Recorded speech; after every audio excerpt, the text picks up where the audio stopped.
Chapter 1160. This is also the question I wanted to ask.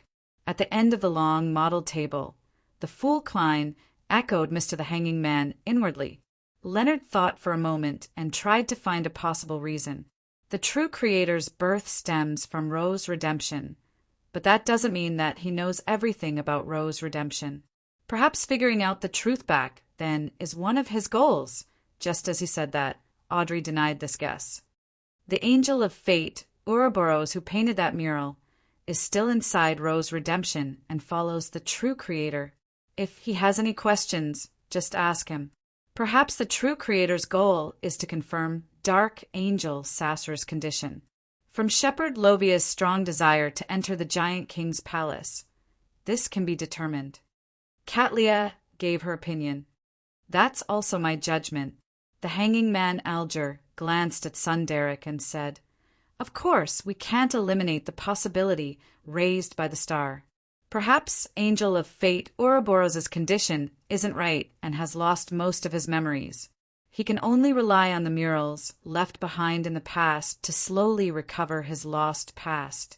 This probability is very low, but it doesn't mean that it doesn't exist. We don't know what's special or problematic with a king of angels." As he spoke, the Hanging Man Alger glanced at Mr. Fool, as though he wanted to obtain a hint from this existence. But unfortunately, he failed to receive any feedback. It wasn't that the fool Klein didn't have any ideas, but that he had too many ideas to give. Every time Tail Devourer Ouroboros reboots, he would grow up beside the true creator. No one knows what his current state is. After mumbling inwardly, seeing that no one had any more inspiration for the time being, Klein controlled the world to look at son Derek. I recently harvested a batch of mushrooms that can grow and reproduce by devouring the flesh and blood of monsters in the darkness. I wonder if your City of Silver is interested? A mushroom that can devour the flesh and blood of monsters? Zio and company were momentarily alarmed and curious, unsure of how such a creature could exist. Indeed, there are many things in the world that we don't understand yet. This is what a scribe should record. Magician's first sighed as she came to a realization. Katlia's gaze suddenly deepened. She sat there without saying a word or moving her body. She was like a statue. Derek was delighted when he heard that, but his thoughts raced as he blurted out, "What's the matter? Can the mushrooms attack the monsters? If possible, this could be used as food, and it could also be used as the outer defense system of the City of Silver. I thought little son would be afraid of those mushrooms." In the end, his request is even more excessive. The corners of the world's German sparrow's mouth twitched. "No, if mushroom can actively attack monsters, then you guys won't be an exception." Son immediately felt a little ashamed as he hurriedly nodded. "I understand, Mr. World." Klein then made the fake world give a further description. "Some of those mushrooms can be ground into flour, some can produce milk, and some can be rich in oil, equivalent to beef. Some have a texture similar to fish, but they don't have any bones, apart from milk that can be drunk directly. The rest has to be cooked through steaming, boiling, frying, roasting, and other methods. Otherwise, those mushrooms will absorb the flesh and blood in the body and regain their vitality, turning a person into countless mushrooms from the inside out." Audrey, the Hanging Man Alger, and the other tarot members were originally listening to a novel and interesting story, but as they listened, they subconsciously shrank back and became abnormally silent. Only Katlia's eyelids twitched. She decided to have a good talk with Frank when she returned to the real world. She was very worried that one day, when the Star Pirates held a vote among the crew, a large number of mushrooms would cast a solemn vote. At this moment, Son, who had been listening attentively, couldn't hide his anticipation and curiosity. "Mr. World, what's flour? Just like black-faced grass powder? Also, what's milk, what's beef, and what's fish?" In fact, he had seen fish before, but he didn't think that they were fish. In a swamp southwest of the City of Silver, there were many strange fish-shaped monsters that contained venom. Some of them were covered in lumps, some had teeth growing out of their eyes, and some had split heads with a layer of white membrane that could be used to hunt other creatures. No matter how strange those mushrooms are, to the City of Silver, there's something worth looking forward to. The first thing they need to resolve is whether they have them, not whether they're good or not. The fool Klein sighed when he heard that and turned his gaze to Justice Audrey, describing in detail what flour, milk, beef, and fish was not in line with the persona of the world, German Sparrow. As a senior spectator and German Sparrow psychiatrist, Audrey instantly understood what he was trying to express. After some deliberation, she said, "Don't worry." After some deliberation, she said, "Milk is the liquid that cows use to nurture their offspring." She believed that little Sun could easily understand this point. After all, the City of Silver had pregnant women and infants. Seeing Sun nod in understanding, she continued, "Milk can provide a lot of nutrients, helping you grow taller and stronger." Audrey didn't finish her sentence because little Sun, who was sitting in his seat, was extremely tall and sturdy. After Miss Justice finished explaining the concepts, Sun looked at the world, German Sparrow, with a fervent gaze. After Miss Justice finished explaining the concepts, Sun looked at the world, German Sparrow, with a fervent gaze. "Thank you, Mr. World. This is exactly what our City of Silver needs. When I return, I'll immediately inform the chief. He will definitely be very happy. What do you want in exchange?" The fool Klein hesitated for a moment before controlling the world, German Sparrow, the potion formula of classical metallurgist. No, Katlia subconsciously wanted to stop him, but she ultimately held back her urge. She secretly glanced at Mr. Fool, and seeing that the mighty existence didn't say anything, she immediately felt a lot more at ease.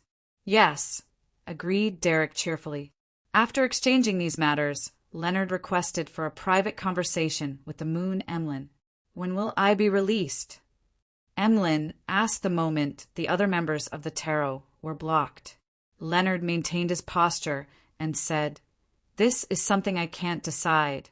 My suggestion is that you get someone to contact the upper echelons of the Sanguine as soon as possible and get them to think of a way to get you out. These two fellows even caused an accident with a simple protective custody." The fool Klein, who was listening by the side, wanted to laugh, but he held back. Emlyn's expression sank. After a few seconds, he said, "That's right. What's the point of looking for the higher-ups of the Blood Clan? The goddess is the Lady of Crimson. She still cares for you fellows who belong to the Moon Domain, even though you don't believe in her," Leonard said in a perfunctory manner.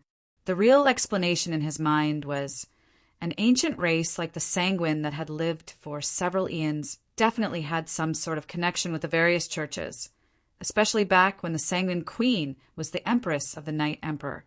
And back then, the Church of Evernight supported the Night Emperor. Emlyn also thought of this and nodded slightly. "I'll try entrusting it to Mr. World." This was the most reliable candidate he could think of. Just as he said that, Emlyn and Leonard suddenly said at the same time, "That's right." "That's not right." "You thought of it too?" Emlyn then glanced at the star beside him. Leonard chuckled. "It's such a simple question." Emlyn replied with a scoff. "But you just suggested that I contact the upper echelons of the vampires. I've already been imprisoned in the Church of Evernight for several days. They must have long known what they should know. They didn't attempt to rescue me, probably because they want to observe who else will help me so as to find my accomplices." Leonard's gaze was elsewhere. "That might be the case. Therefore, you can only continue to stay behind Cheney's gate. Perhaps in a few more days, they will lose their patience and get you out." Emlyn was at a loss as to what expression to show in response. After the man and Sanguine finished their private conversation, the World German Sparrow looked at Magician's furs. "Give me the meeting place and time. After the gathering, I will find you and take you to a new place." "All right." Magician's furs hurriedly applied to Mr. Fool and conjured the time and location on a piece of goatskin. When she handed over the piece of paper, she hesitated for a moment before asking, "Mr. World, What should I pay attention to this time? Keep warm, the world's German sparrow replied simply. Keep warm. Magician's Furs was momentarily stunned, unsure of what he was trying to say. After reading the goatskin parchment, the world German sparrow surveyed the area and said, Everyone in Bakeland, please pay close attention to your surroundings. Firstly, it was very likely that Zeradal would fish Amon over. Secondly, Demonis Trissy might help Mr. Dorr prepare the ritual. Thirdly, it was unknown when George III would begin the final step of becoming the Black Emperor. All right, Audrey and the other tarot members in Bakeland nodded one after another. They recalled the recent situation and didn't find anything abnormal. After communicating for a while, the other members asked Miss Justice to use hypnosis to help them forget a portion of their memories. With that, the tarot gathering came to an end. One figure after another disappeared above the gray fog, leaving only the Fool Klein behind. After sitting in silence for more than 10 minutes and thinking about other problems, Klein returned to the real world. He teleported to the agreed location and waited to meet Miss Magicians. It was almost winter, and the sky was dark at 4 in the afternoon. The clouds were gray, and the gas supply was restricted due to the war, so the street lamps hadn't been lit. Chapter 1161. In the alley where few people walked, the environment turned darker. A cold wind blew past, and although it wasn't like a blade that could scratch one's face, it seemed to have magic that slowly but surely seeped into one's clothes.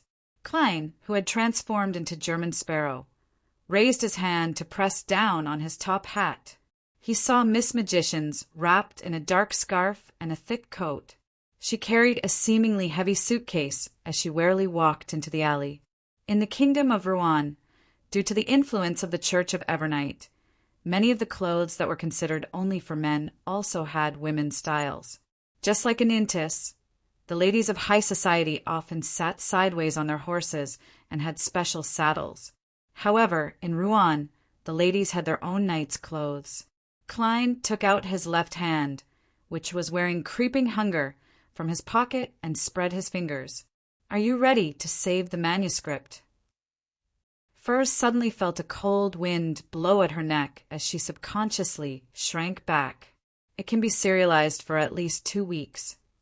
I've already handed it to the editor of the newspaper. Without waiting for German Sparrow to ask again, she hurriedly added, I brought a pen, ink, and paper. I brought a pen, ink, and paper. Klein nodded slightly, took 2 steps forward, and reached out to grab Miss Magician's shoulder. Furs immediately focused as an illusory. Slowly flipping book appeared in her eyes. Her surroundings immediately turned dark and colorful. The reds turned redder, the blacks turned blacker, and the browns turned browner. They stacked together, giving off a hallucinatory feeling. Furs was already completely accustomed to this state as she successfully recorded this journey. She also seriously observed the scenery of the journey. She copied the strange and indescribable spirit world creatures into her mind. A few breaths later, her vision turned black as she felt a chill she had never experienced before. Her body couldn't help but tremble. Instinctively, Furs cast a spell to illuminate the environment. She looked around and found that she was in a wooden hut. The German Sparrow, the world, had disappeared. What is this place? Furs looked at the window, only to see that there was a thick layer of something that prevented any light from shining in. This made her even more confused. She walked to the door, stretched out her right hand, and pulled the door open. Amidst the creaking sound, she saw the snow that had accumulated to the point that it had blocked the exit. Furs was stunned. Her mind echoed with German Sparrow's reminder, keep warm. And in just a short minute or two, Klein had already circled the sea and used the prey he had long chosen to appease creeping hunger. He returned to his rented apartment in Bakeland and waited for Queen Mystic Bernadette and Miss Sharon to gather information on any anomalies. In fact, with Klein's style, he would definitely personally take action on such matters and do additional investigations at the same time. He wanted to ensure that Demonis Trissy didn't have any plans to help Mr. Door escape. However, considering that Zeradol was already in Bakeland, he was cautious and gave up on the idea of wandering out. Under the influence of the law of convergence of beyonder characteristics, he felt that if he were to wander around Bakeland, he would sooner or later encounter Zeradol or even Amon. Sigh, I've already thought of how to disguise myself. I'll buy a bicycle, get a uniform, and ride around different streets as a postman. This way, it'll be the least likely to arouse suspicion. Klein drank a mouthful of the guru tree sap he had brought back from the sea and leaned back in his chair, allowing his marionettes, Anuni and Konas, to massage his shoulders and legs. Afternoon town camp in the forsaken land of the gods. After Derek Berg opened his eyes, he immediately stood up, opened the door, and walked around the bonfire to the chief's room.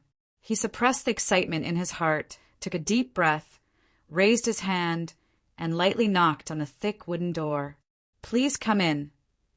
Amidst the knocking, Cullen Iliad's deep voice sounded. As he turned the doorknob, he pushed the door open and entered. As he cast his gaze at the white-haired demon hunter Cullen, who had an old scar on his face, he blurted out, "Your Excellency, I discovered some strange mushrooms. They can be eaten." Cullen Iliad fell silent for a moment before slowly saying, "Your Excellency, I discovered some strange mushrooms." Mushrooms? Upon hearing the puzzlement in the chief's words, Derek instantly recalled a type of mushroom he had seen before. It came from the abandoned temple of the fallen creator. It looked especially bright and appetizing, but it was essentially very dangerous. His mood immediately calmed down a lot. He nodded and said, "I'm not sure." "Yes, mushrooms. Different species of mushrooms. They can devour the flesh of monsters to grow and reproduce." Derek described the uniqueness of the mushrooms in detail and earnestly explained what milk, beef, fish, and flour were.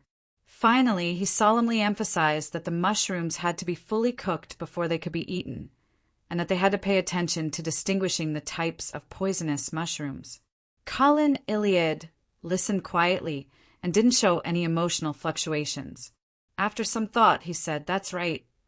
What other dangers do they have? Or should I say, what do I need to pay attention to?" Derek's face suddenly turned red. "I'll go and do some research." Without waiting for the chief to speak, he turned around, opened the door, and ran out. After returning to his room, he took a deep breath, sat down, and began praying to Mr. Fool, asking him to convey the question to Mr. World. Above the gray fog, Klein sat on the high-back chair belonging to the Fool. He tapped the armrest with his index finger and silently muttered to himself, "That's right. What other dangers are there? Although Frank's imagination, actions, and creativity leave me a little fearful, he's still a Sequence 5 druid after all. How dangerous can the mushrooms he creates be?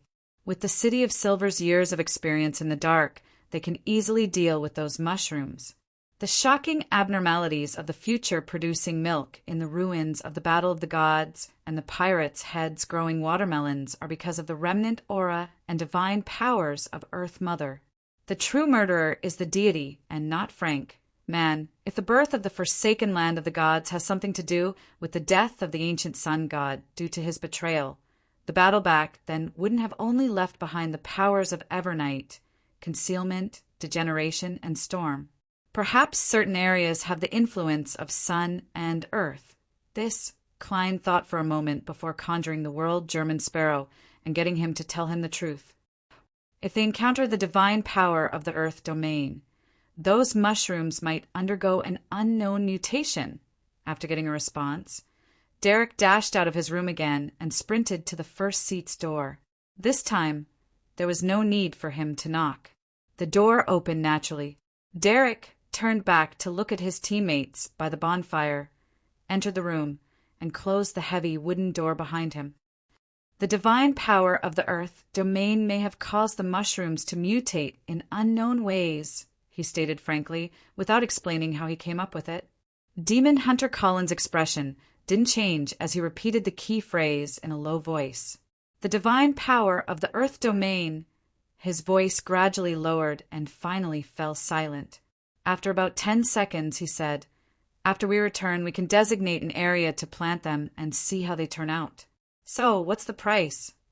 Derek immediately replied, "That's right. Classical alchemist's potion formula." Cullen Iliad nodded slowly.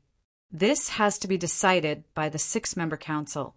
Once we return to the city, I'll push for this matter as soon as possible." Their expedition team was supposed to return to the City of Silver in the next 2 days. Firstly, after the previous exploration, the survivors and the ones who had lost their loved ones needed some time to adjust their mental states. Secondly, the amount of food left in the camp was limited, and the area around Afternoon Town couldn't plant blackface grass. They could only rely on hunting monsters to replenish their supplies. Therefore, one of the expedition team's responsibilities was to transport safe food. They had to rotate every once in a while. "Yes, Your Excellency." Derek didn't rush him. He was already used to such a process. After he left the room, Cullen Iliad came to the window and looked at the bonfire in the middle of the camp.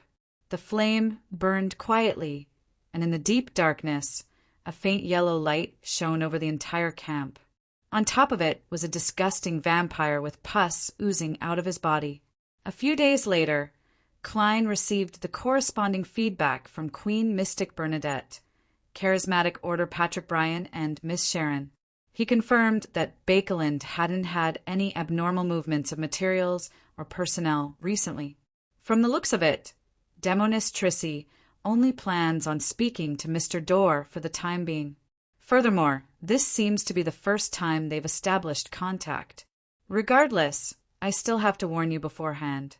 This requires sufficient skill. The more you say, the greater the possibility of making a mistake. Furthermore, you can't reveal your trump card. Klein thought for a moment and found the hair of the deceased provided by Miss Magicians. He unfolded the piece of paper and wrote, "This is the material you need. Hair from a descendant of the House of Abraham. The provider has a request. It's to help ask that existence a question. The question is how they can escape the curse on them. Finally, a reminder. Be careful of Mr. Dorr." Klein folded the letter and placed the clump of hair inside. He took out the adventurer's harmonica, brought it to his mouth, and blew into it. After a brief silence, Rionette Tynker walked out of the void with four bright-looking heads in her hands. "Give this letter to the fool who is tempted," Klein instructed as he handed over the letter in his hand. Just as he said that, his heart stirred as he hurriedly added another question. "Can you locate him?" "Yes." One of Rionette Tynker's heads answered the question before biting the letter. Klein's eyes narrowed slightly. "P.S. I had something to do in the morning. I'll update first before making any changes. I'll make up for the draft at night. Divine King of the Nine Heavens." Chapter 1162. In the Bakeland Bridge area, Klein found the man who had been tempted by Trissy to help her send and receive the letter according to the location provided by Miss Messenger. However, Klein didn't enter the apartment, nor did he disturb his target. He stuffed his hands into the pockets of his black trench coat and continued walking forward. Under the illumination of the gas street lamps, he came to a crossroads and turned into another street. During this process, inside a certain building, a rat that was stealing food suddenly trembled. It then abandoned the piece of cheese and followed the usual passageway that it used to pass through, walking with its back facing Klein as it approached the target area. Then, the rat opened its mouth in a hidden corner and let out a human voice. "Blessed of the sea and spirit world, protector of the Rorsted archipelago, ruler of the undersea creatures, controller of tsunamis and storms, the great Cavituous." Just as the rat finished speaking, Klein, who had already turned into another street, vanished. All that was left was a wisp of fire that quickly dissipated. He had used Flaming Jump, but he wasn't using it to travel. Instead, he was entering a hotel room he had booked and rendezvous with one of his marionettes. Therefore, he wasn't too worried about being sensed by Zeridal and encountering an accident. After all, his target was clear, and the distance was very short. Furthermore, he had protection. In the room, under the gaze of his marionette, Anuni, Klein took 4 steps counterclockwise and arrived above the gray fog. As he sat at the end of the long bronze table, he drew the sea god scepter and used the prayer light to observe the target's situation through his true vision, the man who had helped Demonis Trissy relay the news. A few minutes later, Rionette Tinker appeared in the apartment as promised. She took the gold coin and left the envelope on the table. The man trembled in fear again, but he finally overcame his fear. He picked up the letter and weighed it in his hand. 15 minutes later, he took out the black paste carefully, separated a small piece, and smeared it on the surface of the mirror. Soon he saw the girl in the dark mirror that occupied all of his sweet dreams. He quickly said, "You're not the only one." He hurriedly said, "That crazy adventurer just sent a letter. It seems to contain something else. According to your instructions, I didn't open it." At this moment, Klein, who was above the gray fog, began to see something magical. In his eyes, the mirror itself had become blurry, closer to a dark and illusory channel. It was connected to similar objects in the surrounding area, forming a complicated and abstract spiderweb that interweaved into a profound and strange world. With the gray fog's true vision, Klein could barely make out the general situation, but he was unable to distinguish the details. He didn't know that there were strange and terrifying creatures lurking inside the world. In mysticism, mirrors are often given the symbolic meaning of leading to another kingdom. Furthermore, they are often related to horror and horror. This is the world in the mirror? My Beyonder powers don't involve this domain at all. That's not either. If someone prays to me and attempts magic mirror divination, then the world in the mirror will naturally have an illusory channel that points to me and the gray fog. Strictly speaking, the world in the mirror isn't the real world. It's closer to an amalgamation of doors. It connects to different mirrors and different mysterious kingdoms. If one were to get lost inside, they might directly appear in the abyss or even the cosmos. Of course, a demigod with such abilities should be able to create a reflection of the world and hide inside, an amalgamation of doors. Apart from demonesses and wraiths, high-sequence beyonders of the apprentice pathway also have similar powers? Does the mystery of a secret sorcerer represent the mirror world? This is sufficiently mysterious and secretive. Under normal circumstances, even with true vision, there's no way to directly see the mirror world unless someone activates it. Klein nodded in thought as he heard Demonis Trissy reply in a sweet voice. That's right, it's impossible for him to see the mirror world. He heard Demonis Trissy reply with a sweet voice. Throw the letter into the mirror. Can you throw it in? As a low-sequence beyonder, the man had never seen such a magical thing. After a moment of hesitation, he held the letter and pressed it against the mirror.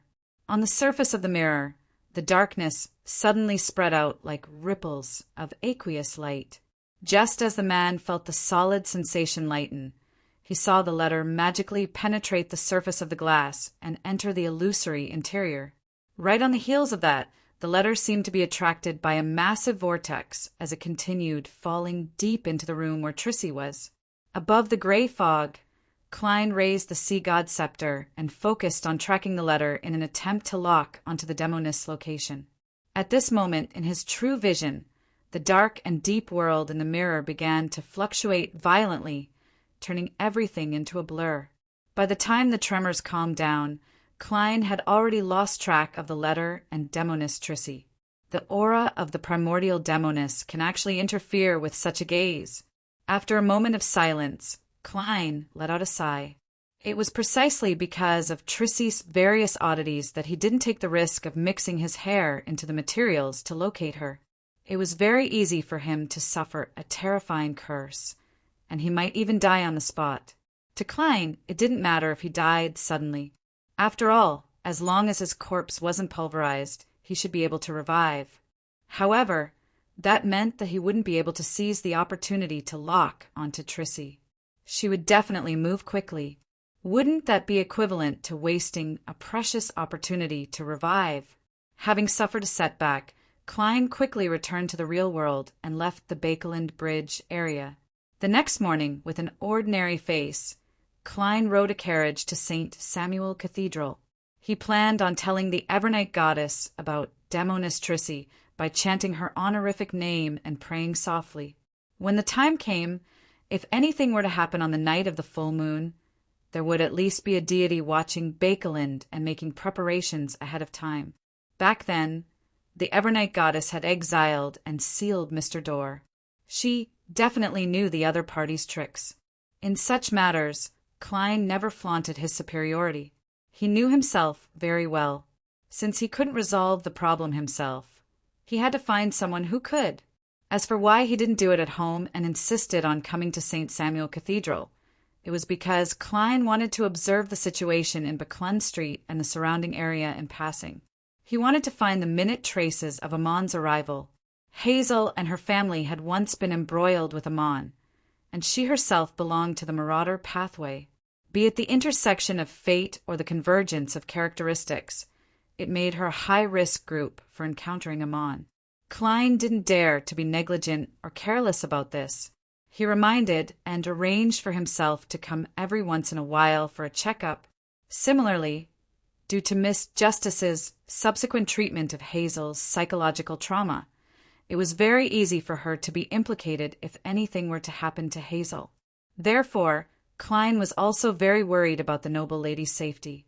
He believed that it was necessary to use the Crimson Star to confirm her condition from time to time. Of course, he would avoid the more awkward times.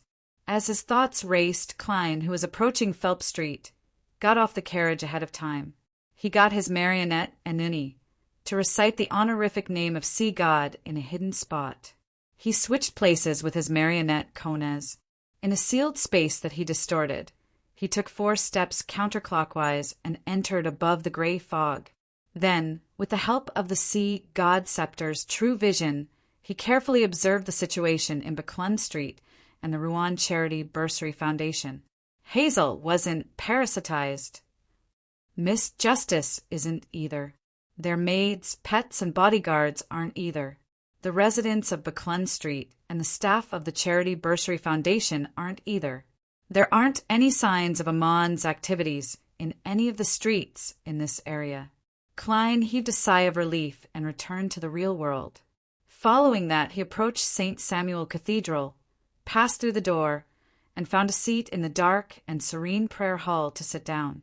After softly reciting the honorific name of the Evernight goddess, Klein gave a simple description. Demonis Trissy has obtained the hair of a descendant of the house of Abraham. She plans on contacting a certain hidden existence on the night of the full moon.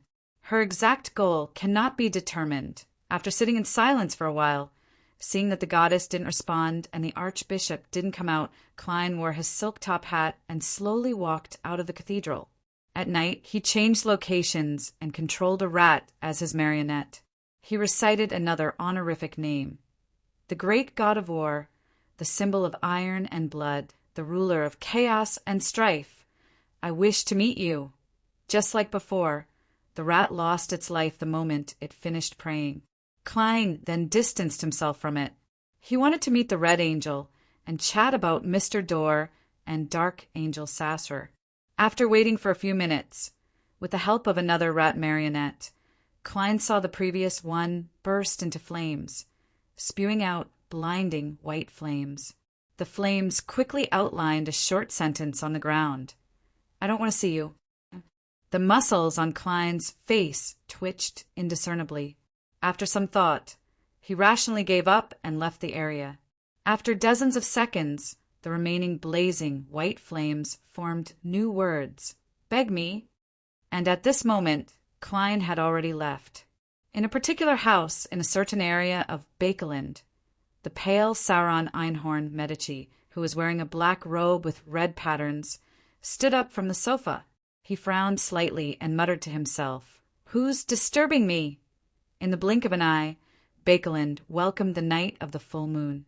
In a room illuminated by crimson light, Demoness Trissy stood in an altar. Around her were rubies, sapphires, emeralds, diamonds, pearls, lapis lazuli, and other ritual materials. After some complicated preparations, she lit the hair in her hand and placed it into the cauldron. When the flames were dyed with a layer of darkness, Trissy took 2 steps back and chanted in Jotun with a solemn expression. The great door of all doors, the guide of the endless cosmos, the key to all the mysterious world. Chapter 1163. As Trissy chanted, the gems around her emitted cracking sounds as they shattered into powder and floated up. They shimmered with red, blue, green, or resplendent glimmers as they quickly converged into a torrent that was cast towards the candlelight on the altar. At the same time, the burnt strands of hair in the cauldron also joined the ranks. The flames swelled and intertwined, turning darker as though it was an illusory door that led to another world. Trissy immediately felt the surrounding temperature drop rapidly, as though countless dangers were seeping out from the flames. A sentence flashed across her mind. It was a warning from German Sparrow. Be careful of Mr. Door. As expected of someone with a messenger of that level, his understanding of Mr. Door and his grasp of my plans might be deeper and more precise than I imagined. Trissy slowly took a deep breath and patiently waited for the subsequent changes. In the blink of an eye, she felt that the void in the room had become a lot thinner. Many places were filled with shadows, as though a large number of indescribable, strange, and dangerous creatures were hiding behind them. The dark and expanding flames slowly spun, turning into a huge, deep crimson vortex. As the vortex spun, an ethereal voice that could pierce through a spirit body finally sounded from the bottom. Cheek? Upon hearing this voice, the blood vessels on Trissy's forehead throbbed. It was as though her head had been stabbed with countless steel needles that were frantically stabbing and stirring. Her black hair fluttered without any wind. Every strand became thicker, and the skin on her face turned transparent. Her blood vessels protruded out one after another, densely packed like a spider web. After spending a lot of effort, Trissy finally controlled herself.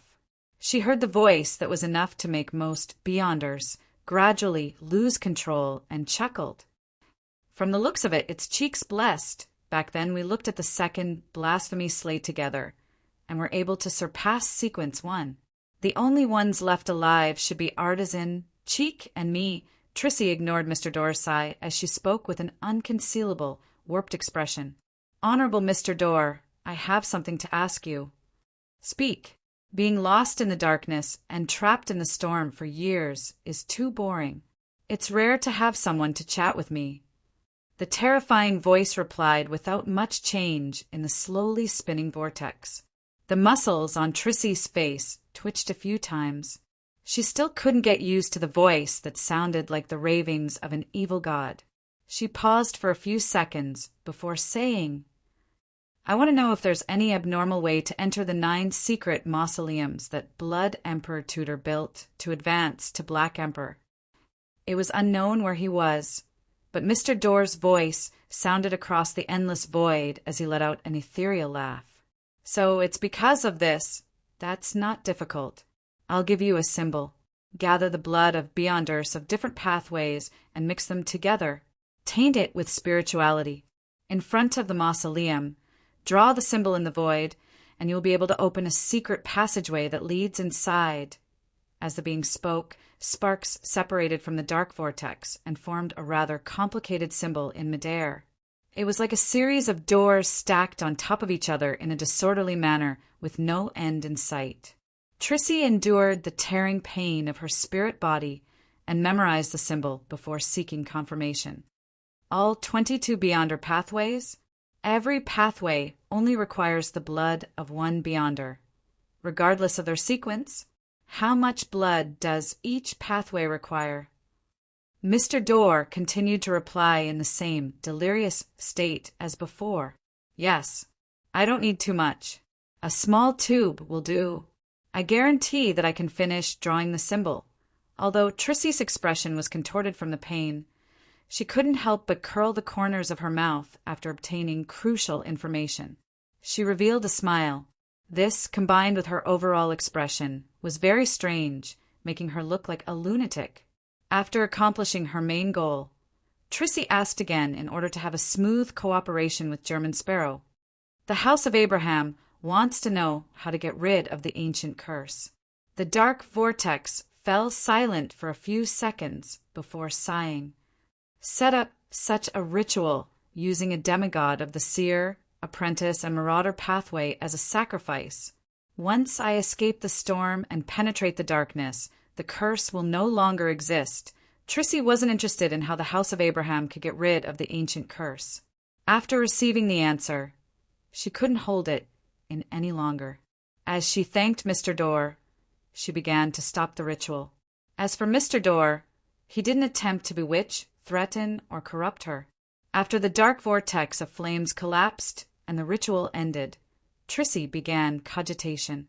She spent nearly an hour to calm the effects of Mr. Dorr's ravings on her. After doing all of this, Trissy found a pen and paper and copied the symbol provided by Mr. Dorr. She described the answers to the 2 questions in detail.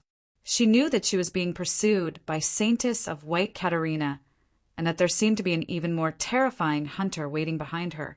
It was very difficult for her to quickly gather the blood of Beyonders from different pathways, so she planned on leaving this matter to German Sparrow. In addition, she believed that even if George III and company believed that the secret mausoleum was safe enough and didn't leave too many guards behind, there would definitely be necessary defenses inside. It wasn't something that she, as a sequence 4, could quickly break through and destroy. If that happened, she would be intercepted by reinforcements and lose the best opportunity. As for German Sparrow, even his messenger was at the level of an angel. The strength of the organization behind him was obvious.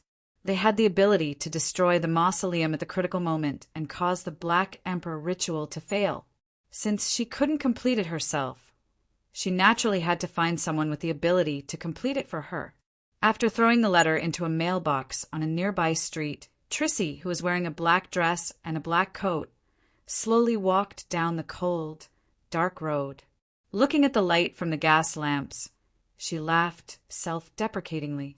Just because of a little indignation, I actually walked step by step to such an extent. You're lucky. At least I'll avenge you. And if I were to die apart from those who hate me, no one would remember me.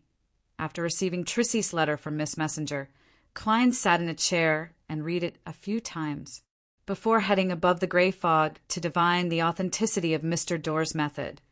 He subconsciously thought about how quickly he could gather the blood of the 22 Beyonder pathways. This symbol is very similar to the symbol on the back of Miss Magician's chair. A seer can use his apprentice to find Miss Magician's, and I can also give her some pressure to write her manuscript. There are 3 choices for the Marauder pathway. Marionette as a mosquito to sting Hazel. Obtain it from Vice Admiral Iceberg's 3rd mate, Flowery Bowtie. Get Leonard's grandpa to give it to me, Spectator pathway Miss Justice. Bard pathway Little Son. Storm pathway Mr. the Hanging Man. Reader pathway Vice Admiral Iceberg or the demigod named Luca. Secret suppliant Find Ma am Hermit's 2nd mate, Bloodless Heath Doyle, Corpse Collector pathway Numinous Episcopates Patrick Bryan. Sleepless pathway My Dear Poet. Warrior pathway Most of the Citizens of the City of Silver or Father Utravska Planter Frank. Apothecary Emlyn Arbiter Miss Sio. Lawyer Marionette Kona's Hunter Donnas or Anderson. Demoness I'll get Trissy to provide it herself. Prisoner Miss Sharon or Marek. Criminal I don't have one for now. Mystery Prior Ma am Hermit. Savant Frank's experimental assistant. Monster Marionette entity. From the looks of it, most of them can be obtained in a short period of time. The corresponding channels trust me enough to believe that I won't use blood to curse them.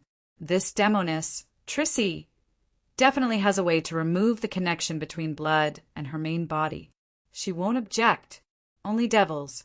Although I've already encountered a few, they've either died or escaped. I'm currently lacking a target to choose from.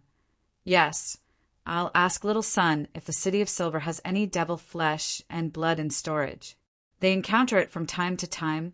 On careful thought, Klein realized that he had transmigrated less than 2 years ago, but he had established a rather deep connection with most Beyonders of the Beyonder pathways.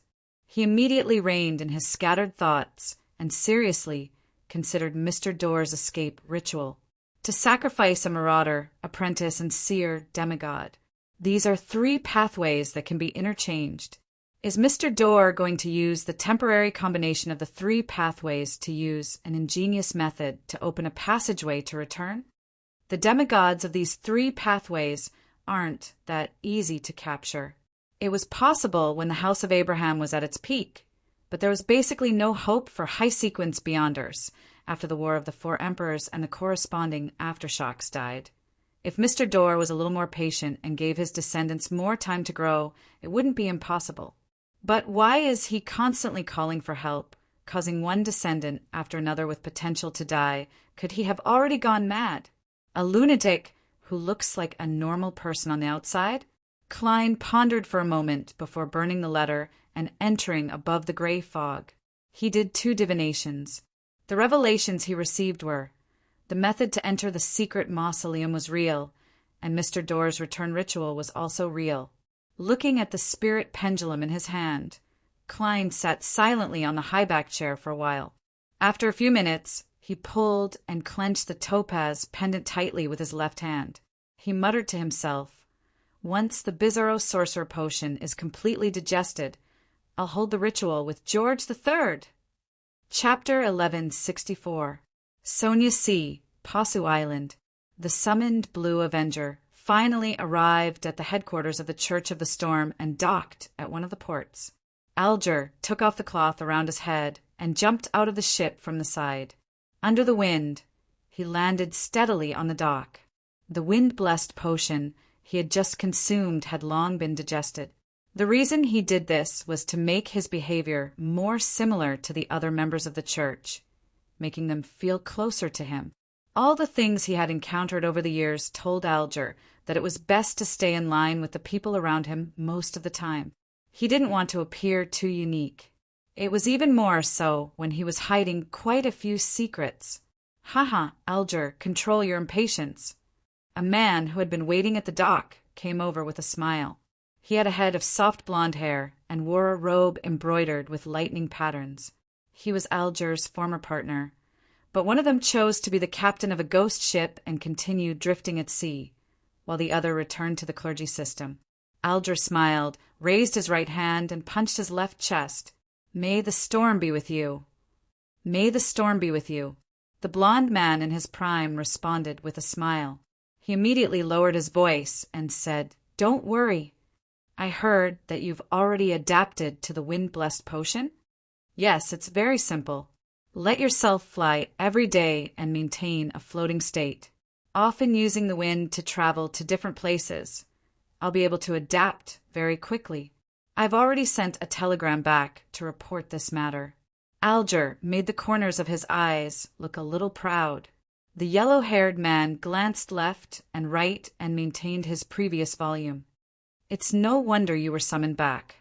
I heard that due to the ongoing war, there's a shortage of manpower in all aspects. The Council of Cardinals has decided to organize a group of Wind-Blessed to advance to Sequence 5 as soon as possible. You should be among them. How enviable. I just became a Wind-Blessed, so I don't have such a chance. Organize a group of Wind-Blessed to advance as soon as possible." Knowing that there might be a war in the world, Alger Wilson wasn't surprised. A word popped up in his mind: cannon fodder. In fact, with his contributions to the Banksy Harbor incident, Alger, who was only a seafarer back then, could have advanced to Ocean Songster without any obstacles. Furthermore, he was usually busy and had completed countless missions, but he only became a Wind-Blessed. He had to wait in line for an opportunity to advance to Sequence 5. But now, without needing to do anything, he was suddenly put on the reserve list and would soon enter the ranks of the church's higher-ups. He could not help but feel suspicious. Indeed, once a full-scale war begins, the order that prevents people like us from rising will crack open. However, the most important thing is to survive the war. Only by surviving will everything be meaningful. As Alger's thoughts raced, he put on a look of pleasant surprise and asked, "What's the meaning of this?" "Signs, really? I can't be sure. Anyway, that's what I heard. Let's go and get together. If you have the chance to become a senior deacon or a cardinal bishop in the future, don't forget us." The yellow-haired man called Signs reached out and patted Alger's shoulder. Alger stepped aside without a trace and replied with a smile, "Sure." In the City of Silver, after the expedition team brought back the news that there was a sea on the other side of the giant king's court, all the citizens temporarily entered a state of excitement. After 2 days of waiting, Derek Berg finally received a notice from the 6-member council to receive the classical metallurgist potion formula. This meant that the upper echelons of the City of Silver had agreed to exchange for the batch of strange mushrooms. The advancement ritual is to personally refine a stone of life. What's a stone of life? There's no explanation here. Derek glanced at the goatskin in his hand and began to prepare the ritual without much thought. In his opinion, Mr. Fool definitely knew what a stone of life was, so he didn't need to worry about Mr. World. After preparing the altar, he took out 2 metal tubes, each containing the blood of himself and a City of Silver Dawn Paladin. The Dawn Paladin had reached a certain age, and his body could no longer withstand the corrosion of various toxins in most food. Under the circumstances that everyone could foresee, he was gradually approaching the end of his life. 2 days ago, his granddaughter had personally stabbed him with her last sword. Derek had obtained the chief's approval beforehand and found an opportunity to obtain some of the deceased's blood. As for the devil's blood that Mr. World needed, the City of Silver's inventory temporarily didn't have it. However, Chief Colin Iliad had said that as long as the mushrooms could satisfy a portion of the City of Silver's food needs, he would organize a small hunting team and head to an area with devils. After placing the 2 metal tubes and goatskin on the altar, Derek took 2 steps back and began the sacrificial and bestowment ritual in front of the lit candle. After a period of busy work, the illusory door that was formed from flames and spirituality materials opened heavily. It took away the items that had been sacrificed, leaving behind a gloomy glow.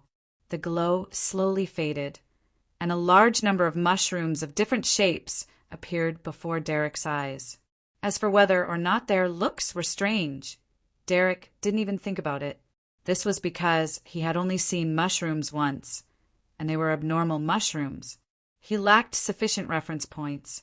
Recalling Mr. World's description of the different mushrooms and their effects, Derek quickly categorized them and placed them into different leather bags. Right on the heels of that, he couldn't hide his excitement as he picked up the unshadowed crucifix and prepared to head for the spire. However, just as his hand touched the bronze-green crucifix, he felt a slight burning and stinging pain. It was as if light was seeping out from the rust and shining onto the mushrooms. They are evil and need to be purified.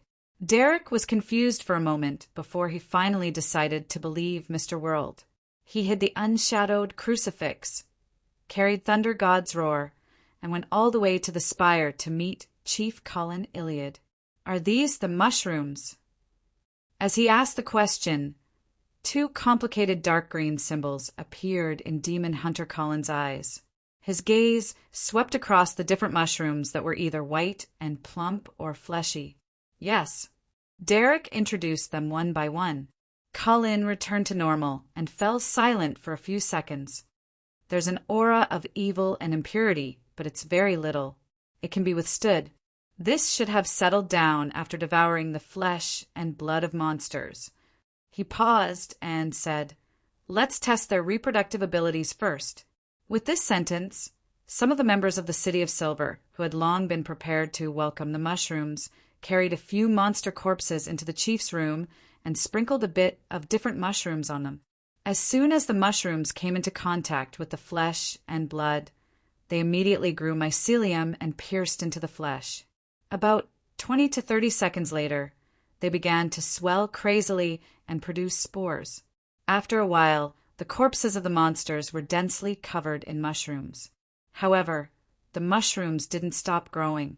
They kept jumping up, and in the end, some of them were even taller than Derek Berg looking down at him. Mr. World didn't say that they would grow this big. Besides, this speed of reproduction is way too fast. Derek watched in a daze, but he didn't think it was a problem. Cullen Iliad's expression didn't change. When the monsters were only left with skeletons and dregs, he looked around and said, "It's better than I expected." Better than I expected. Next, who wants to try the effects of eating it? Derek didn't hesitate to take a step forward. "Your Excellency, I'll do it." He was in charge of introducing the mushrooms, so he naturally had to personally confirm their safety. Cullen Iliad nodded slightly. "All right." He then turned his head and said to another resident of the City of Silver, "Get Elder Lovia over to prevent any accidents." As a Beyonder who controlled flesh and blood, Lovia could resolve most of the mutations in the human body. As a Beyonder who controlled flesh and blood, Lovia could resolve most of the anomalies in the human body. Everyone waited for a few minutes before Shepherd Lovia, who was dressed in a dark purple robe, arrived at the chief's room. Just as she passed through the door, her pale gray eyes suddenly narrowed as she instinctively looked at the mushrooms that occupied most of the space. After staring at them for a while, Lovia looked at Cullen Iliad and nodded slightly, indicating that she was ready to rescue him. Without any hesitation, Derek Berg chose a mushroom that was half his height. It had a black base and was inlaid with blood-colored threads and fat patterns. He tore off the mycelium that wrapped around the skeleton, started a bonfire, and began roasting it. Without any hesitation, Derek Berg chose a mushroom that was half his height. It had a black base and was embedded with blood-colored threads and fat patterns. He tore off the mycelium that was wrapped around the skeleton, started a bonfire, and began roasting it. Derek Berg didn't hesitate any longer. He chose a black mushroom that was embedded with blood-colored threads and fat patterns. It was half his height. He tore off the mycelium that was wrapped around the skeleton, started a bonfire, and began roasting it. Their atoms apple moved, and they swallowed their saliva instinctively. The bonfire emitted a sizzling sound, and then the aroma became even stronger. This wasn't an unusual smell that seemed to make one's soul yearn for it. It was a type that everyone was familiar with. It was a natural desire that they had after returning to the City of Silver after not eating black-faced grass for a long time. As the sizzling sounds became more and more intense, and as the fire grew brighter, they felt as if a hand had reached out from their stomachs, wanting to reach out and grab the food.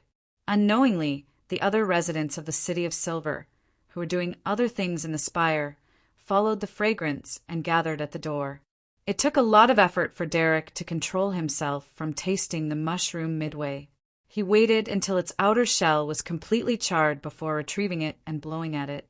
At that instant, everyone's eyes were on him, including Cullen Iliad and Shepherd Lovia. Due to his trust in Mr. World and Mr. Fool, Derek didn't say a word. He lowered his head and took a bite of the mushroom. Hiss! He hissed as he was scalded. Then he chewed and swallowed it in large mouthfuls. When nearly half of the mushrooms were gone, Derek raised his head with a slightly red face. His mouth was covered in grease as he said vaguely, with grease covering his mouth, he said vaguely, "What a strange texture. I can't help it. I keep wanting to eat it." Cullen Iliad sized up Derek for a few seconds before turning his head to look at Shepherd Lovia. Lovia slowly shook her head. "There's no problem." The surrounding citizens of the City of Silver immediately cheered as they went forward and surrounded Derek. They either wanted to share a piece or asked about how to deal with the other mushrooms. Upon seeing this, Demon Hunter Cullen's expression gradually relaxed. He slowly closed his eyes and raised his chin slightly. He took a deep, deep breath of the smell that filled the room. The City of Silver is holding a mushroom sacrifice? Isn't that a little strange? Also, what's a stone of life? Yes, the people from the Church of Earth, Mother, definitely know about it. Frank is no exception. Above the gray fog, Klein listened to Little Son's latest report as he opened the goatskin he had previously received but hadn't had the chance to read in detail. The reason why he had rushed back to the real world after the sacrificial and bestowment ritual was because the horror legend of Bakeland Hospital, which had been serialized in several newspapers, had reached its climax. Therefore, he had received a lot of feedback over the past few days. He had just been at a critical moment when the Bizarro sorcerer potion was about to be digested, and now he had completed this step. He was already prepared to advance to Scholar of Yore. Chapter 1165. Putting down the classical metallurgist potion formula in his hand, Klein cast his gaze at the 2 tubes of blood that Little Son had sacrificed. Then he beckoned for a ceramic jar that was wrapped in layers of paper figurines. This was the blood of Beyonders from different pathways that he had previously gathered. He had placed it above the gray fog and sealed it with Paper Angel. This was to slowly fuse with the aura of this mysterious space and eliminate the connection between the blood and himself. It was to prevent any accidents from happening when drawing the symbol to open the door and affect the provider. To Klein, it was fine if it backfired on him. After all, there was at least one more chance for him to revive. If it would affect those who believed in him and gave him their blood, he would rather not do it. After removing the paper figurines that sealed the jar's mouth and pouring the 2 tubes of blood into it, Klein conjured a glass rod and reached in to stir it a few times. Right on the heels of that, he used Paper Angel to seal it again. I'm only short of prisoner, devil, and demoness. After I complete the ritual, I'll personally visit Miss Sharon. It's better to make a request in person for such matters. It's too impolite to ask for it by letter. Only Miss Magician's is a little special. Clearly, she would rather me write a letter than meet German Sparrow. Ha! She actually used the excuse of the low temperature to freeze the ink to delay the draft. Are all the tricks she knows fake? Thankfully, my potion has already been digested. There's no need to rush me any further. As Klein mumbled inwardly, he threw the ceramic jar that was wrapped in paper figurines back into the junk pile. After leaving the gray fog, he didn't immediately prepare to advance to Scholar of Yore. Instead, he took out a pen and paper and drew a complicated symbol that was a mixture of concealment and prying.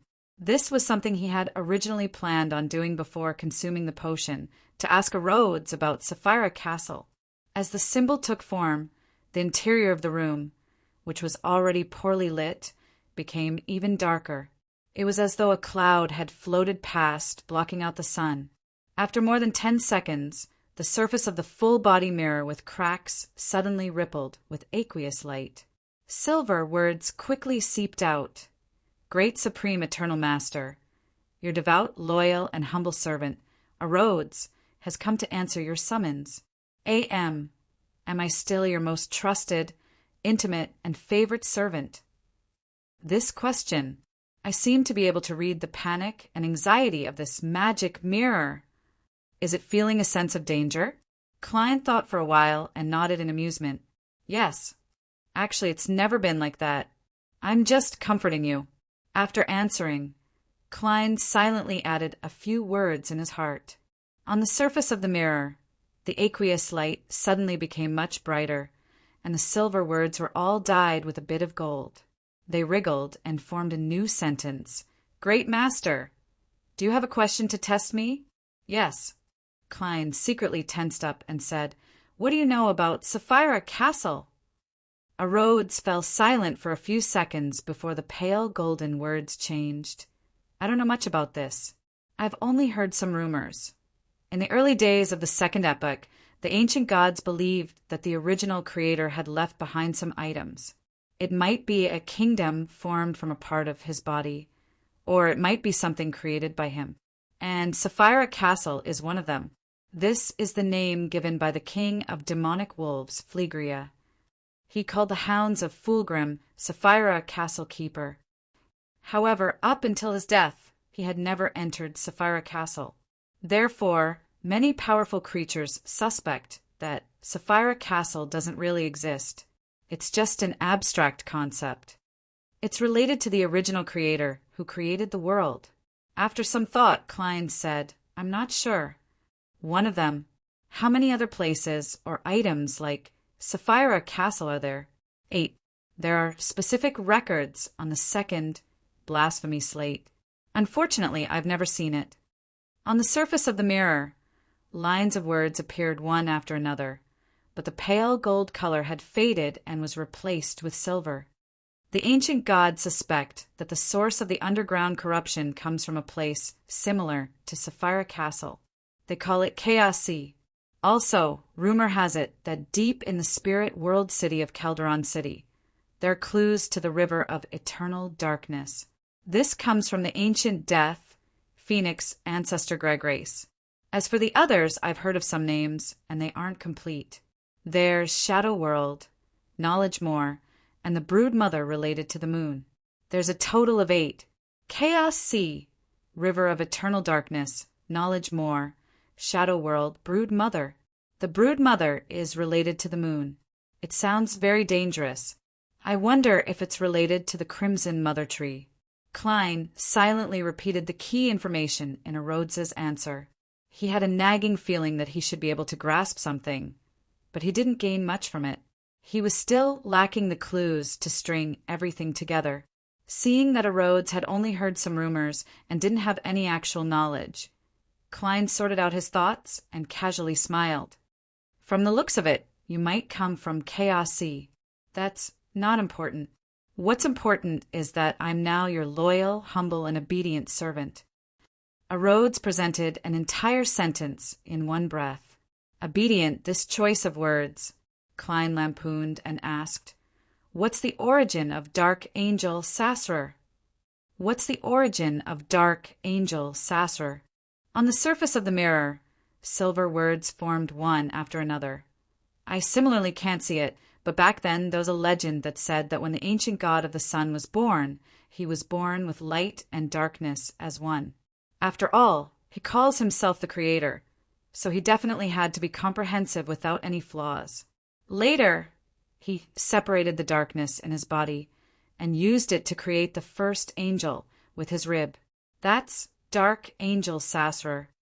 This rib, I can completely imagine that the ancient god of the sun personally fabricated and spread this legend. Brother Amon, your wife has become a dark angel. Klein was first alarmed before many strange thoughts surfaced in his mind. As his thoughts settled, he began to analyze the truth that might exist in this legend. The spread of such a legend would cause believers to believe that Dark Angel Sasser is the dark side of the ancient god of the sun. They would worship him in a way that worships the Lord. Back then, no one objected to it, nor did anyone forbid this legend. And the Dark Angel is ultimately the deputy of heaven, the left hand of God. This means that this might very well be true. What happened after that can be summarized as the dark side of the ancient god of the sun colluding with external enemies and bewitching the kings of angels to assassinate his true body. This can explain the reason why Ouroboros and Medici joined Rose Redemption. They were only obeying the orders of the Lord. From this angle, isn't Dark Angel Sasser's position in the ancient god of the sun equivalent to the world in the tarot? Thankfully, the world is a fake person. He doesn't have his own spirituality or thoughts. As he thought about it, Klein suddenly felt a little sweaty. He was rather glad that he was a seer and not some other pathway. Based on his reasoning, he quickly came up with a guess as to why the Dark Angel was sleeping in the Giant King's court. Perhaps it has something to do with the fall of the ancient god of the sun. That's why Amon's brother, the Dragon of Wisdom, and the true creator want to confirm Dark Angel Sasser's present state. However, there are still quite a number of questions. Among the 22 Beyonder pathways, which pathway is this king of angels, the left hand of God? The Marauder has Amon, and the Apprentice has Mr. Door. The spectator, reader, bard, sailor, secret suppliant, warrior, sleepless planter, savant, monster, assassin, hunter, and arbiter are clearly impossible. It's impossible for Corpse Collector to exist either. A death appeared in the fourth epic, so it's impossible for there to be a king of angels at the same time, unless the Dark Angel has fallen to sequence 2. By the same logic, Seer and lawyer can be eliminated until it's confirmed that the dark angel isn't a king of angels. Mystery, prior, moon, and devil are all possibilities.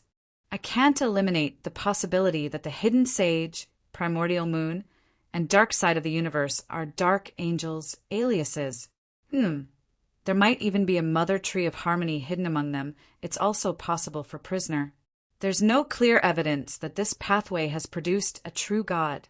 The chained god back, then, might not even be a king of angels. Klein thought for a moment and said to Rhodes, "It's your turn to ask." "It's your turn to ask." On the surface of the full-body mirror with many cracks, silver words twisted and combined together, stretching into a new sentence. "Great Master, can I guess what you want to ask next?" "Great Master, can I guess what you want to ask next?" "Sure. You wish to ask about Sasrar's current state." "My answer is, I don't know. I can't see it." Behind the silver words was a simple, smiley face. "Not bad," Klein praised. "Then let's end it here for today.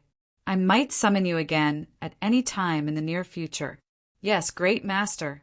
Your loyal servant, Rhodes, is always ready to serve you." On the mirror's surface, the smiley face turned into a waving cat's paw.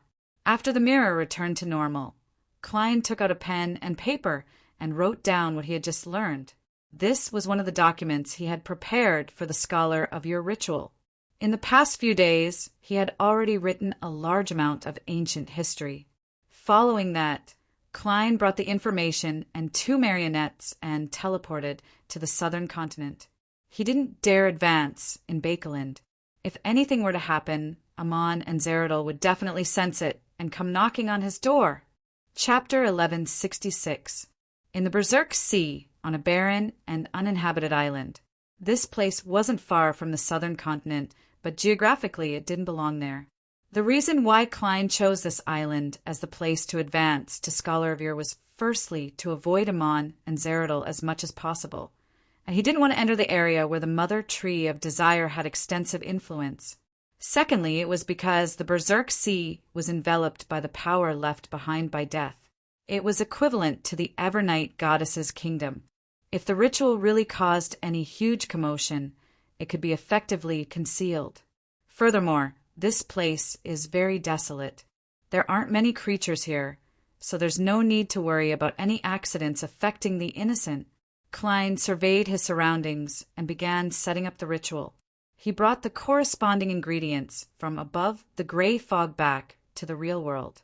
Right on the heels of that, he flipped through the thick ancient historical records and pulled out the parts of the records that he couldn't determine if they were real or fake using divination. Pah! With a flick of his hand, scarlet flames rose and devoured the stack of paper.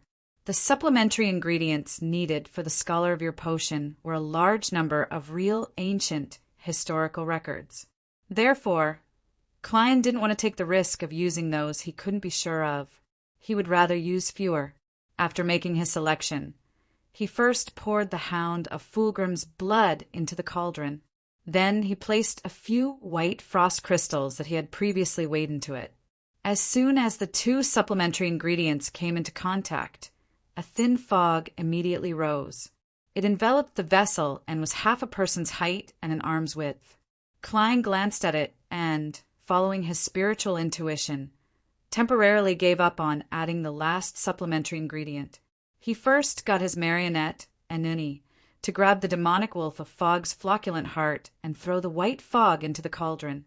As the white frost condensed on Enuni's arm, the fog that emanated from the vessel became extremely thick. It began to shrink and expand, as though it had a life of its own. The heart was slowly beating. Without any hesitation, Klein controlled Enuni to pick up the pair of eyes of the hound of Fulgrim and stuff the 2 dark red flames into the thick fog that seemed corporeal. The color of the fog quickly darkened, and Klein couldn't see the cauldron at the core at all. He didn't panic as he very calmly got another marionette to throw the pages of real ancient history to the dark fog. The thick fog gradually collapsed. After digesting the historical records, it finally fell back into the cauldron like water vapor, turning into a mass of dark red liquid the size of a baby's head.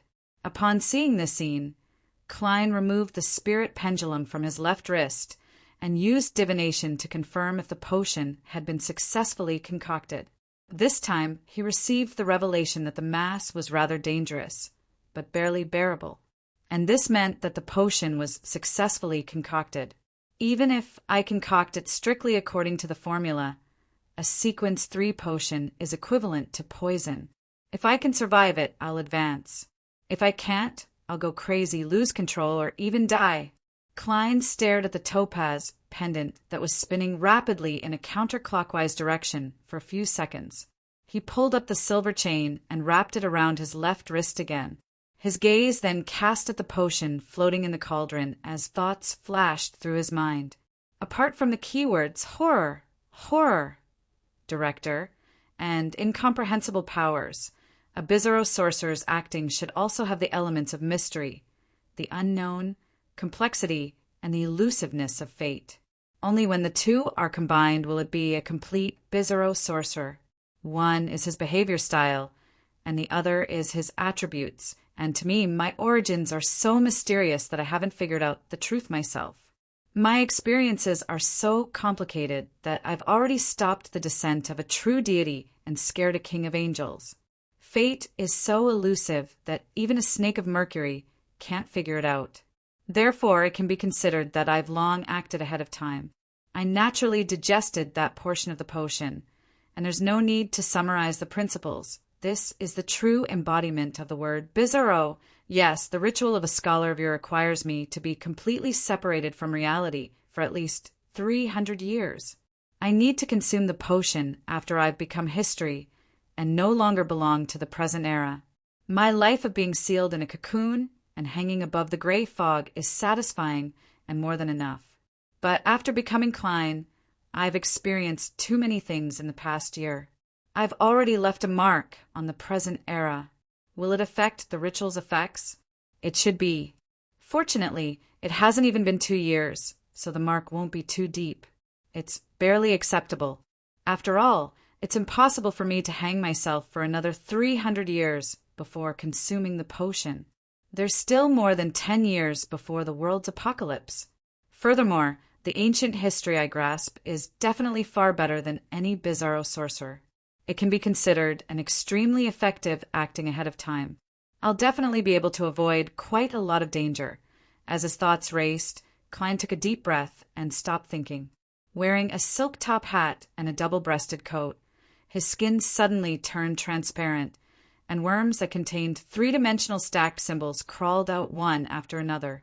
The transparent maggots stirred as though they wanted to crawl into the condensed fog in the cauldron, leaving behind the empty clothes and hat.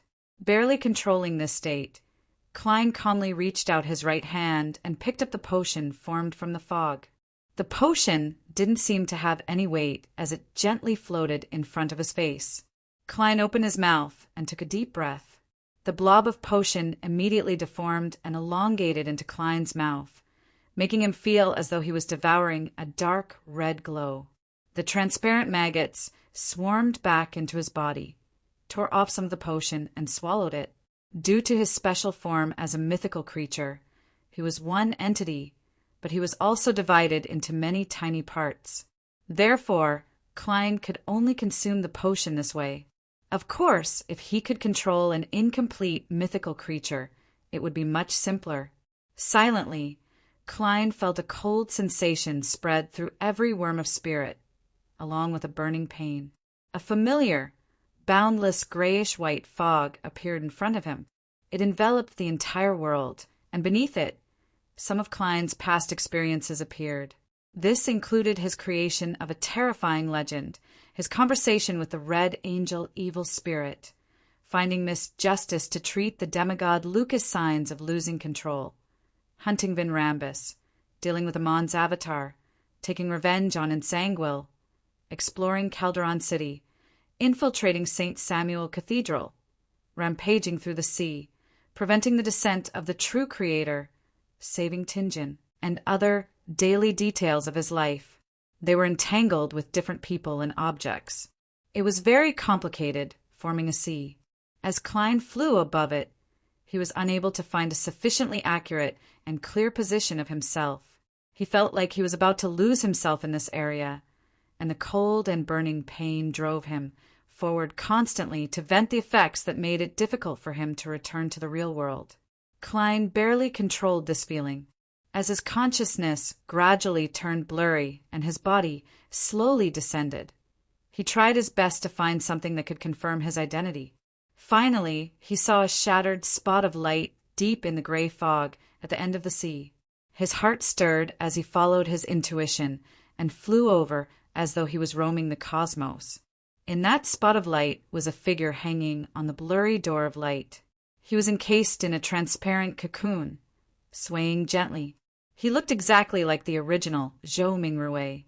He had nothing to do with his surroundings. He was alone and could be easily grasped. Previously, I couldn't see it with the yesterday once more charm, but now I can. In other words, during the advancement process, I can indirectly affect Sapphira Castle above the gray fog? Wait, my thinking ability has been restored. Klein's consciousness became much clearer as he finally understood the essence of the ritual. By eliminating the interference of the details, he could provide a clear and accurate position for himself to become a scholar of yore and prevent himself from getting lost. Following a similar spot of light, Klein began to fly deep into the grayish-white fog. On the way, he discovered that there were all kinds of fragments of light scattered in the surrounding fog. They were from the colonial period, Roselle's reign, the Battle of the Violated Oath, the White Rose War, the 20-Year War. These were all the history of the fifth epoch that Klein knew. As Klein passed through them, he naturally split his consciousness and completed an invisible connection, making his position even clearer. The Pale Era, the War of the Four Emperors, the Tluin-Sostal Empire, the Tudor Dynasty, the United Empire, Solomon's First and Second Empires, the fall of the Red Angel, the Blood Emperor becoming a god, the return of the Black Emperor, and other historical fragments appeared in different places in the endless gray fog as Klein constantly traced back. They were like stars in the black night sky, illuminating the traveler's return. As he traveled, Klein felt himself become more and more lucid. The coldness and burning sensation from every worm of spirit became weaker and weaker. He could have long turned around and returned to the real world, but he didn't stop. He continued flying forward happily. Rose Redemption's fatal attack, the three angels of pure white, storm, and wisdom eating the ancient sun god, the giant king's quartz conspiracy, and the Church of Evernight, Earth, and the Church of the God of Combat hiding as secret organizations flashed through the grayish-white fog. The more he moved forward, the more comfortable he felt. He felt like he was about to fly after running. At some point in time, a group of terrifying dog-like creatures with dark red flames burning in their eye sockets and bodies covered in pitch-black short fur had appeared beside him. They ran wildly through the bottomless gray fog and followed by Klein's sides, as though they were his companions and guards. Among them, two of them had only one eye. Klein looked around and smiled. He didn't stop as he continued, traveling deeper into the gray fog. Portions of the second epoch's twin era and the glorious era of fire flashed past him, pointing out the path ahead for him. Finally, Klein stopped in front of a lonely fragment of light. Inside was a withered forest and a normal-sized tomb. He looked forward and saw that the grayish-white fog was quietly covering the area. It was unknown where the fragments of light were floating. Sensing his spirituality being drained, Klein didn't search for it. His consciousness connected to his starting point as he suddenly plummeted. As the gray fog rapidly dissipated, Klein sensed his body and saw the cauldron in front of him. He didn't have the time to experience his current state as he subconsciously raised his head and looked into the sky. He saw the gray fog and the ancient and majestic palace above it. The mysterious space was trembling gently. In Bakeland, a postman on a bicycle stopped. He turned his head slightly and pressed on the monocle on his right eye.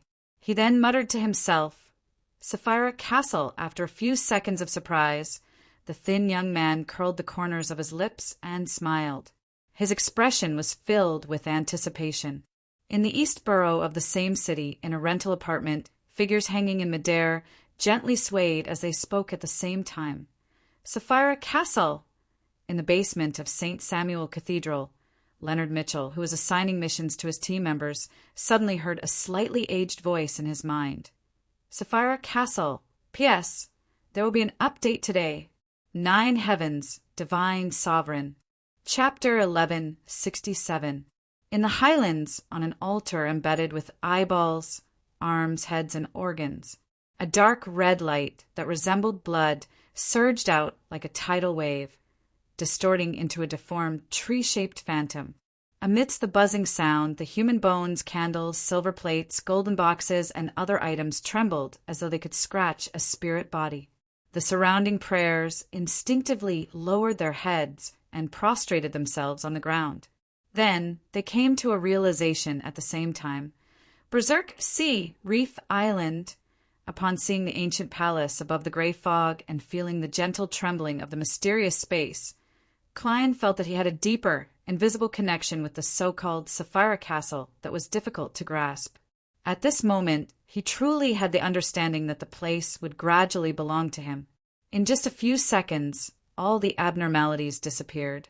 Klein didn't delay as he got his 2 marionettes to put away the items that still had value and destroy the rest. He took out a paper figurine and casually shook it. With a snap, the paper figurine ignited with scarlet flames as dense illusory wings appeared on its back. Klein was taken aback when he saw this. He never expected that the simple interference of paper figurine substitutes would have some hints of Angel's embrace. He then grabbed his marionettes, Kones and Anuni, and with the help of teleportation, he disappeared from the island formed by reefs. After passing through a few islands in the Sonia Sea and making a huge detour, Klein finally returned to his residence in East Bakeland. During this process, he had used paper figurine substitutes, which had undergone several qualitative changes, to interfere with divination, prophecy, tracking, and observation. Phew! I never expected that I would really trigger a change in Sapphira Castle, producing an unconcealable phenomenon. Thankfully, I was careful enough and wasn't careless. If I had advanced in Bakeland or the surrounding areas, Amon and Zeridel would definitely have seen. Klein heaved a sigh of relief as he hurriedly took 4 steps counterclockwise and went above the gray fog to do a divination. After confirming that he was in a safe situation, he didn't stay any longer and immediately returned to the real world. With the help of cogitation, he converged his dissipating spirituality. After finishing this step, he took off his clothes and leaned back on the bed, falling into a deep sleep.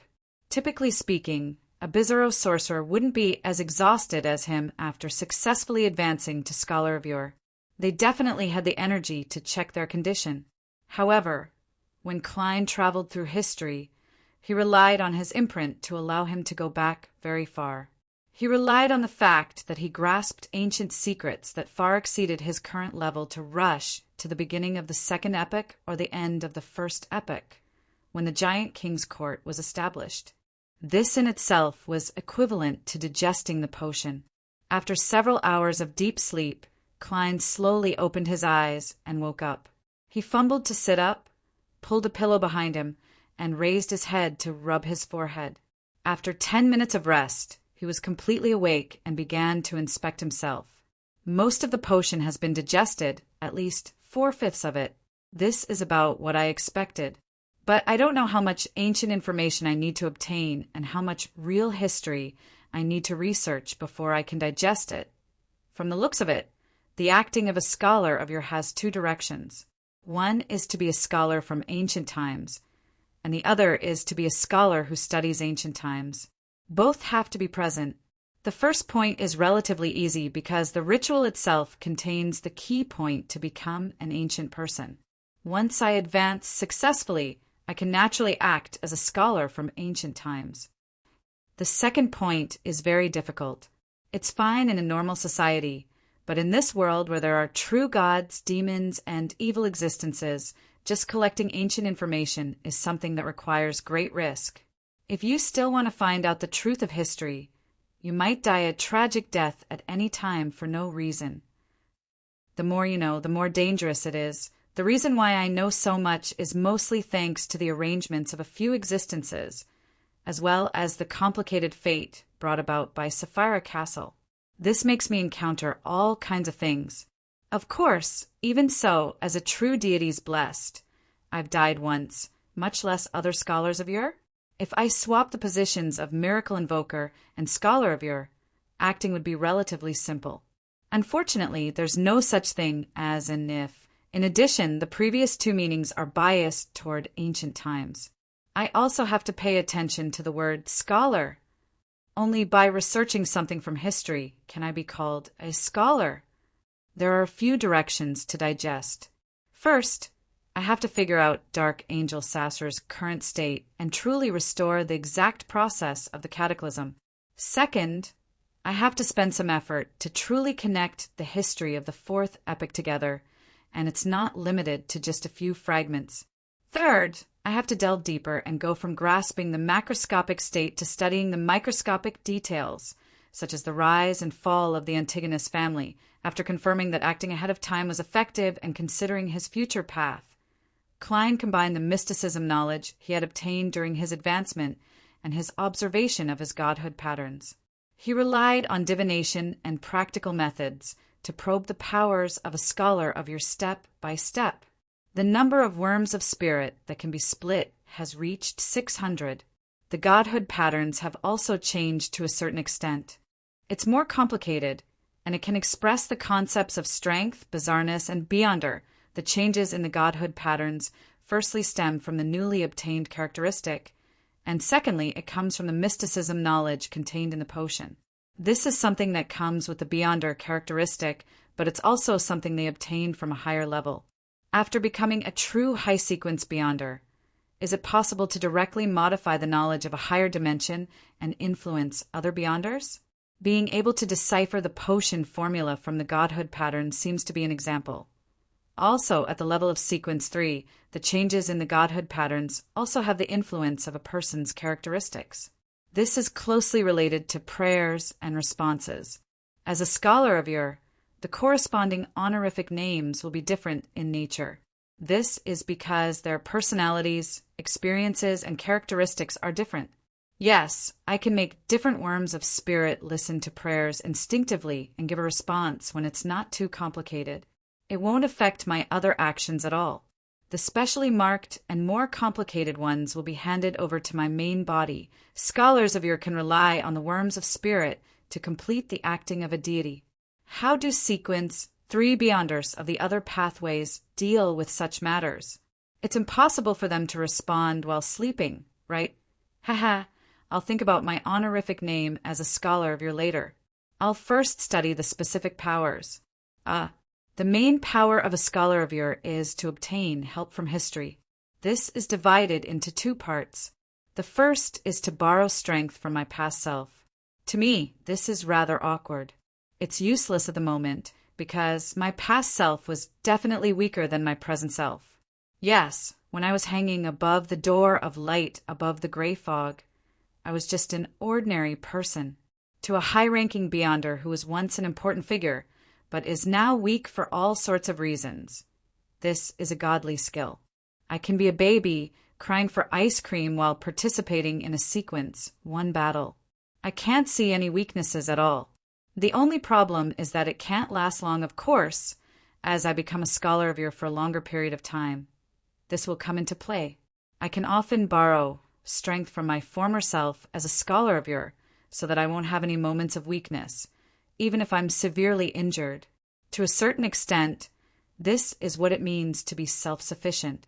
I'll never be in a trough until my spirituality is exhausted. Yes, before my spirituality is exhausted, I can keep borrowing strength from my past self. There's no limit to the number of times I can do it. And with my current spirituality, even without recovering, I can borrow strength nearly 10 times a day. Each time, I can maintain it for 5 minutes. The second part is to summon a projection from the historical void. It can be a person or an object. The more detailed and realistic the understanding of the corresponding history and objects, the higher the chances of success and the longer it can be maintained.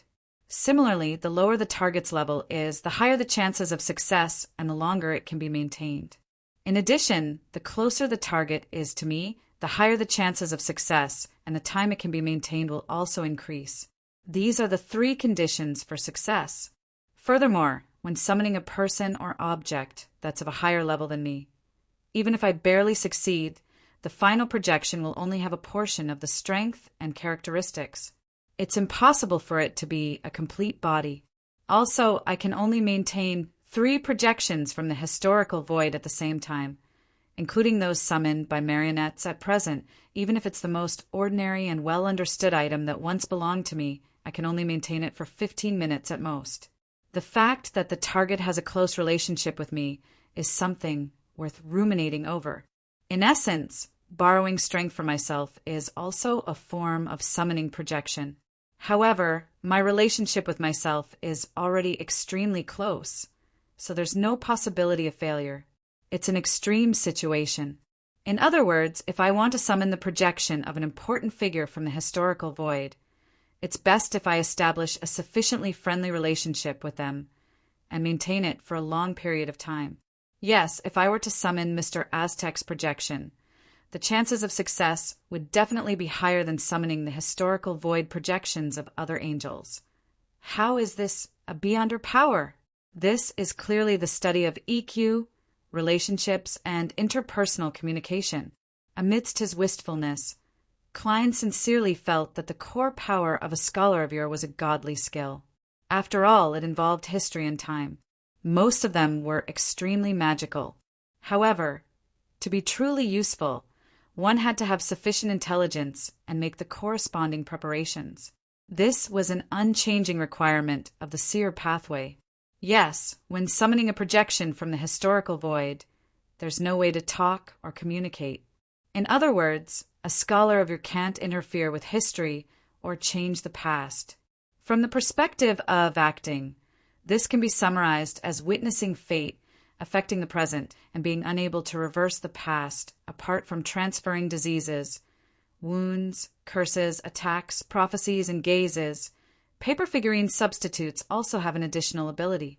It can transfer a particular part of a paper figurine to the target. Before the target realizes that it's fake, it can operate as though it's real. Ha! If anyone were to encounter me after losing their heart and their brain hasn't died, I can give them a paper heart. It can obtain the power to beat and circulate blood from history. The initial control time of spirit body threads is reduced to 2 seconds, and the complete transformation into a puppet is 10 seconds. The range of the above 2 types of control is 500 meters. When driving a marionette, the limit of switching positions is 5 kilometers. Flaming jump is also 5 kilometers. The air cannon can be freely controlled, and it's at most equivalent to a coastal defense cannon. It can transform into a creature whose size doesn't exceed a certain limit. Some of the organs produced can be used, while others are just decorations. Phew, this is a scholar of yore. A scholar of yore who has already digested most of the potion. After examining himself, Klein slowly stood up. He prepared to enter the world above the gray fog to check on the changes in Sapphira Castle. P.S. First place in October's monthly votes will be updated. Chapter 1168. Above the endless grayish-white fog, Klein's figure appeared in the ancient palace. Just by looking around, he discovered several differences. Among them, the most obvious point was that the state and layout of the mysterious space had been completely projected into his spiritual body. Even though he was far away, he could still see the grayish-white clouds and the weird door of light in midair. Apart from the palace I conjured and the door of light that originally existed, there's nothing here. It's empty, boundless, and filled with high-level powers. As Klein muttered, he sat down, raised his right hand, and gently pushed upwards. In the blink of an eye, the entire gray fog was boiling. The mysterious space that it carried also shook inexplicably, emitting rays of slightly dark brilliance. These beams of light gathered together, and according to Klein's thoughts, They condensed into a translucent angel with illusory wings on its back. It was an angel with a corresponding level and power, a dignified, holy, and extremely oppressive angel. There's no need to add the Dark Emperor card, Tyrant card, or Red Priest card, nor do I need to use the Sea God Scepter. Just by myself, I can stir the power of this mysterious space to the greatest extent, allowing the Fool's Angel to become a true Sequence 2 angel. Of course, this angel can't respond to prayers, nor can it be maintained for too long. It only exists in a hug and a few attacks, possessing some powers of the miracle domain. Indeed, my resurrection is a gift from Sapphira Castle. As for how many more times I can resurrect, I can't come to a conclusion now.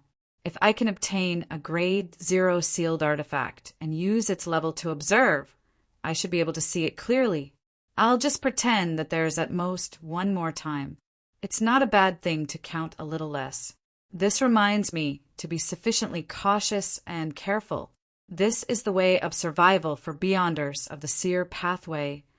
Unfortunately, this kind of miracle can only be used on me for the time being. Yes, it mostly refers to the present. To truly possess and control this mysterious space, I have to at least become an angel, or even a Sequence 1 angel, as expected of Sapphira Castle. As for that strange door of light, the requirements might be even higher. I can't tell if there's any hidden danger at the moment. What's the meaning of Sapphira Castle's existence? Bait the transmigrator and resurrect the original creator? Klein waved his right hand slightly, and the holy and powerful angel dissipated in midair. The entire Sapphira Castle calmed down. Then, Klein stood up and stepped onto the grayish-white cloud in the air. He stood in front of the strange light door formed by countless light balls. The door of light was stained with a little greenish-black, and the essence of each ball of light was a transparent and translucent worm that hugged together. Staring at the transparent cocoons suspended by the black threads, Klein reached out his right hand and slowly extended it towards the door of light in an attempt to touch it. 1 inch, 2 inches, 3 inches. His hand finally touched the edge of the light door, but it passed through as if it was only an illusion.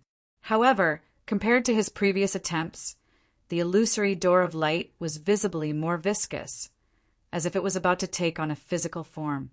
This is an item that represents the essence of Sapphira Castle? Klein pondered for a few seconds, then turned around and returned to the ancient palace. Without any delay, he left the world above the gray fog and began experimenting with the various abilities he had obtained. I have to get an honorific name first. The range of a Sequence 3's response to prayers is a region. This is because of the different authorities. There are differences in size. It's obvious that Sea King has a larger territory. Therefore, my honorific name also has a limit. Protector of all the poor children in Bakeland. It feels weird, yes. Others have to have such a limit, but I might not. I can use the Blessed of the Spirit World and Sapphira Castle to replace it. I should be the only blessed that belongs to these 2 places at the moment. It's unique enough. This way, as long as they are in the same city or region as me, they can pray to me through this honorific name. There's nothing I can do if I'm not in the same region. It's impossible for me to be like throwing the Sea God's scepter above the gray fog and split a few worms of spirit above the gray fog. With the help of Sapphira Castle's level, the entire world will respond. Although I can't confirm the relationship between the Dark Angel and the ancient Sun God, this is enough to warn me to be careful of my avatars and marionettes. Furthermore, I can't just split a few. I have to leave most of the worms of spirit in Sapphira Castle to achieve the effect. I don't have that ability at all. By the way, my mental state isn't bad. I don't have a split personality, nor do I become cold and terrifying uncontrollably. This means that the mark of a scholar of Uran history is his anchor point. Also, this situation only became serious after the Emperor became an angel. He had no choice but to rely on his believers as anchors to provide his location. I'm still lacking a huge level. I have to search for other things that can be used as anchors other than believers, just in case. As Klein thought, he took out a pen and paper. He then wrote the first description of his honorific name, Blessed of the Spirit World and Sapphira Castle. After some thought, he began to write the second and third paragraphs with his rich experience and the knowledge he had gained from the Godhood patterns. Mysteries that originate from ancient times, testimony of a long history. As a sequence 3 wasn't a true God, he couldn't use a syllabic description. Klein thought for a moment and added 2 more sentences. Protector of magic and theatrical performances, the great German sparrow. In fact, non-true gods could also use a syllabic description, but one of them needed to use the level of a true god. For example, Klein could use blessed of the Evernight goddess. Under such circumstances, it was essentially closer to a summoning incantation than a prayer for an honorific name. It was similar to a messenger. And if the messenger was a spirit world creature, there wasn't even a need to limit which true god's blessed it was. Therefore, it was often unknown what was summoned, making it rather dangerous. After some deliberation, Klein controlled Anuni to recite the honorific name he had just written in ancient Hermes. A few seconds later, Klein raised his right hand and rubbed his temples with a rather odd expression. He didn't hear the prayer. What's wrong with this honorific name? Klein seriously deliberated over it a few times and gradually came up with an idea. I might not be the only blessed of the spirit world and Sapphira Castle. The Hounds of Fulgrim can be considered as well. I have to limit it after some modifications. Anuni once again recited in ancient Hermes, I'm going to take a look. Blessed of the spirit world and Sapphira Castle, mysteries that originate from ancient times, testimony of a long history, protector of Baekeland's magic and theatrical performances, the great German sparrow. I pray for your blessings, for you to illuminate the darkness before my eyes. Just as Anuni finished speaking, Klein heard his prayer. Furthermore, only a few worms of spirit heard it. It didn't affect his main body at all. This is different from the prayer conveyed by Sapphira Castle. It's very clear. With a thought, Klein's worms of spirit responded according to the rules he had set beforehand. With a thump, a ball of fire appeared in front of Anuni's eyes. It floated in midair and illuminated the entire room. That's right. If I pray in Hermes, I have to set up a ritual and draw symbols. As for essential oils and herbs, it doesn't matter if I have them or not. Am I someone who will be pleased by such things?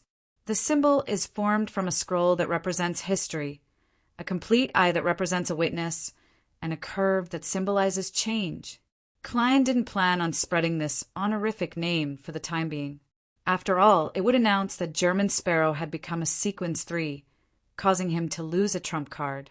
Furthermore, he still had the identities of Sea God and the Fool. A new honorific name wasn't important. Pa! Klein snapped his fingers and ignited the piece of paper on the table that had the honorific name of German Sparrow written on it. A scholar of your also has the means to create fog and lower the temperature, but it's not a core ability. Next, I have to try summoning the historical void's projection. Who should I look for first? As he muttered to himself, Klein suddenly sighed. He then half closed his eyes and used his godhood to allow a portion of his spirit body to enter the gray fog and roam through history. Following the various locations that he had previously established, Klein instantly arrived in front of a spot of light. Inside the spot of light was a spacious, bright room with 2 rows of floor-to-ceiling windows. In the room, a man wearing a dark red coat embroidered with golden threads was standing by the window, looking at the spot where the sun had set. He looked to be in his 30s. He had long, chestnut-colored curly hair, blue eyes, a high nose bridge, thin lips, and a neatly groomed beard. He looked rather good. Roselle Gustave. On a street in North Borough, a young man with a thin face, a wide forehead, and a monocle was sitting in a café by the side of the road. He held a fountain pen and was in serious thought. He raised his other hand and pinched the monocle. Finally, he wrote a paragraph. blessed of the spirit world, and Sapphira Castle. Then the fountain pen paused again, as though it hadn't thought of what to write next. Eastborough, in a 2-bedroom rental apartment. Klein took out his golden pocket watch and opened it. He had already made an appointment with Miss Sharon and Marek to meet in an uninhabited house that night. After some thought, Klein raised his right hand and grabbed at the air in front of him. A simple and unadorned brass key instantly appeared in his palm. This was the master key that had once helped him defeat Wraith Steve and prevent the true creator from descending. It allowed people to hear Mr. Door's ravings on a full moon night. Now, Klein had summoned it from the historical void, and it could last for 10 minutes. Ha!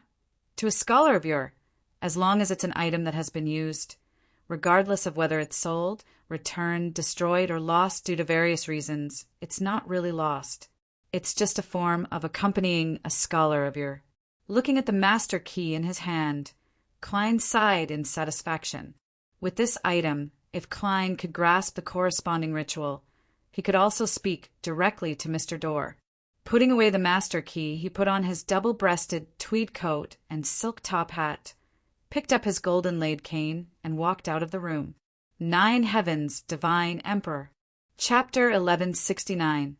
Bakeland, East End, 7, Pinster Street. After a busy day, Leonard finally had the chance to ask his question. "Old man, what's Sapphira Castle?" The slightly aged voice in his mind was silent for a few seconds before replying with a "ha." "The place where you gather every Monday might very well be Sapphira Castle."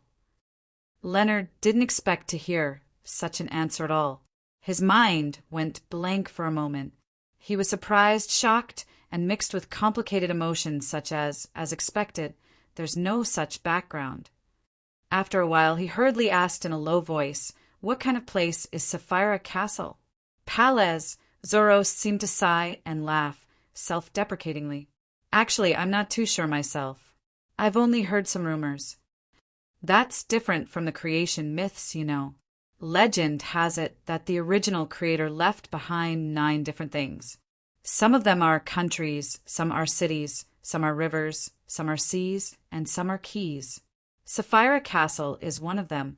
It might not actually be a castle, but something else. You might know better than me what it looks like. The reason why I'm certain of its existence is because I sensed it when I became an angel, but I was unable to see it or establish a connection with it.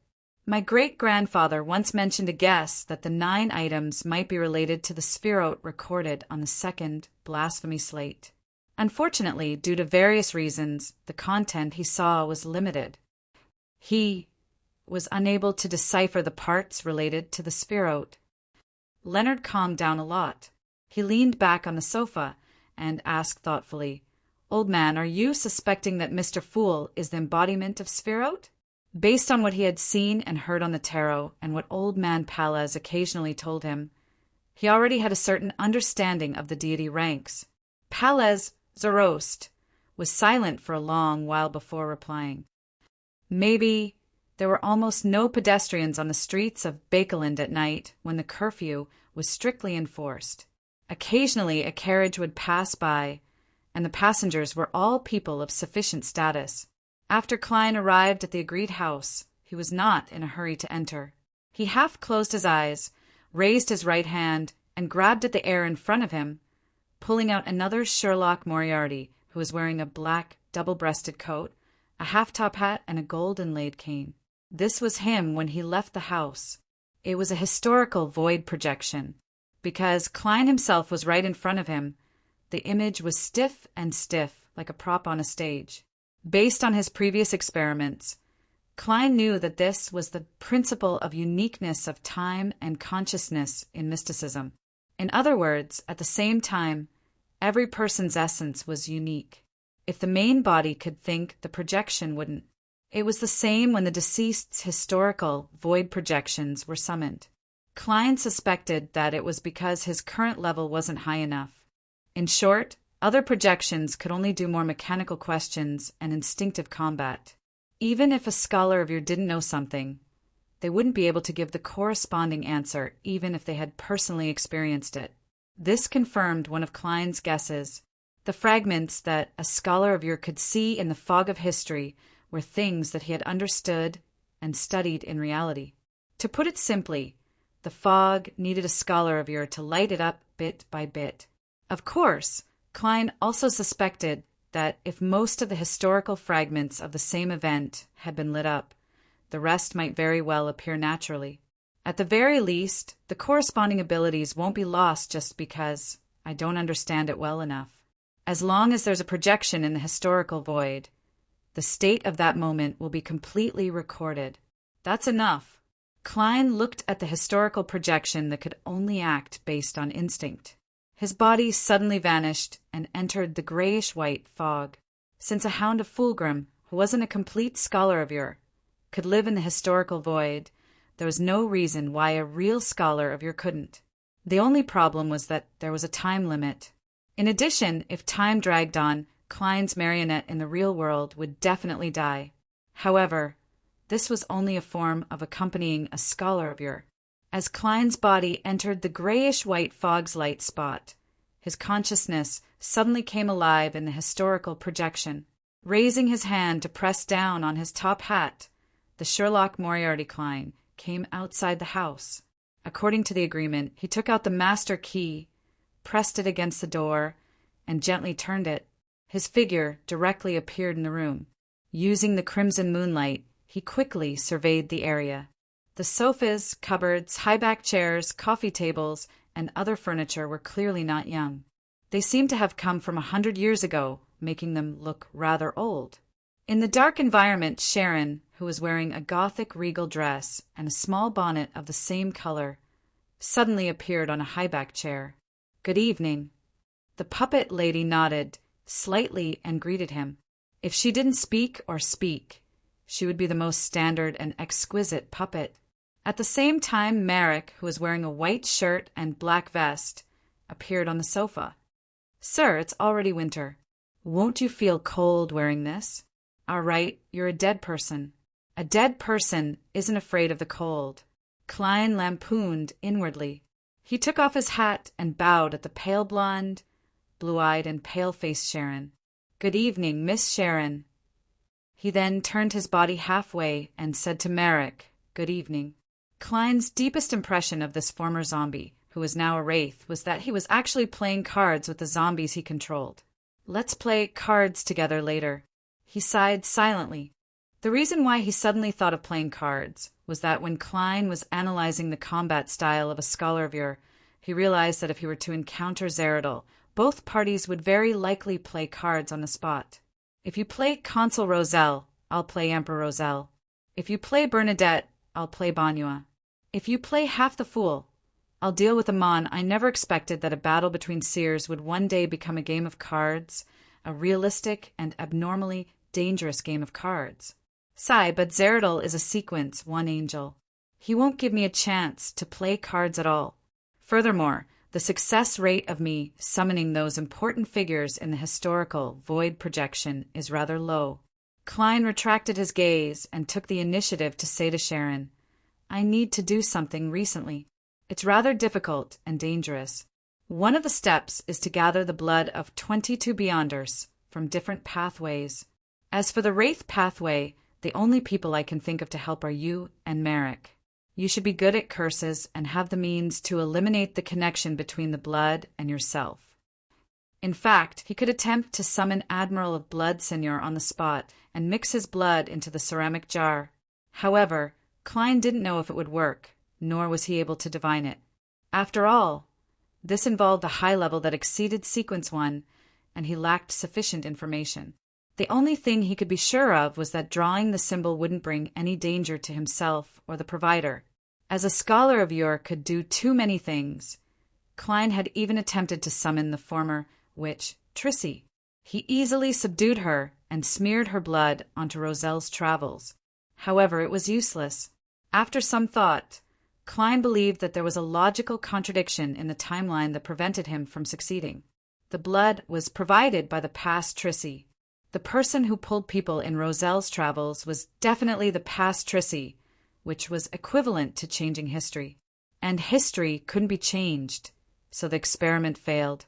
Sharon quietly listened to Sherlock Moriarty's request and said without any change in expression, "All right, all right.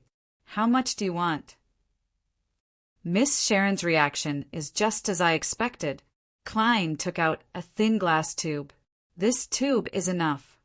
Sharon, who was wearing a Gothic regal dress, raised her right hand gently.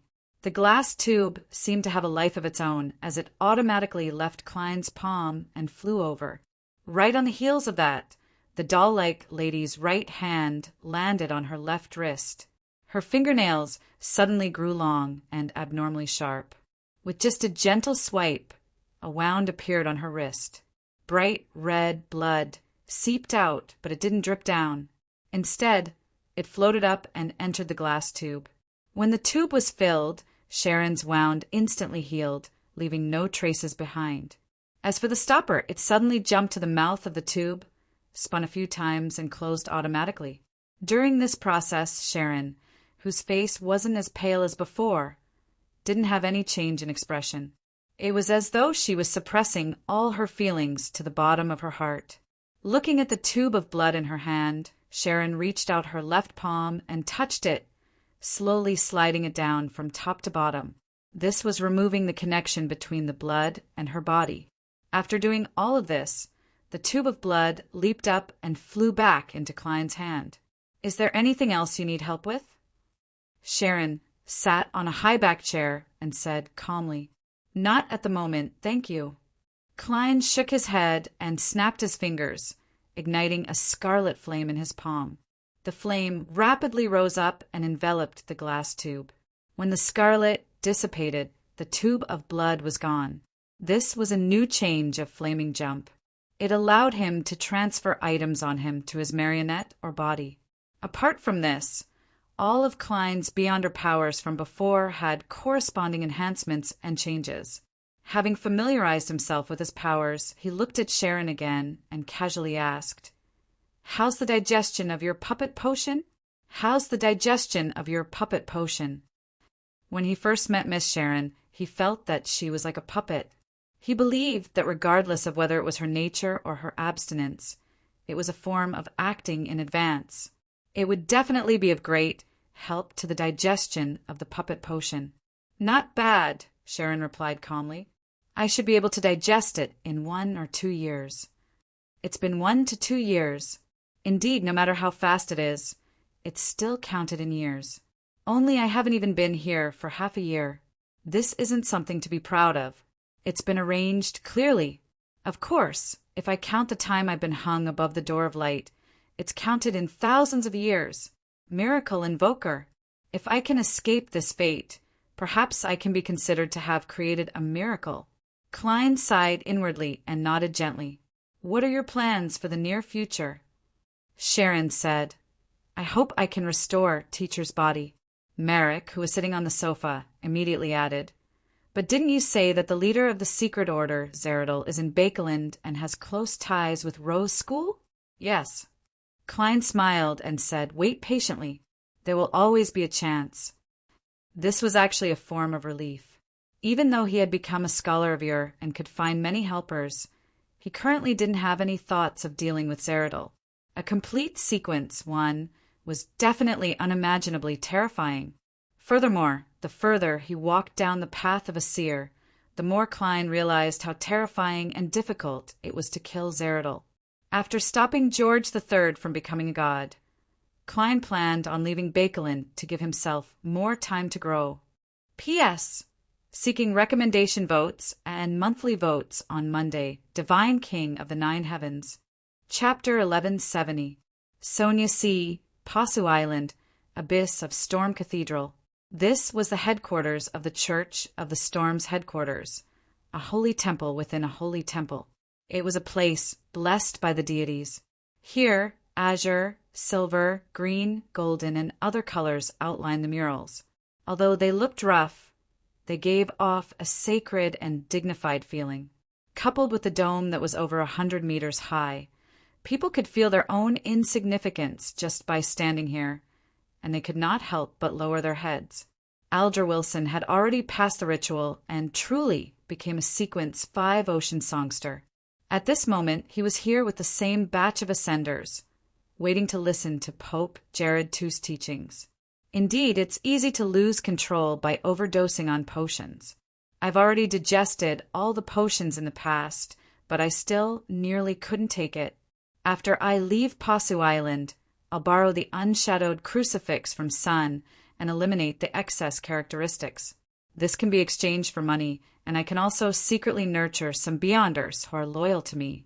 With the reflection of the blue stone tiles on the ground, Alger saw that the color of his hair had turned darker and thicker. At this moment, the sound of a thunderous musical instrument sounded, exploding in the hearts of every Beyonder, spreading immense fear. Pope Jared II walked out with his scepter in hand. He ascended the steps and faced the crowd.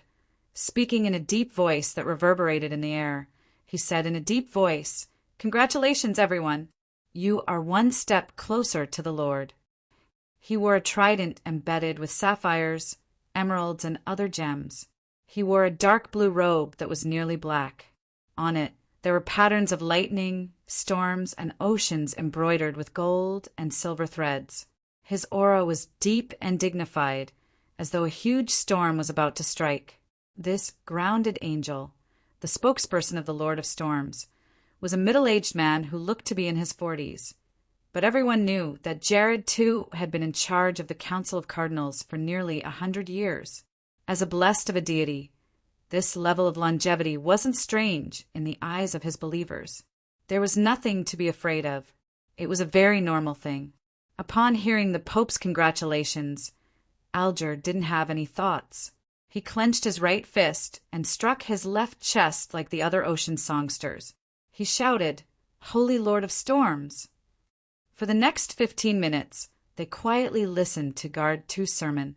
After going through this process, Alger received his mission from a high-ranking deacon: head to Sonia Island and lie in ambush in the surrounding waters. He was to find an opportunity to attack the harbor, the supply fleet, and the Fasak merchant ships. Bakeland, Empress Borough, inside the Hall family's luxurious villa. Audrey had just put on a blue cloak and was about to go to the Rouen Charity Bursary Foundation on Phelps Street with Susie, her maid Annie, and the others when she saw her father, Earl Hall, coming in from the main entrance. "Dad, good morning. You didn't come home last night?" Audrey was a little puzzled and looked up and down a few times. "You can tell." Earl Hall touched his beautiful mustache and asked with a smile. Seeing that her father was in a good mood, Audrey smiled and said, "There's a strong smell of cigarettes on your coat. This means that you haven't taken it off for a long time, and it's an outfit for going out." Apart from this point, there were many other details that could lead to the same conclusion, but Audrey deliberately didn't mention them. As Earl Hall took off his coat and handed it to his valet, he chuckled and said, "Not bad. You're very observant. From the looks of it, being busy at the Charity Bursary Foundation has greatly improved you." "I was at the Prime Minister's residence last night, waiting for news." Upon saying that, Earl Hall sighed and said, "The front lines of Winter County and Mid-Seashire have once again repelled the Fasak attacks." The front lines of Winter County and Mid-Seashire have once again repelled the Fasak attacks. With the arrival of the harsh winter, we finally have a chance to catch our breath. Audrey blinked and appropriately expressed her surprise. Earl Hall immediately smiled. "I understand what you're puzzled about. What the newspapers say is what we want the people to know. The situation at the Amantha Mountain Range's defense line and the major cities along Mid-Seashire's coast isn't as good as you think.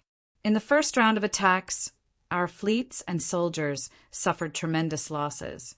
In order not to cause panic, we announced that each side had its own victories and losses, and allowed the various shipyards and munitions factories to work frantically. During this period of time, the two lines of defense were nearly breached several times. Many key areas were lost and recaptured. It's said that they've become humanity's meat grinders. Fortunately, we finally persevered. This winter will be the turning point of this war." Actually, I know. The number of dead, missing, and injured might have been concealed, but it also explains a lot of problems. Besides, winter isn't necessarily a good thing. Fae-Sacs, weather warlocks, are very good at making use of such situations. Audrey's heart sank as she hurriedly controlled her emotions and smiled. That's great. I hope peace can be restored as soon as possible. Earl Hall was taken aback for a moment before he said, His Majesty plans on giving a speech to the people of the country on Saturday. His Majesty plans on giving a speech to the people of the country on Saturday, telling them that we will definitely win. When the time comes, we will organize people in the various cities and villages to gather in the square and use the latest technology to let everyone hear it. The latest technology. Let the people gather in the various squares to listen to the king's speech. Audrey suddenly thought of Mr. World's reminder and decided to inform him of this matter. Organizing a large number of people to the square to listen to the speech. This is the corresponding sacrifice, right? George III is about to hold the Black Emperor ritual. Klein, who had received the latest news from Miss Justice, returned to the real world. His expression clearly turned solemn. He paced back and forth in his rented apartment and didn't delay any further.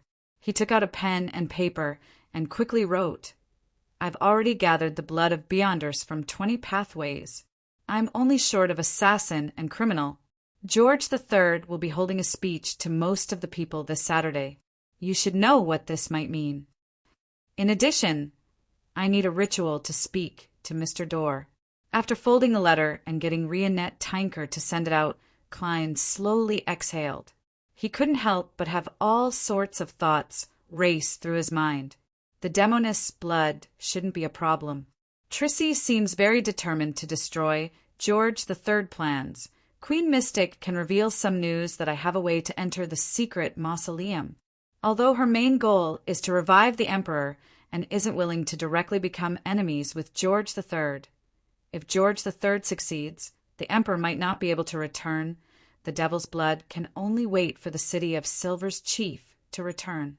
The hunting team he led set off for more than 10 days. They should be returning soon. In theory, there's still time. No problem. If that doesn't work, I'll try 2 backup plans. One is to use the Blatherer's aura to replace the blood, and the other is to summon the devils I've previously encountered from the historical void and extract their blood in a room that didn't look special in the Bakeland Bridge area. Trissy, whose black hair was glistening, reached out and took out a letter from the mirror. When she opened it, her brows gradually furrowed, making her look especially lovable. Is it finally coming? Trissy's expression changed a few times.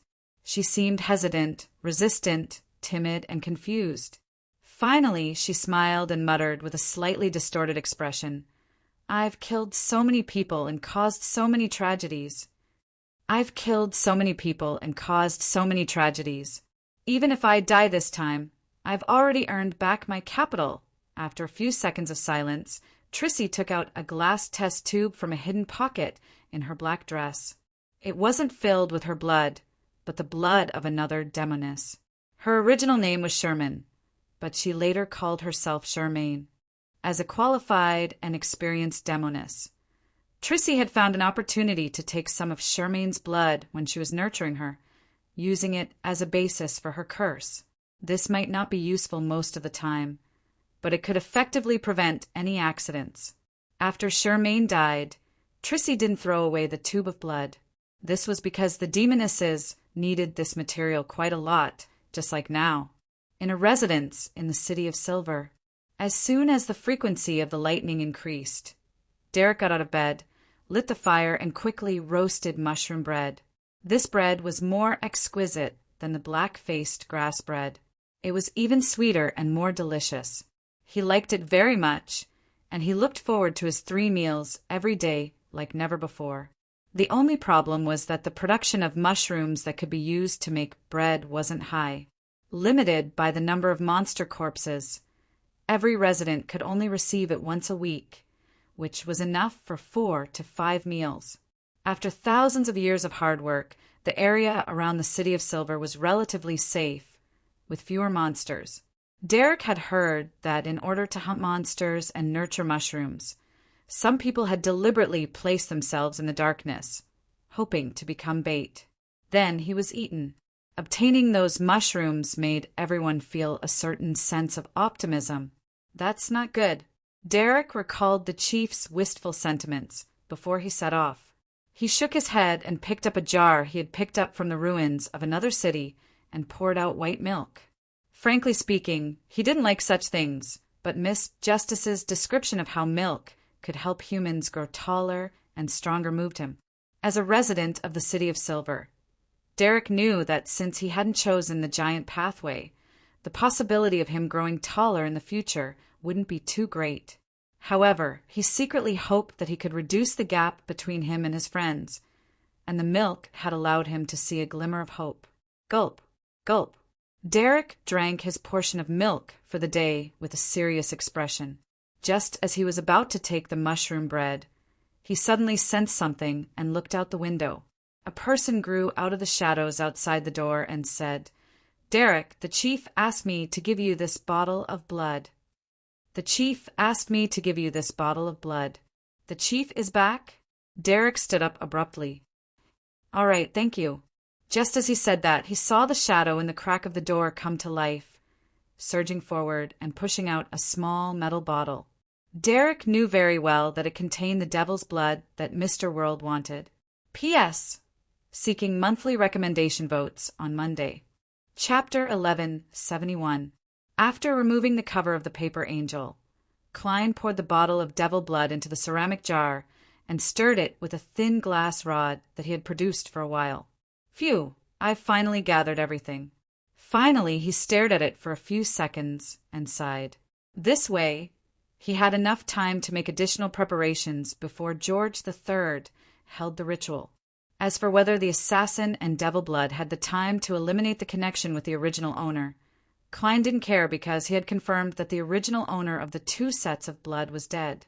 He had divined the origins of the assassin's blood to figure out if it belonged to Demonis Trissy. If it did, he would consider if he should leave some behind and smear it on the surface of Roselle's travels. The outcome disappointed him, but it didn't surprise him at all. He had long realized that Trissy was as cautious as he was. Demonesses also have the instigator sequence. It also requires quite a bit of intelligence. The instigator and conspire potions should have the effect of increasing intelligence. Otherwise, Donna's future would be worrying. As Klein thought, he threw the ceramic jar in front of him into the junk pile. He then returned to the real world and browsed through the detailed ritual provided by Demonis Trissy. This was a ritual that could help Klein speak to Mr. Dorr during the full moon. A total of 9 gems. Isn't this too extravagant? As he read, Klein muttered in passing. As a tycoon who had donated quite a bit of money, he still had nearly £30,000 in cash, £14,000 in notes, £15,000 worth of gold bars, 35 gold coins, and some change. It wasn't that he couldn't afford to buy gems, but he felt that it was too wasteful. After thinking for about 10 seconds, Klein decided to try and see if he could use the historical void images as a replacement. After all, he had no intention of pleasing Mr. Dorr. After the ritual ended and the gems disappeared, Mr. Dorr wouldn't be able to do anything to him. If it doesn't work, I'll consider buying it from a jewelry store. Klein stood up and set up the ritual in the room outside the rental apartment. After finishing the other preparations, he stretched out his right hand and slowly and heavily grabbed at the air in front of him. He grabbed a simple brass key out of thin air. This was the key item to summon Mr. Dorr, the master key. Then Klein made a grabbing motion in front of him and pulled out an item from the void. This object exuded a tranquil radiance and was in the shape of a full moon. There were many scarlet gems embedded around it, and in the middle was a symbol representing the moon and many mysterious patterns. Scarlet lunar corona. The scarlet lunar corona that currently belonged to Sharon. It could create the effect of a full moon, allowing the person holding the master key to hear Mr. Dorr's ravings. If Klein only wanted to hear what Mr. Dorr was shouting, this was enough. There was no need to hold any more rituals, but his goal was to speak to the King of Angels, so he still had to follow the procedure. After placing the master key and scarlet lunar corona on the altar at the same time. Klein thought for a moment and reached out his right hand again, grabbing at the air in front of him.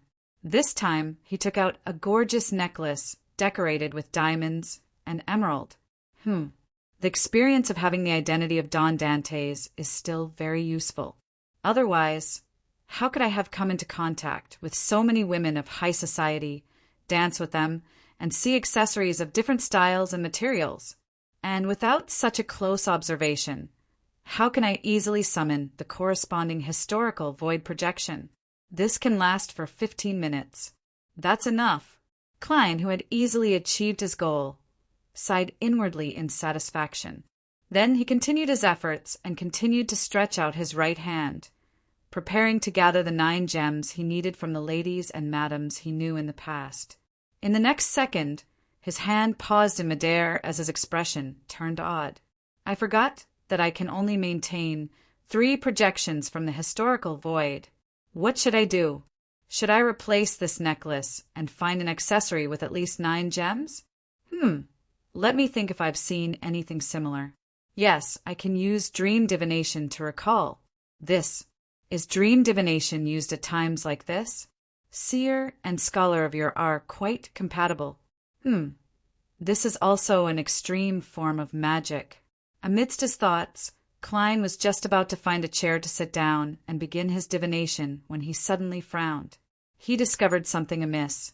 Under normal circumstances, it was impossible for him to forget that he could only summon 3 historical void projections at the same time. Is this a subtle spiritual warning? Klein looked at the master key and scarlet lunar corona on the altar.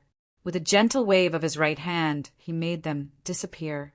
Then he took 4 steps counterclockwise and chanted the honorific name. He arrived above the gray fog and sat in the seat belonging to the fool.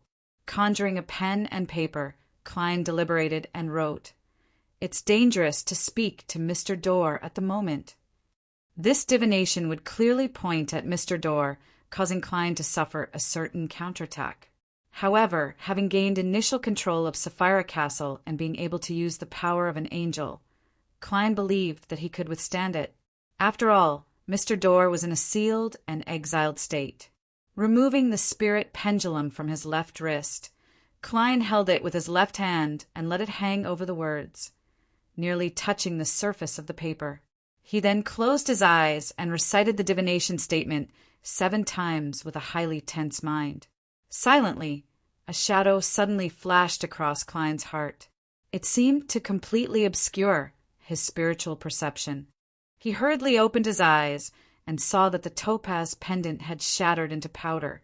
After I gained initial control of Sapphira Castle, certain divination techniques have become more concealed. It won't cause any accidents. Yes, is it related to my own safety? Or is it because the gap between me and Mr. Dorr has narrowed to a certain extent? Of course, it's referring to Mr. Dorr in his sealed state. Or could it be a combination of the two? Now, this result indicates that speaking to Mr. Dorr now will result in unbearable danger. Why is this happening? Klein frowned. He was unable to make an effective guess or come up with a reasonable explanation. After a while, he leaned back against the back of the high-back chair and shook his head with a sigh. He gave up on his original plan. I can only make more preparations in other aspects. Klein pressed his left hand down, and the topaz pendant instantly returned to normal. After all, it was only a projection of the main body above the gray fog. Due to the changes in the divination, Klein made some connections. It was that spying on the cluster of distorted and transparent maggots on the main peak of the Hornacis mountain range might not be as dangerous as before. There's a high chance that it's a sequence, one angel of the Antigonus family. It might even be the half-fool that Leonard mentioned to me. If my spying can last a little longer, the possibility of directly deciphering the sequence 2 Miracle Invoker or sequence 1 Attendant of Mysteries potion formula won't be low. Yes, there's only one chance. Who knows what changes will happen to that completely crazy monster? When I'm completely accustomed to the scholar of your potion, I can give it a try. Klein rubbed his temples as his figure suddenly disappeared above the gray fog. After returning to the real world, he wasn't in a hurry to clean up the altar. Instead, he sat on a chair and seriously considered what other unconventional preparations he could make. The so-called conventional preparations were meeting Queen Mystic and discussing the details of the cooperation, giving more gifts to Willa Septon, Rionette Tinker, and Pallas Zoroast, praying to the Evernight goddess to increase the chances of summoning the ascetic Ariana's historical projection, familiarizing himself with the core powers of a scholar of Ur. As for unconventional preparations, it depended purely on Klein's imagination. After thinking for a while, Klein's expression turned heavy. He frowned slightly as he reached out his right hand and grabbed at the air. This time he didn't drag anything out. Klein grabbed another 10 times, but the summoning ended in failure. This made him have no choice but to helplessly accept a fact. It was impossible to succeed just by relying on himself. He then took out his wallet and took out a paper crane. On its surface he wrote with a pencil, "Give me some luck, and I'll bring you ice cream from the Srenzo restaurant." After folding the paper crane again, Klein entered the room inside and lay on the bed, recovering his spirituality by sleeping. In his hazy dream, he saw thin, short, silver snakes. They formed a response. 5. No problem. Klein smiled and made a promise. The next moment, he woke up. Sitting up, Klein reached out his right hand again and grabbed 10 times. All of them failed. It won't work even if I have enough luck. It's too difficult. Klein subconsciously wanted to tap the edge of the bed with his fingers, but he instantly restrained himself. This was because this action was a habit he had developed above the gray fog. It wasn't suitable for him to bring it to the real world. After pacing back and forth for a long time, seriously considering all kinds of connections, Klein finally left the bedroom. He brought an item back to the real world at the altar that had yet to be cleaned up. It was an ancient book bound in parchment with a dark brown cover. Gu Rosel's Travels. Picking up the book, Klein took a deep breath and half closed his eyes, as though he was sensing something. Slowly, he reached out his right hand and grabbed it very slightly. Failure. He grabbed it again. Another failure. After 5 consecutive failures, Klein's movements became slower, as though he was taking out a piece of charcoal from a red-hot stove. Suddenly, his arm muscles tensed as he pulled back with extreme caution. He slowly retracted his right hand, dragging out a rather dim, ancient-looking quill bit by bit. It came from the Resurrection Square in Kukua City in the northern state of the southern continent's West Balam. It came from beside in Sangwell's corpse. This was 0-08 before Amon's brother picked it up. P.S. Recommending a book, Players Over Justice. It's a new book by the author of Quicksilver Blood, Buki 10 Strings. The power system and dungeons are very interesting. Chapter 1172. It can only last for about a minute. Isn't that too short? A thought flashed through Klein's mind. Without considering anything else, he took 2 steps and arrived in front of the desk. He put down Rosel's Travels, held 0-08, and quickly wrote on a piece of paper. George III plans on using this speech to bait out all the enemies who want to destroy his ritual. But if everything goes smoothly and nothing unexpected happens, he will also take the opportunity to consume the potion and reveal his trump card to attempt the advancement to the level of a deity. After all, there are too many unknowns in the future, and it's similarly not safe. Besides, his present preparations are sufficiently perfect and appropriate. This is a very reasonable development. After finishing the last sentence, before Klein could seriously check if there were any mistakes in the content, the slightly dim quill in his hand silently vanished, as though it had never existed. And the contents of those few short sentences seemed to drain Klein of all his energy, making him feel a little dizzy. He had no choice but to take a few steps back and sit down on a chair. That doesn't make sense. I didn't see how exhausted and strenuous in Sangwell was back then. It should be because I forcefully summoned it and didn't dare to let 0-08 weave its own story. When writing, I had to rely on my own spirituality to support me. As for Insangwell, he could obtain 0-08's cooperation, so the expenditure wouldn't be that great. Klein closed his eyes and cogitated for a while before he finally recovered. Under normal circumstances, it was impossible for him to summon this grade 0 sealed artifact without any actual contact with 0-08 and having only met it once. However, on the one hand, he had the Snake of Fate personally augmenting him with luck. On the other hand, he had Grozel's Travels. This was an item left behind by the Dragon of Imagination, Anquelt. Inside it hid the City of Miracles, Liveseed. It had a deep connection with 0-08. If not for the interference of certain high-level existences, the two items would have long met. Klein didn't know if the connection between fate and characteristics could increase the chances of a successful summoning. He only thought that he wouldn't lose anything by giving it a try, and he really succeeded. And it was precisely because of this that he didn't dare use Rozelle's Travels to carry the contents written by 0-08's projection. He didn't even dare let them approach, afraid that an unavoidable accident would happen. This was Bakeland, a city with a high population density. Yes, logically speaking, there shouldn't be any accidents. After all, 0-08 is an image from the historical void. It's fake. Rozelle's Travels was conjured by the Dragon of Imagination, so it's also fake. A fake with a fake doesn't make it real. It lacks the material foundation of a beyonder characteristic. I can experiment on an uninhabited reef island later. Klein rubbed his temples, stood up, and returned to his desk to examine the text he had just written. He didn't directly write that George the Third advancement had failed and that he had perished on the spot because he believed that when it came to interfering with a sequence one angel, it was impossible to do it so directly with the projection of 0-08. He had to be more tactful. Furthermore, there was the psychological alchemy and Amon's brother on the other side. If the influence was too obvious, it would definitely be detected and easily used. Klein could only take a roundabout approach to reduce the number of unknowns. I hope it's useful. After staring at it for a while, Klein folded the piece of paper and stuffed it into his pocket. Then he sacrificed Rozelle's Travels to the world above the gray fog. After doing all of this, Klein began to consider another problem. It was when he should go out to buy ice cream for Willow Septon. Bakeland has Zeradol, and it's very likely that there's Amon.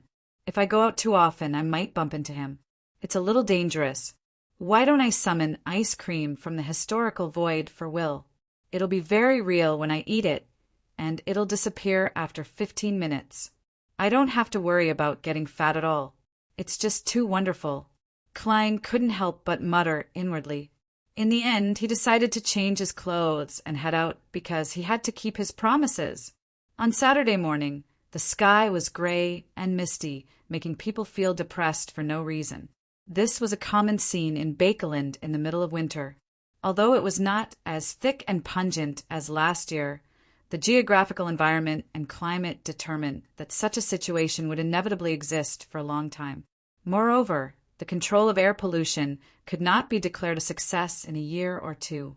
Melissa draped a knee-length black coat over her long dress and put on a black gauze hat before walking quickly to the door. Benson held his top hat and shook his head when he saw this. A girl who's not even 20 years old should dress like a girl who's not even 20 years old. That's too mature and old-fashioned, understand? So old-fashioned. Melissa glanced at her brother and gave a simple reply. Another quarter-penny a pound of bread. This price. Benson sighed.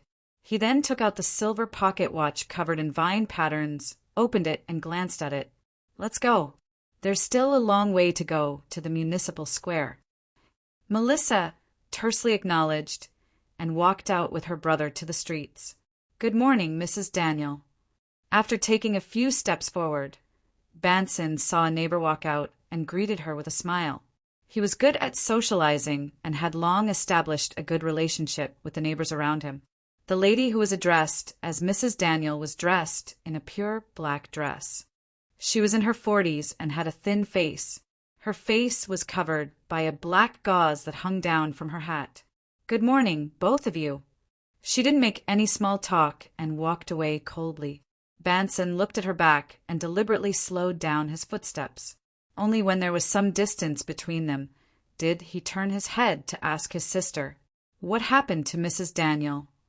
"I've been too busy recently. I haven't visited the neighbors in a long time." Melissa pursed her lips. "Mrs. Daniel's eldest son, Larry, has been confirmed to have been killed at the front lines in the Amantha Mountains. That was yesterday's news. That tall, shy, but attentive, kind, and sincere lad? When he came back the last time, he said that he was promoted in the army and became a lieutenant." Banson asked in surprise. Melissa nodded. "I can't imagine Larry dying just like that, either. Just like how she couldn't imagine a classmate she knew in school dying tragically in front of her. In just a few short seconds, some people could no longer speak, communicate, or study." Banson fell silent for a moment before sighing. "I've been busy recently. Actually, I've been dealing with the pension issue. Perhaps the list I received didn't include Larry, so I'm not sure. Some were cheerful and passionate. Some were humorous and witty. Some were the only son of their parents. Some had a determined personality and were the leaders of the soldiers around them. Some had just got married and didn't have children. Some were preparing a gift for their youngest daughter, and some had a love letter on them, planning to send it to the post office after the battle. All of them are dead." Melissa and Banson fell silent at the same time. Neither of them spoke for a long time. When they were about to reach the intersection, Melissa looked at the road ahead and said softly, "What do you think His Majesty will be speaking about today?" "Perhaps it's to mobilize, or perhaps it's to convey the conviction of victory," Banson replied casually. Melissa turned her head to glance at her brother. "This isn't like you, Banson. Shouldn't you be mocking him?" "Mocking should be done after listening to the speech and figuring out the specific content. The most basic principle of being a person is not to comment on things you don't know well enough. Otherwise, you're worse than a curly-haired baboon," Banson said with a smile. At that moment, he saw another neighbor. The person had white hair and used a scarf to cover half his face. He wore a thick jacket and held a cloth bag in his hand as he hurriedly walked past the siblings. "Mr. Thomas is dressed so strangely. Is he doing something else in passing?" Banson looked at the person's back and asked in puzzlement. Melissa replied in a very soft voice, "Mrs. Thomas is sick and has spent quite a bit of the family savings." "Mrs. Thomas is ill and has spent a good deal of the family savings, and the price of food has gone up a great deal lately, and Mr. Thomas's income has not changed much, and he has to queue up at the almshouse every few days for some bread. He is a respectable gentleman and probably does not wish to be recognized. Also, the food at the relief shop is always limited. It's very likely that there won't be any left if he's too late. He has to apply for extra food from the church or the workhouse. The relief shop starts today after His Majesty's speech. Mr. Thomas probably wants to head there directly." Banson nodded slowly and asked in concern, "What's wrong with Mrs. Thomas?"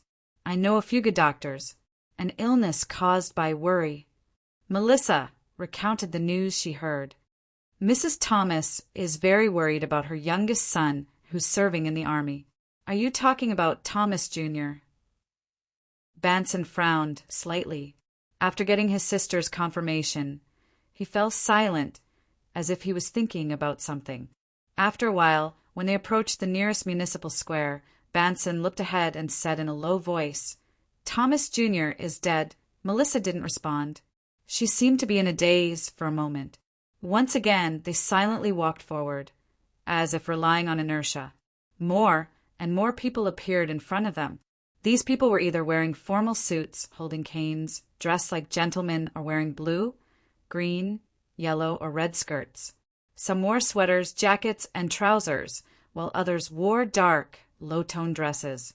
They came out of their houses and came from the streets they were on. Like splashes of water, They merged together at the intersection and formed a stream. The stream surged forward, and many streams converged, interweaving into a majestic torrent at the entrance of the square. The torrent surged forward slowly, drowning the square. Placed in the sea of people, Melissa felt that she was as insignificant as a drop of water. Chapter 1173. As they had arrived early, Melissa and Banson were able to choose a pretty good spot. They could see a strange object on the grayish-white stone pillar in the middle of the square. One end was different, and it was painted with dark blue paint. It was connected to some kind of cable. Beneath the object was a group of soldiers in red shirts and white trousers. They carried grayish-white metal backpacks and held complicated rifles with large calibers. They warily watched their surroundings. With the influx of citizens one after another, the square was filled with people and became more and more lively. At 9:00 sharp, the strange object on the stone pillar suddenly emitted a rustling sound. Finally, it turned into a deep voice. "Ladies and gentlemen, I'm your emperor, the ruler of Rouen, East Balam, and the Rorstad Archipelago, George Augustus III. That thing can speak?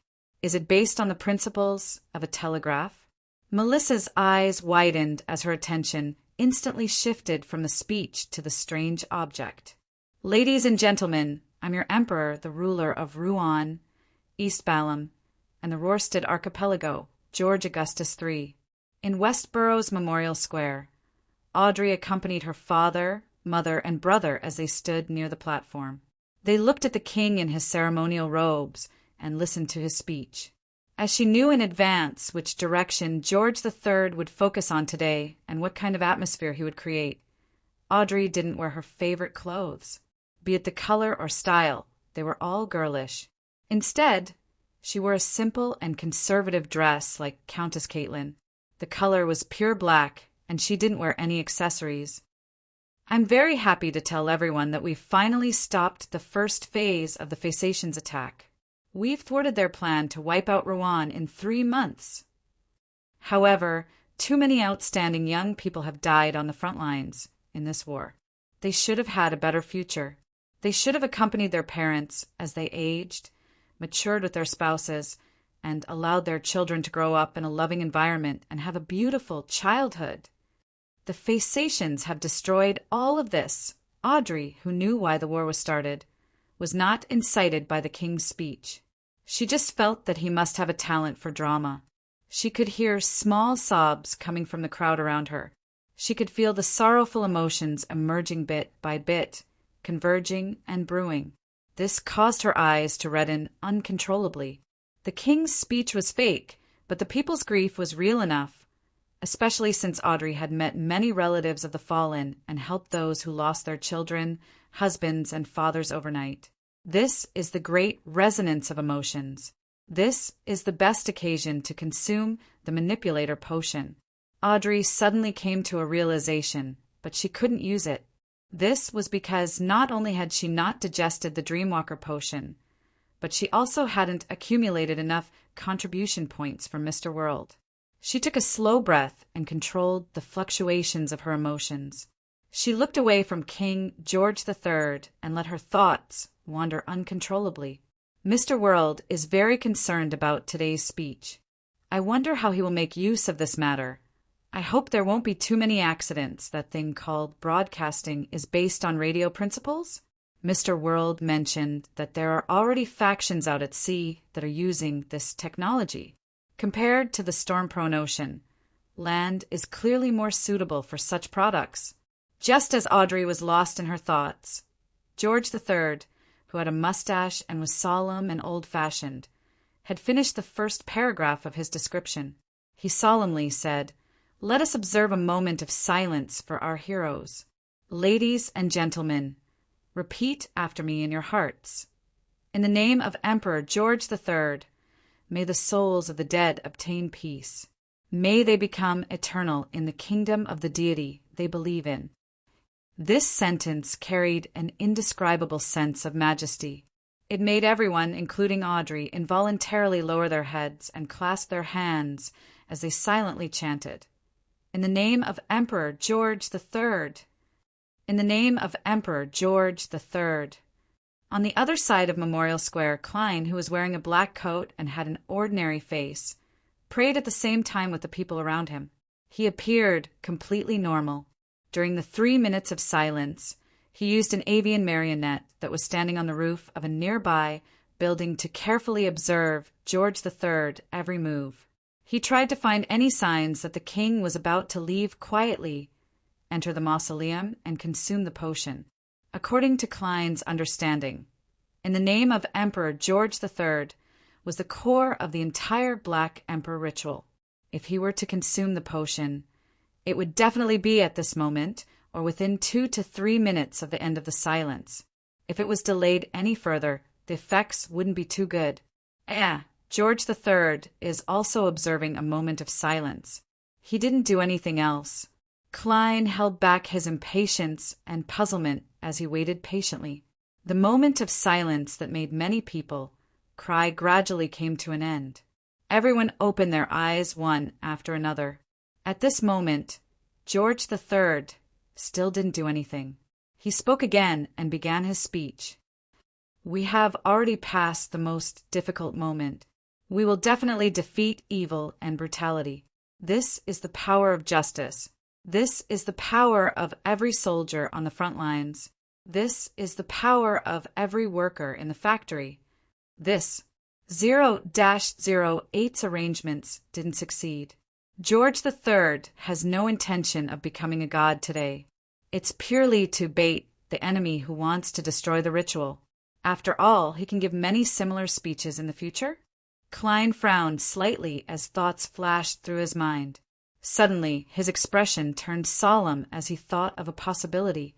In the blink of an eye, Klein switched places with Anuni, who was hiding in the sewers. The latter was dressed the same as him, and he looked the same. Just from the outside, there was no difference. Right on the heels of that, Klein took 4 steps counterclockwise and went above the gray fog. With the crimson star representing Miss Justice, he used his true vision to observe the situation in the square. He was already a sequence 3, so he didn't need to use the sea god scepter to expand his range. Of course, compared to a scholar of yore, the Sea King's true vision was clearly larger, but there was no need for it this time. Just as Klein cast his gaze towards the platform where King George III was giving his speech, his gaze froze. This was because there was no one there, or rather, there was only a fake illusion. It was the imagined George III giving his speech. Before Klein began his speech, he had been wary of such problems. He had specially observed and confirmed that it was the real George III. To his surprise, in just a few minutes, without him noticing, the real George III had become the imagined George III. During the moment of silence, he had used the powers of the Black Emperor pathway to distort, silently swapping himself with a substitute. This means that George III should have already entered a secret mausoleum and was consuming the potion in an attempt to advance. With a thought, Klein hurriedly observed the situation in the surrounding area. He discovered that there was an abnormal and extremely majestic dark power secretly growing beneath the podium. Klein then picked up the Black Emperor card on the surface of the long bronze table and sensed it. Using the law of Beyonder characteristics convergence, he confirmed that the power belonged to the Black Emperor pathway and came from distortion. How impressive! While using a speech to bait the enemy, he used a fake person to disguise himself and silently left to consume the potion. It's almost too late. Klein tensed up and immediately returned to the real world.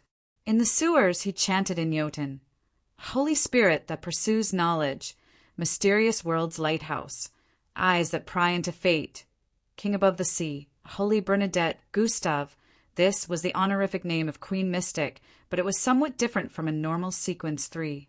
Her range was extremely large, and it could even be effective in Bakeland. With regards to this, Klein suspected that this eldest daughter of Roselle the Great had used a grade 0 sealed artifact to achieve this effect. Bernadette rarely told others this honorific name, afraid that enemies would use prayers and automatic responses to lock onto her location before she reached Sequence 2. This matched Klein's thoughts very well. Klein had made an agreement with her that as long as he recited this honorific name, she would randomly choose a secret mausoleum and use the blood he gave her to draw a symbol to open the door and attempt to destroy it. He and Bernadette didn't have extravagant hopes of succeeding. This was because, with the other party having angels, the guards inside the mausoleum would definitely recite the honorific names of those angels every once in a while, allowing them to use the prayer light to remotely observe the corresponding area. Once they discovered anything amiss, they would immediately rush over to help. Bernadette's main purpose was to attract attention. Of course, if the angels descended slowly, Queen Mystic could also go from a support role to a main attacker. After doing this, Klein immediately reached out his right hand and grabbed at the air. As he pulled back his arm, a figure appeared in front of him. It was a lady with ordinary facial features and dark eyes. She wore a simple robe and a tree bark belt. Her long black hair hung down, and she was barefoot without any shoes or socks. The matron of the Evernight cloister, leader of the ascetics, servant of concealment, grounded angel, Ariana. I succeeded on my first try. Klein jumped in fright, but he didn't have the time to think too much about it. He hurriedly said, "Conceal my existence and protect the citizens of Bakeland." He was worried that George III would rush out of the mausoleum and endanger the people in the city after the ritual was destroyed. "All right," Ariana replied with a calm expression. She wasn't stiff or stiff at all. "It can't be a real person, right? Actually, my summoning didn't succeed. It's just that the goddess had long gotten Ariana to secretly return to Bakeland. The moment she sensed that she was summoned, she came over. An angel of concealment also has a certain level of confidence in her image in the historical void." As these thoughts flashed through Klein's mind, he realized that he had entered a strange state, a state where he was no longer sensed by the outside world. Chapter 1174. Without the time to think about such trivial matters, Klein, whose existence had been concealed, immediately got Anuni to switch places with the new marionette specially made by the pirates. Right on the heels of that, he activated Creeping Hunger and teleported to the vicinity of the secret mausoleum in Awa County with his marionette, Anuni, and Konez. As he could only maintain 3 projections from the historical void at the same time, it was impossible for Klein to abandon his marionette and directly come over. He could only summon a projection as a replacement, which would occupy a crucial spot. As for the remaining marionettes in Memorial Square, they wouldn't die on the spot within half an hour. They would only appear to be in a daze, but when listening to the speech, such a state wouldn't attract much attention. After that, if Klein didn't return, the Church of Evernights Red Gloves team would come to deal with him. At the same time, outside the secret mausoleum in Eastchester County, Bernadette, who was wearing a girlish yellow cake dress and a black bonnet, appeared while being surrounded by pea vines that grew out of thin air. Her chestnut hair was naturally draped over her shoulders. Her eyebrows were long and straight, and her eyes seemed to contain a blue sea. Looking at the mountain wall in front of her, Queen Mystic extended her right hand and quickly outlined a symbol in the void. As her fingertips moved, drops of bright red blood that resembled fine gemstones seeped out and froze in midair. Soon, a complicated symbol formed from layers of doors appeared. They trembled slightly, resonating with an unknown location. In the blink of an eye, the blood-colored symbol expanded into an illusory, translucent door. Through it, one could vaguely see a huge mausoleum made of black rocks.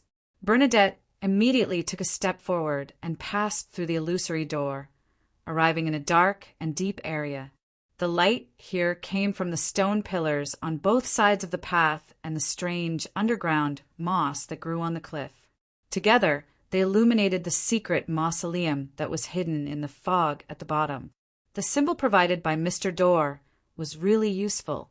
At this moment, as a certain ritual was being carried out deep underground, specks of dark light gathered and condensed into a human figure in the dark sky.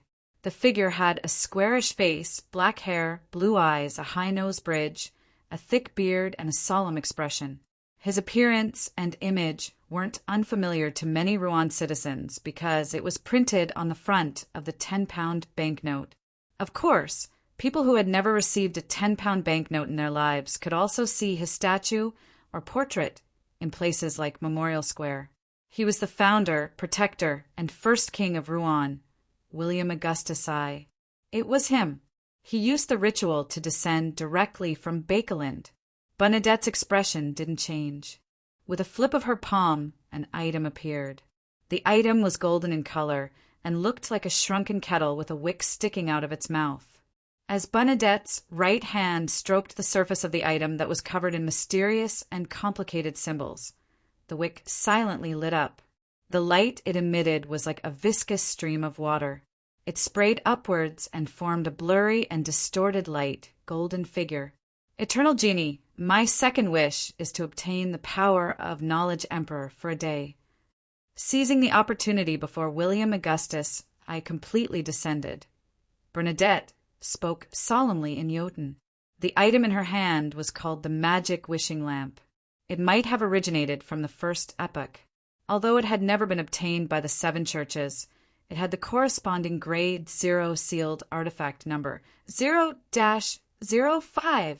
This item could grant the holder any 10 wishes, but it was either done in a distorted form, or it would come with unpredictable and extremely terrifying consequences.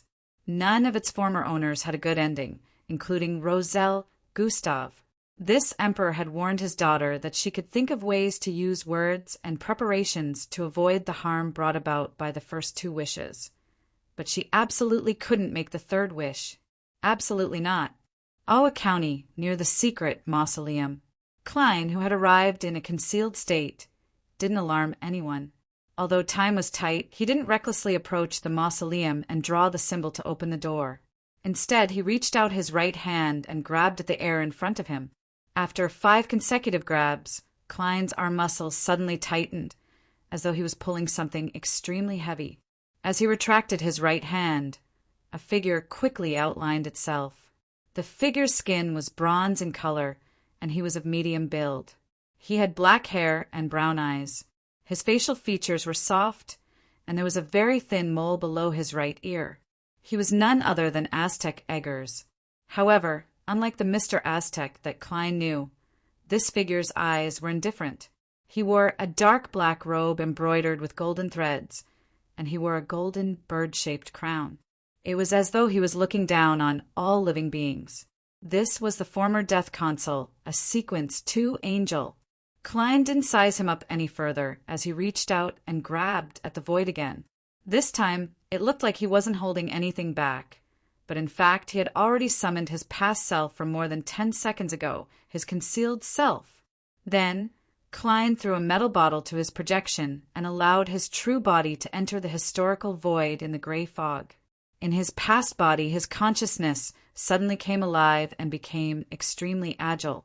In this concealed state, Klein brought Death Consul Aztec's projection to the secret mausoleum that had no entrance. He took out the metal bottle and used his spirituality to guide the blood that shimmered with a gem-like luster. In midair, he quickly outlined the symbol that Mr. Dorr had given him. The symbol quickly took form and resonated with a certain point in the mausoleum, expanding into an illusory door. In his concealed state, Klein and Death Consul Aztec passed through the door and entered the corresponding secret mausoleum. At this moment, the guards inside had long discovered the intruders and activated the ritual that they had prepared ahead of time. However, all they could see was the lofty Death Consul. Somewhere in Bakeland, the former Duke of Southville, Dlingaugustus, was about to use the passage opened by the ritual to descend into the secret mausoleum when a man beside him suddenly frowned and said, "This is Aztec Eggers." "This is Aztec Eggers. No, he is very stiff, like a historical projection summoned by the secret order's scholar of yore. You stay here and guard against the scholar of your hiding in the shadows. Although they aren't angels, they're troublesome enough." Dlingaugustus was a slightly arrogant old man. His black hair was mixed with many strands of silver, and he didn't have a beard on his face. Upon hearing that, he laughed and said, "Isn't that scholar of yours beside us? Although he's in a concealed state, I've already discovered him through the imbalance in the surrounding area. He's misleading us, making us think that he's deliberately summoned a historical projection to attack this place, while his true body has gone elsewhere. In fact, he's hiding beside Aztec's projection. Once this death console attracts our attention, and we place our main forces elsewhere, he'll use his concealed state to approach the mausoleum and destroy it. Besides, regardless of the reason, since he's summoned an angel projection, even if you carry a grade 0 sealed artifact, you won't be able to finish off the target in a short period of time. If this affects the mausoleum, all our efforts and persistence will be in vain. If that scholar of yours did a triple misdirection and really went to another mausoleum, it's impossible for him to summon another angel from the historical void. You can eliminate him rather easily." As he said the first sentence, Augustus had already entered the passage opened by the ritual. The remaining content was said by his illusory figure. In the secret mausoleum in Awa County, the indifferent and cold Aztec eggers scanned his surroundings. His body suddenly expanded, transforming into a giant snake that covered the sky above the mausoleum. This giant snake was both illusory and real, as though it was formed from something incomprehensible to humans. His entire body was covered in dark green and black scales. White feathers grew out from the gaps, and every feather and scale had strange symbols of different shapes. Just looking at them would cause one's flesh and blood to rot, turning them into a zombie. This was the feathered serpent god from the southern continent's myths and legends. His eye sockets burned with pale white flames, and a pair of exaggerated and thick wings spread out from his back. Amidst the howling wind, the feathered serpent that was coiled in midair stretched its upper body forward and spat out pale white flames that could cover the entire mausoleum. Mr. Aztec's historical void projection is definitely much weaker than the original, but it still has such might. As expected of the Son of Death, the consul of the Balam Empire, although the concealed Klein had done summoning experiments at sea, he never expected Aztec's projection to be so powerful. At this moment, a slightly dark light flew out from the mausoleum, preventing the pale white flames that surged like a tidal wave from advancing any further. Following that, they formed a figure. It was none other than the sequence 2 balancer, Augustus. Upon seeing him, the concealed Klein suddenly turned stiff and stiff. He could only act based on his instincts. This was because Klein's true body had returned from the historical void and was outside the secret mausoleum. Then, Klein directly teleported to a secret mausoleum in the lower reaches of the Tussock River. He took out another metal bottle and used his spirituality to guide the blood inside to fly out in a concealed state, outlining the symbol. In a few seconds, the symbol resonated and transformed into a door. Klein walked in with his marionettes, Konas, and Enuni. Of course, in the river and forest outside, he still had the marionettes he had just transformed into hiding. In the outskirts of Bakeland, near Ruin No. 1, a figure dispelled her invisibility and appeared. Her black hair was lustrous, and her face was slightly round. She looked beautiful with a hint of sweetness, and her bearing was extremely outstanding. She was none other than Demoness Trissy. After Trissy approached Ruin No. 1, she also took out a metal bottle and used the blood inside to draw the symbol provided by Mr. Door. An illusory door quickly took shape. Chapter 1175. At the same time that she passed through the illusory door, Trissy silently hid her figure and jumped down from the cliff at the entrance, falling into the dark valley that she couldn't see the bottom of. The secret mausoleum that originated from Blood Emperor Tudor was hidden there. During the process of falling, Trissy's body was as light as a feather. She had lost most of her weight, but her speed wasn't slow at all. There weren't many guards left here, and none of them noticed that she had infiltrated. Just as Trissy was about to approach her target, a voice suddenly sounded in her ear. "Concealment is prohibited here." Trissy's figure immediately appeared irresistibly, and above the towering mausoleum at the bottom of the dark valley, a man had appeared at some point in time. The man had a rectangular face, and he wore a white wig. By the side of his mouth, there were 2 curving whiskers. His eyebrows were extremely thick, and his eyes were relatively large. He was wearing a formal attire and a cloak. His shoes were extremely long, and his attire was out of touch with the times. He was none other than the demigod who supported George III, Prince Grove. On the head of the sequence, 3 Chaos Hunter, was a crown weaved from thorns. Pure light constantly gathered inside the crown, interweaving into a sea. Sealed Artifact 0, 36 downstream of the Tussock River, Klein had just passed through the illusory door with his marionettes, Kones, and Anuni, when a scene suddenly surfaced in his mind. A black cathedral stood in front of him, and the spacious door was open, revealing a man in overalls, a gentleman in a top hat, a lady with flounces on her sleeves, and a lady with flowers formed from lace on her skirt. They were all suspended in midair, motionless. Ah! Ah! Ah! Black ravens circled the top of the cathedral, letting out heart-palpitating cries. Without any other guesses, Klein felt as though he had fallen into a crack in a frozen lake.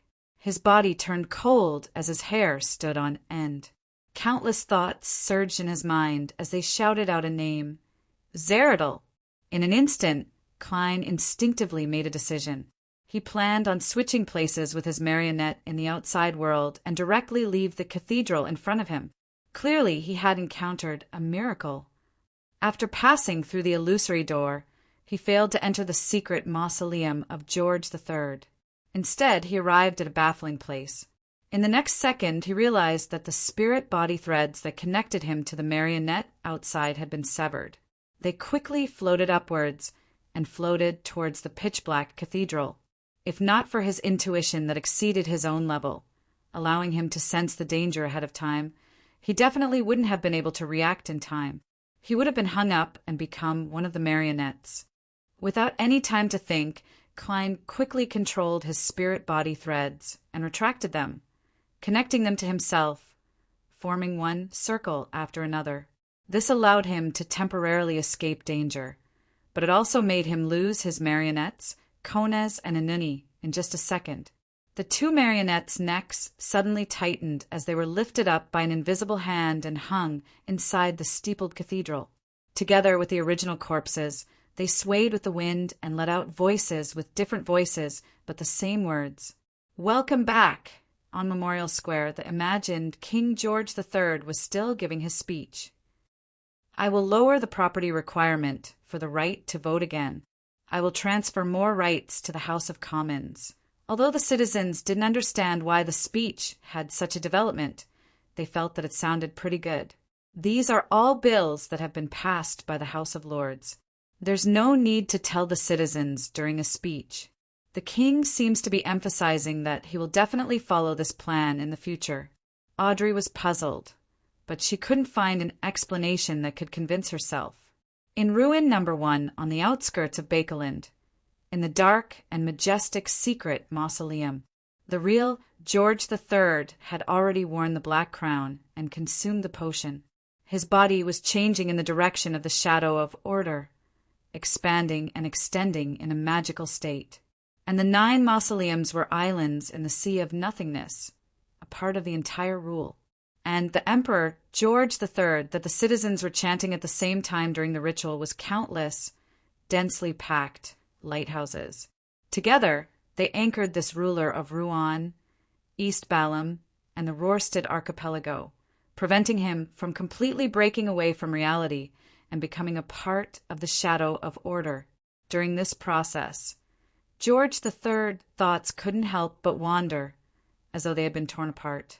The Secret Order's Zeridel actually contacted me directly, hoping to provide help. He said that he had glimpsed some of German Sparrow's thoughts from the Capum case, the attack on the Ailment Maiden, the silencing of Crazy Captain, and the disappearance of Kona's Kilgore. And the results of his divination made him cooperate with me and help me guard a mausoleum, waiting for German Sparrow to walk to him because of his own goals and the law of beyonder characteristic convergence. He also said that the most important thing to deal with a qualified demigod of the seer pathway is patience and determination. What a charlatan! He also brought Abomination Sua. I used my powers to sign a contract with them, together with the helpers I hired from the Twilight Hermit Order, as well as Grove, who wields a grade, zero-sealed artifact. Even if most of the demigods from the military and the royal family are fighting at the front lines or protecting Bakeland, I don't have to worry about the ritual being destroyed unless a true deity descends into the real world, and that's impossible. Therefore, I, who originally wanted to use this opportunity to fish out objectors, finally decided to take this opportunity to advance directly. Haha. Grove still doesn't know of these hidden trump cards. He doesn't have the right to know either. In less than 2 minutes, I'll become an eternal deity, the Black Emperor who rules over the real world. Ah. In the dark world that reverberated with the cawing of the crows, the corpses hanging in the black steepled cathedral fell at the same time, passing through the main door. Their gazes locked onto Klein, who was outside. Almost at the same time, a figure slowly but firmly outlined itself in midair. Klein couldn't be bothered to see what it was. As he maintained the special state of his spirit-body threads, he quickly snapped his fingers. Pa! A ball of crimson flame gushed out from his wallet and instantly enveloped him. The flames quickly extinguished, but Klein remained in his original spot, unable to jump out. He didn't show any signs of depression as he immediately activated creeping hunger and attempted to teleport. Klein instantly turned transparent before appearing again, unable to take a step out. His starting point and ending point seemed to be connected in a strange manner. At this moment, the figure in midair had already taken form. He was dressed in rather gorgeous clothes, and he had slightly curly chestnut-colored hair. He had blue eyes, a high nose bridge, and thin lips. He was none other than Roselle Gustav from the Emperor's era. He looked down at Klein as countless illusory symbols appeared in his eyes. Klein's mind instantly swelled up as he was injected with a large amount of knowledge that he didn't know was useful. At that instant, he felt like his head was about to explode. His other thoughts were completely occupied, so much so that he couldn't even move a finger. Instinctively, Klein split the knowledge into hundreds of worms of spirit. This allowed him to regain the ability to command his body as he quickly grabbed forward with his right hand. His arm suddenly sank before he suddenly pulled back. As the marionettes passed through the cathedral's door and launched their attacks, 2 other figures appeared in midair, dragging out a silver-white, scaleless tail. As Klein released his right hand, a gigantic snake appeared in the Dark Kingdom. His eyes were bright red and cold, and his body was covered in countless wheels formed from patterns and symbols with different details. Snake of Fate. This wasn't actually summoned by Klein from the historical void. Instead, it was the power of Will Ossepton's burning of the paper cranes after he used the yesterday once more charm. Klein had first used Flaming Jump to seek help from the Snake of Fate, and the reason why he had grabbed it was to disguise himself. He didn't want the hostile angel to detect the location of the Snake of Fate, causing Dr. Allen's family to fall into danger. This wasn't like dealing with Amon's avatar back then. Klein didn't have the confidence to eliminate the clues, so he had discussed with Will ahead of time how to deal with such a situation. Fortunately, Will Ossepton's thoughts indicated that the essence of the summoning hadn't been discovered. At that moment, the gigantic snake of Mercury curled up, opened its mouth, and bit down on his tail, turning into a mysterious and exaggerated wheel. And in midair, 2 figures appeared on both sides of Roselle's projection.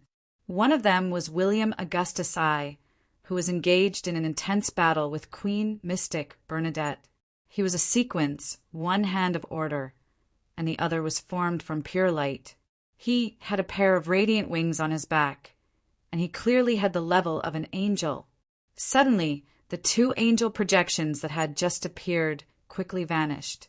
The marionettes that had attacked and controlled Klein retreated into the cathedral and hung up again.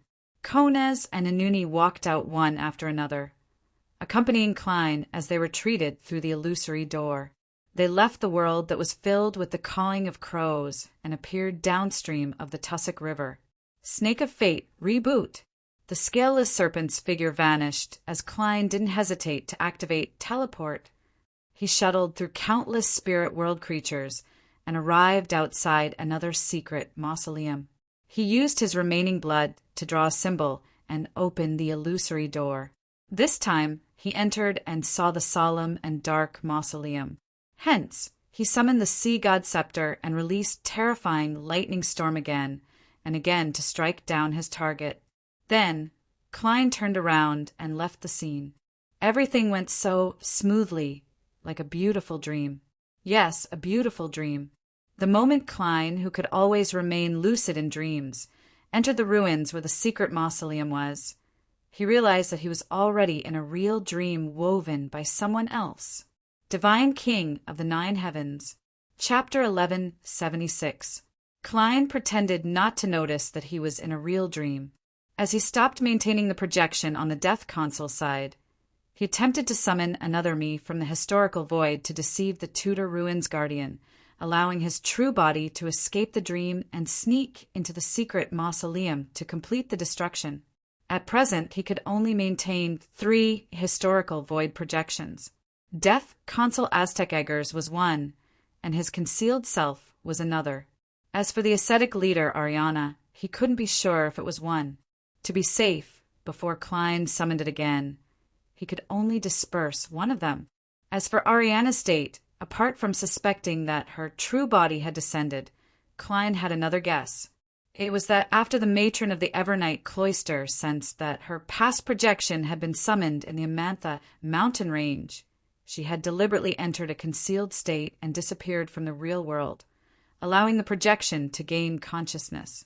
This was completely feasible, especially when authorities in the domain of concealment had a certain level of confidence in their historical void projections. And for such an angel of concealment, Klein was unable to confirm her true situation through the feedback of the historical projection maintained by a scholar of yore.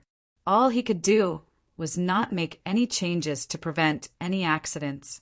Just as Klein was about to summon his past self, the real dream he was in silently vanished. Everything around him returned to normal. He was on the cliff at the entrance, and below him was a dark and majestic mausoleum. An ordinary-looking elder floated in midair. Under the faint light emitted by the underground moss and the illumination from the stone pillars inside the cliff, he calmly looked at Klein and sighed in ancient Faesac. "You actually weren't fooled by the dream I weaved." This elder's hair was completely white, but it was thick enough. There weren't many wrinkles on his face, and he didn't look special. A sequence 3 Dreamweaver of the Spectator Pathway? No, it's at least an angel. Klein tensed up and didn't respond. He immediately took out the Silver Adventurer's harmonica and blew into it. There was no sound, but beside Klein, Rionette Tynker, who was wearing a dark and complicated dress, walked out. One of the blonde, red-eyed heads he was holding immediately spat out a rectangular, diamond-like charm, while the other head chanted in ancient Hermes, "That's right." Yesterday reappeared. This Miss Messenger wanted to borrow strength from her past self, and compared to a sequence, 1 Snake of Fate, his borrowed power could last longer. However, the talisman did not change at all. Floating in the air, the old man in a grayish-white robe chuckled and kindly reminded, "Don't use ancient Hermes in front of me." Hermes. This is the Hermes who survived the Second Epoch and created the ancient Hermes language, an angel of the spectator pathway, the source of psychological alchemy. Klein was first alarmed before he realized a problem. Hermes' desire to participate in the battle wasn't too high. No, perhaps she is deliberately putting on a show to numb us. Beyonders of the spectator pathway are best at playing with people's hearts.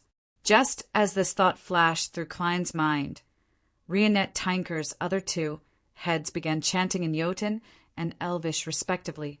Yesterday, the rectangular, diamond-like charm was instantly ignited by a transparent flame as it fused into the void. Rionette Tynker's body began to rapidly expand as the 4 heads in her hand flew up and landed on her neck. These 4 heads turned illusory and stacked together. In an instant, Rionette Tynker turned into a gigantic doll that resembled a castle. She wore a black Gothic dress with countless mysterious symbols and sinister vines wrapped around her. Her eyes were as red as blood. Her gaze swept across Hermes from ancient times. Her tightly shut mouth opened, but she didn't make a sound. The angel of the spectator pathway flashed with a faint light as she turned into a white and plump rabbit. Ancient bane, transformation curse. The rabbit didn't panic at all. Her body began to expand, becoming the size of half a mountain. She could trample Klein to death with 1 foot. To an angel of the spectator pathway, I'll be strong if I believe I'm strong enough. I won't be restricted by my external image. And as the rabbit turned into a monster, there was a subtle change in the ruins. Reality and illusion intertwined, making Rionette Tynker unable to tell which part was a dream and which part was reality. Klein could tell and notice that not only was Miss Messenger in her mythical creature state, but the rabbit's body was also covered in grayish-white scales. All sorts of patterns interweaved to form 3-dimensional symbols that seemed to connect to the mind. Angels are truly terrifying. To use a complete mythical creature form right from the start. As Klein sighed, he didn't even dare take another look. Prying into knowledge was firstly because time didn't allow it, and secondly his level wasn't high enough. Seeing a complete mythical creature form would definitely affect him and result in a certain negative state. This was something he had to avoid in a dangerous battlefield. Taking advantage of Miss Messenger's battle with the dragonized rabbit, Klein used the strong winds to descend towards the secret mausoleum. As he silently chanted an honorific name in Jotun, he reached out to grab at the air. The first attempt was a failure. The second attempt was a failure. The third attempt was still a failure. Just as Klein's mind island had 1 fat white rabbit after another appear, forcing him to raise his consciousness and resist. Just as he was unable to think about anything else, he instinctively extended his right hand forward and finally touched a certain image in the historical void. As he pulled back his arm, the image quickly outlined itself. She was a woman wearing a dark-colored robe and a wide hood. She had a beautiful face and slightly glazed black eyes. This was the Church of Evernight's concealment angel that Klein had once encountered. Later, he learned in the foggy town that this was the nation of the Evernights, Mother of the Sky, the daughter of the ancient god Phlegria. He also suspected that she had become a vessel for the goddess's descent. Since the ascetic leader, Ariana's historical void projection, could be successfully summoned in 1 try, Klein definitely wanted to try to summon her. He had been chanting the honorific name of the Evernight goddess, all this while. Scholars of yore had an insurmountable limitation when using the historical void projections. It was that they were unable to summon objects that involved a uniqueness. However, for a vessel of a deity's descent, it depended on how much power the corresponding historical void projection contained, and if it involved a uniqueness. Similarly, if he wanted to summon Amon, he couldn't summon his actual body, but his avatar could. To be safe, Klein summoned the one who had smiled at him during the Great Smog of Bakeland. In the end, he succeeded after 3 tries. Of course, Klein believed that if it wasn't for the goddess's tacit approval and even some help, he wouldn't have succeeded even if he tried 100, 1,000, or even 10,000 times. The beautiful lady didn't look at the scholar of yore who had summoned her. Instead, she turned her head and looked at the secret mausoleum below. The entire underground ruin suddenly trembled. The dark and majestic mausoleum began to shake as ripples appeared, as though it was about to be moved into the hidden world. At this moment, 2 arms reached in from the outside world. One of them pressed down on the gigantic doll, Rionette Tynker, while the other spread out its fingers and grabbed at Klein. These two arms were more than 10 meters long. Their surfaces were pitch black and flowing with sticky liquid. There were strange protrusions on them. They either had skeletal heads, three-dimensional eyes, or barbed tongues. Abomination, Sua. The few remaining guards in the underground ruin went crazy. They either raised their swords to slash at their companions or raised their guns, aimed at themselves, and pulled the trigger.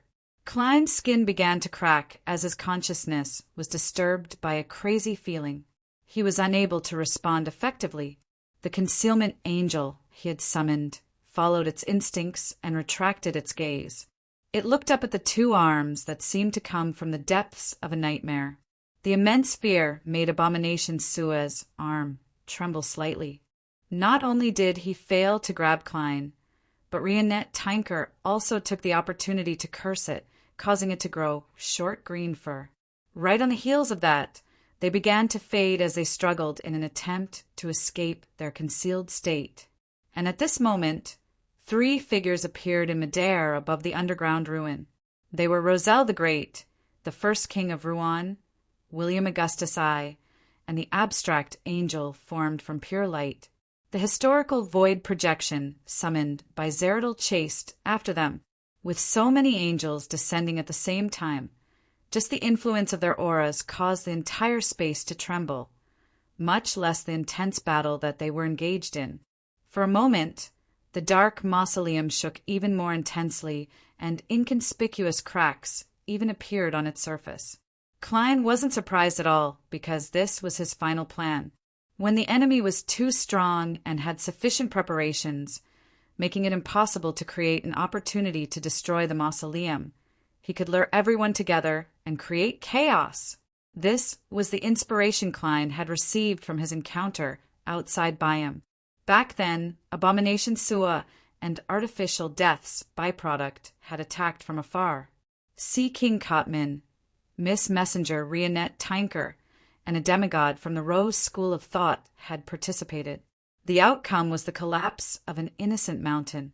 At this moment, Klein wanted the secret mausoleum in the ruin to be like the mountain. He didn't believe that the angels could control themselves from destroying the surrounding environment when the battle reached an intense stage. And the lineup this time far exceeded that of the past. It's still not enough. Then I'll make it a little more chaotic. As Klein controlled his spirit body threads to prevent them from floating upwards, he dodged and sensed the mysterious space above the gray fog. With his basic grasp, he made it tremble slightly. In midair, a grayish-white fog appeared as a majestic palace appeared. Sapphira Castle. In an instant, the sky above the Holy Wind Cathedral in Bakelin darkened, as though a storm was brewing. A bird with dark circles under its eyes that was looking down the Tussock River changed the direction of its gaze. In ruin number 1 on the outskirts of Bakelind, Demoness Trissy had been stripped of several of her abilities. She was severely injured and could die at any moment. With a bang, she slammed into the cliff wall, almost embedding herself into it. Her body was covered in blood. At this moment, she took out an item. It was a rectangular diamond-shaped charm. Yesterday once more. Chapter 1177. In high-level battles, there were very few opportunities to use charms. No one would take the initiative to give their opponent the time to pull out a charm or chant an incantation. The reason why Trissy was able to complete the corresponding actions was because she was burning with evil black flames from the inside out. The black flames seemed to absorb all the heat in the surrounding area, causing thick ice crystals to form.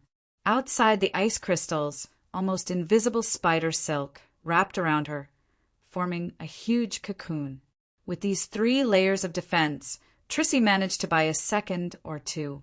Hence, she took out a rectangular, diamond-like charm and chanted, "Don't worry about it." Yesterday, a transparent flame ignited in the evil black flames, and the diamond-like charm silently disintegrated, fusing into the void. This was something Klein had specially provided to this demoness, so that the destruction from 3 directions could be turned into the main point of attack. Trissy immediately saw the grayish-white fog, and she discovered that the scenes of the past were like stars, densely packed there. There was him who wandered the streets as a child, being controlled by gangs, being swindled, kidnapped, and stolen. There was him who joined the Theosophy order and became an assassin.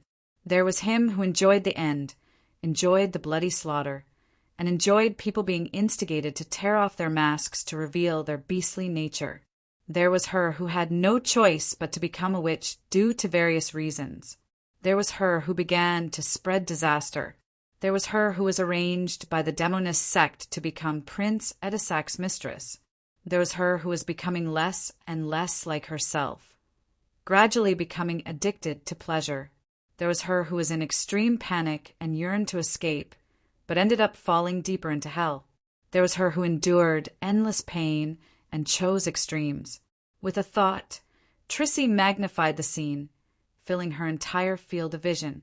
In the spot of light, the lawn outside the window was like a carpet. Horses were walking slowly, and golf holes could be vaguely seen. Inside the house, a museum cabinet filled with antiques blocked the view from the door. In the past, Trissy was standing at the edge, looking outside. She wore a sapphire ring on her left hand. Back then, she wasn't even a sequence 5, so she didn't have the power she needed to borrow. However, she had a ring from the demonist sect, one that had a close relationship with the primordial demoness. Trissy wanted to borrow that ring. Suddenly, a unique ring with a sapphire embedded in it appeared on Trissy's pinky finger. And, unlike in the past, the present Trissy had already fused with the mark and submitted to the primordial demoness. She had become a sequence for a demigod who had undergone a great transformation. In other words, although she wasn't a sturdy vessel for a deity's descent, she already had the qualifications to do so. The sapphire ring allowed her to temporarily take the initiative. Looking at the scene from the past, Trissy raised her left hand, closed her eyes, and pressed the sapphire ring to her glabella with a smile as the cocoon formed from the spider's silk shattered inch by inch. The thick ice crystals melted silently, and the evil black flames corroded her. The ring melted like metal and flowed into Trissy's head in a half-real, half-illusory manner. At this moment, the layer of evil black flames had been completely taken away by Prince Grove, and a scorching white spear of light was thrown over. At the front of the spear, there were 2 pure white wings spread out, surrounding the tip of the spear like an angel.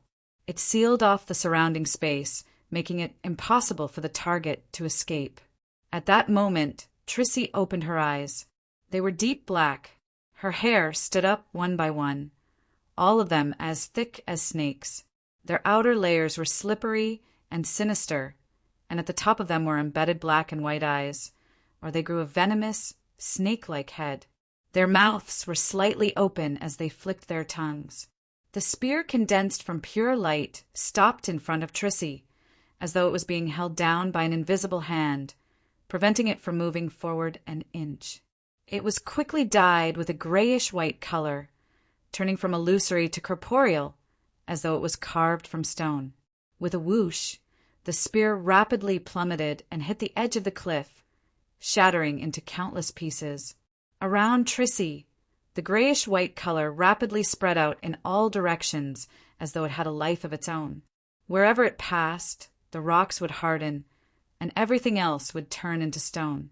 The various rituals that had been set up in Ruin No. 1 were also dyed grayish-white, preventing the angels guarding the other secret mausoleums from immediately discovering the changes and descending. Prince Grove was instantly surrounded by the grayish-white that spread out from the void. All he could do was rely on the blazing light emitted by the crown of thorns on his head to maintain a very small safe zone. The words he wanted to say couldn't be transmitted at all. Without the scara and black areas around her eyes, Trissy didn't even look at her opponent. Surrounded by her snake hair that blotted out the sky, she took a step towards the secret mausoleum at the bottom of the dark valley. Boom! The ground began to shake violently as a dull thud sounded from the depths. Red meteors with flaming tails appeared out of thin air, passing by Demoness Trissy and smashing towards the mausoleum. In an instant, the ruins suffered multiple catastrophes. George III, who was at the critical moment of his advancement, sensed this scene as he immediately felt a strong sense of puzzlement and anger. He split some of his powers with great difficulty, and with the help of the arrangements he had made in advance, he forcefully distorted the surrounding area, isolating the dark and solemn secret mausoleum from the real world in space, preventing earthquakes and meteors from approaching the target. Boom! Boom! Amidst all kinds of disasters, the cliffs collapsed one by one as the ruins began to collapse. George III's angry voice sounded from the secret mausoleum that had become a world of its own. Are you crazy? To forcefully accept the power of a true deity's descent at the level of a sequence, for would only result in death. Trissy laughed as the skin on her face stretched to its limits. Inch by inch it cracked, revealing the blood and flesh that seemed to be squirming crazily beneath. The demoness, who had become extremely terrifying, scoffed. Shouldn't the ending of a beautiful story be for all the bad guys to die? For example, you or me. Before Trissy could finish her sentence, with a horrifying smile, she plummeted towards the secret mausoleum that had the surrounding space distorted like a meteor, hoping to forcefully destroy it. In another mausoleum, Klein didn't put on a brave front. He quickly ended his connection with Sapphira Castle, as though he was praying to the fool for help. The commotion from before nearly caused the angels present to stop. Unfortunately, the concealment angel was a historical void projection summoned by Klein. She could only continue fighting based on her instincts, causing the chaos to worsen. At this moment, William Augustus I's projection drew a silver rapier and pointed ahead before slashing. There was no need for him to say anything else. The chaos in the ruins came to a halt as the battle was split into different battlefields. Hermes fought the beautiful and dazed lady. Abomination Sua suppressed Rionette Tinker. Roselle the Great and the Angel of Light, the two historical void projections, surrounded Klein. William I was in an independent position, controlling the effects to prevent the aftershocks from hitting the mausoleum below. As expected of the hand of order, Klein's pupils dilated. Without any thought, he reached his right hand into his clothes and stretched out his left hand to borrow strength from his past self. The Death Consul, the Evernight Cloister's matron, and the Concealment Angel were all historical void projections that far exceeded Klein's own level. Be it summoning or maintaining them, it placed a huge burden on his spirituality. He had no choice but to borrow some strength from his past self before his spirituality completely dried up. This way he was filled with fake spirituality. For 5 minutes, they were just like the real thing. Then Klein saw light. The angel formed from pure light with illusory wings on its back, made layers of light surge towards him like a tidal wave, drowning him. In the blazing sea of light, an item suddenly appeared and rapidly descended, approaching the secret mausoleum. It had a dark-colored cover and an interior made up of parchment. Roselle's Travels. As for Klein, he relied on his essence of being able to split into worms of spirit and his enhanced shape-shifting ability to shrink into a bookmark of flesh and blood. He embedded them into the book and relied on them to block the endless light's purification and melting. But even so, Klein suffered considerable injuries. This was because the light could illuminate a portion of his body from the side. This wasn't the end. In the direction where Roselle's Travels had fallen, Roselle the Great, dressed in gorgeous clothes, was waiting with his hands raised. Klein couldn't be bothered to think about anything else. All he could do was activate the first method of self-preservation. He hid directly in the historical void. Boom! A loud thunder boomed outside the ruins. In the beginning it sounded very far away, but by the end it was already close to his ears. Including Klein and the projections in the historical void, all the living beings in the ruins were intimidated and turned stiff. The sea of light instantly dimmed. No, there was one figure that wasn't affected. In Klein's eyes, the Church of Evernight's Angel of Concealment, the beautiful but not agile lady, took the opportunity to fade her body, turning into many symbols that symbolized concealment and terror. She expanded into a strange world that included Hermes, Rionette Tinker, Sua's arm, the Angel of Light, and William Augustus Cy. Although Klein had summoned a historical void projection that had greatly reduced its strength, some of its essence was still present. The chaos that Klein was looking forward to had finally arrived. As for George III's other helpers, such as the King of Angels, they were still in other mausoleums. The moment the nearly transparent world took shape, the angels inside began to resist. In the chaos, the strange world was easily torn apart. However, the light that was mixed with the remnant powers of the angels rushed out under the lady's deliberate guidance and headed straight for the secret mausoleum at the bottom. Boom! An even louder thunder boomed. Roselle the Great, who had attempted to stop it, was shocked once again. He didn't have the time to make any attempts. In an instant, the dark and majestic secret mausoleum was struck. The cracks on its surface silently deepened, revealing the dark interior. In these cracks, blood appeared out of thin air. Some were bright red, while others were dark. Boom! Boom! Boom! This time Klein, who had returned to his human form with Roselle's travels, and the worms of spirit that were scattered around him, shot out an air cannonball. The mausoleum, which was already on the brink of collapse, collapsed as large amounts of blood flowed out. With the destruction of a mausoleum, George III's advancement ritual was no longer stable.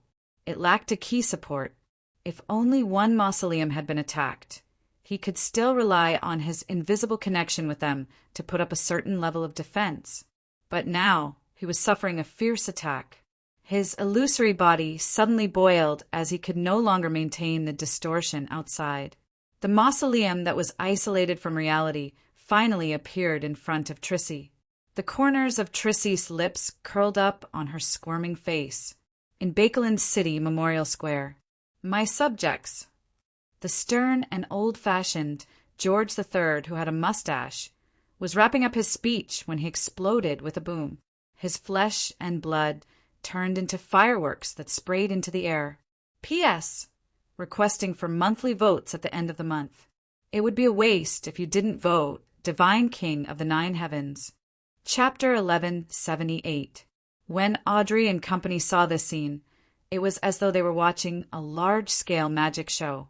For a moment, no one reacted to what had happened. A few seconds later, the scene turned chaotic. Amidst the undulating screams, the soldiers of the King's Guard rushed up the platform. The cabinet members and the nobles in the House of Lords subconsciously found a place to hide, or they mustered their courage and followed the guards to check the scene. Audrey watched in a daze. She wasn't too surprised, but she found it surreal. The people and matters that Mr. World paid close attention to meant that they were being watched by Mr. Fool. And Mr. Fool had never failed to achieve his goals up to this point. This was the will of a deity. In the other municipal squares in Bakeland, Melissa, Banson, and company also heard the explosion. Then they realized that the king's speech had come to an abrupt end. After a moment of silence, the people gradually turned restless as they whispered to each other.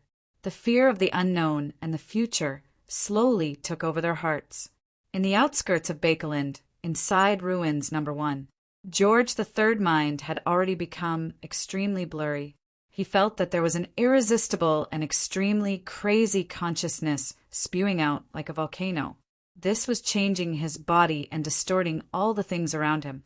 Vaguely, he saw a huge black throne and is sitting on it, wearing the emperor's crown, proudly looking down at reality, ruling over the people and being equal to the gods. He extended his hand in an attempt to grab this future, but countless curses and attacks from an unknown source landed on him, preventing him from touching it. No, George III's hand, which had transformed into a rule, stopped in midair. His consciousness was completely torn apart as his body completely transformed. Trissy, who had already collapsed into a mass of flesh and blood, was surrounded by countless thick snake hair as she covered the shadow of order. Boom! In the outside world of Ruins No. 1, the forest suddenly collapsed inwards.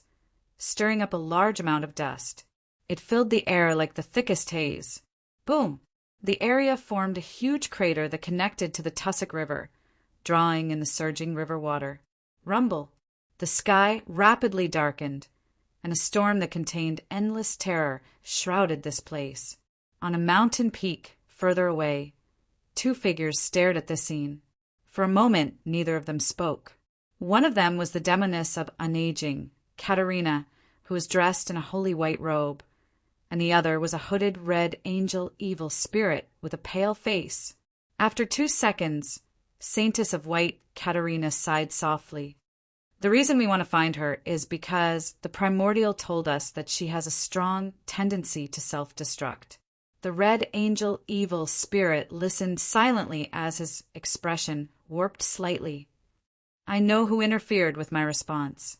Katerina thought of one answer after another, but she was unable to confirm any of them. In the end, she chose to remain silent. The red angel evil spirit slowly spat out a word. Night. After a pause, he suppressed the emotions in his heart and added, Otherwise, I would have found Trissy Cheek long ago. Without waiting for Katerina's response, the red angel evil spirit turned around and left. In another ruin, Klein, who saw the secret mausoleum collapse and a large amount of blood flow out, only had time to flash a hint of joy before he had no choice but to turn his attention back to his own situation. The failure of George III ritual and his failure to become the Black Emperor meant that his goal had been achieved. The next focus was on how to escape. At this moment, taking advantage of the considerable impact of the mausoleum's destruction, Rionette Tynker followed her agreement with Klein and didn't stay any longer. She rushed into the spirit world and fled deep into the depths. The power she had borrowed from herself in the past was coming to an end. The beautiful concealment angel had already reached the limit that Klein could maintain. After transforming into the strange world, she naturally disappeared. In the half-collapsed ruin, Klein faced Abomination Sua's arm, Hermes from ancient times, Roselle the Great's projection, William Augustus I's projection, the Angel of Light's projection, and a thunder that was pointing at an unknown location. Any one of them had the ability to easily kill him, and if he wanted to summon a historical void projection at the angel level, it wasn't something that could be done in a few tries. Without any hesitation, Klein's body turned incorporeal in an attempt to hide in the historical void. At this moment, a vortex suddenly appeared in the grayish-white fog in his vision. It was made up of countless transparent maggots that extended transparent and slippery tentacles in all directions. Zeridol's true body had appeared. He had been waiting for Klein in the historical void all this time. At this moment, Klein's entry into the historical void could no longer be reversed. He could only watch helplessly as he was attracted by the vortex and thrown towards the center. He wanted to snap his fingers and ignite the other paper cranes, but he realized that there were no flames that could rise up. Having already tested him once, Zeridol had sufficient confidence in his trump card. With the suppression of his level and the authority of mysteries, he was unable to control the flames.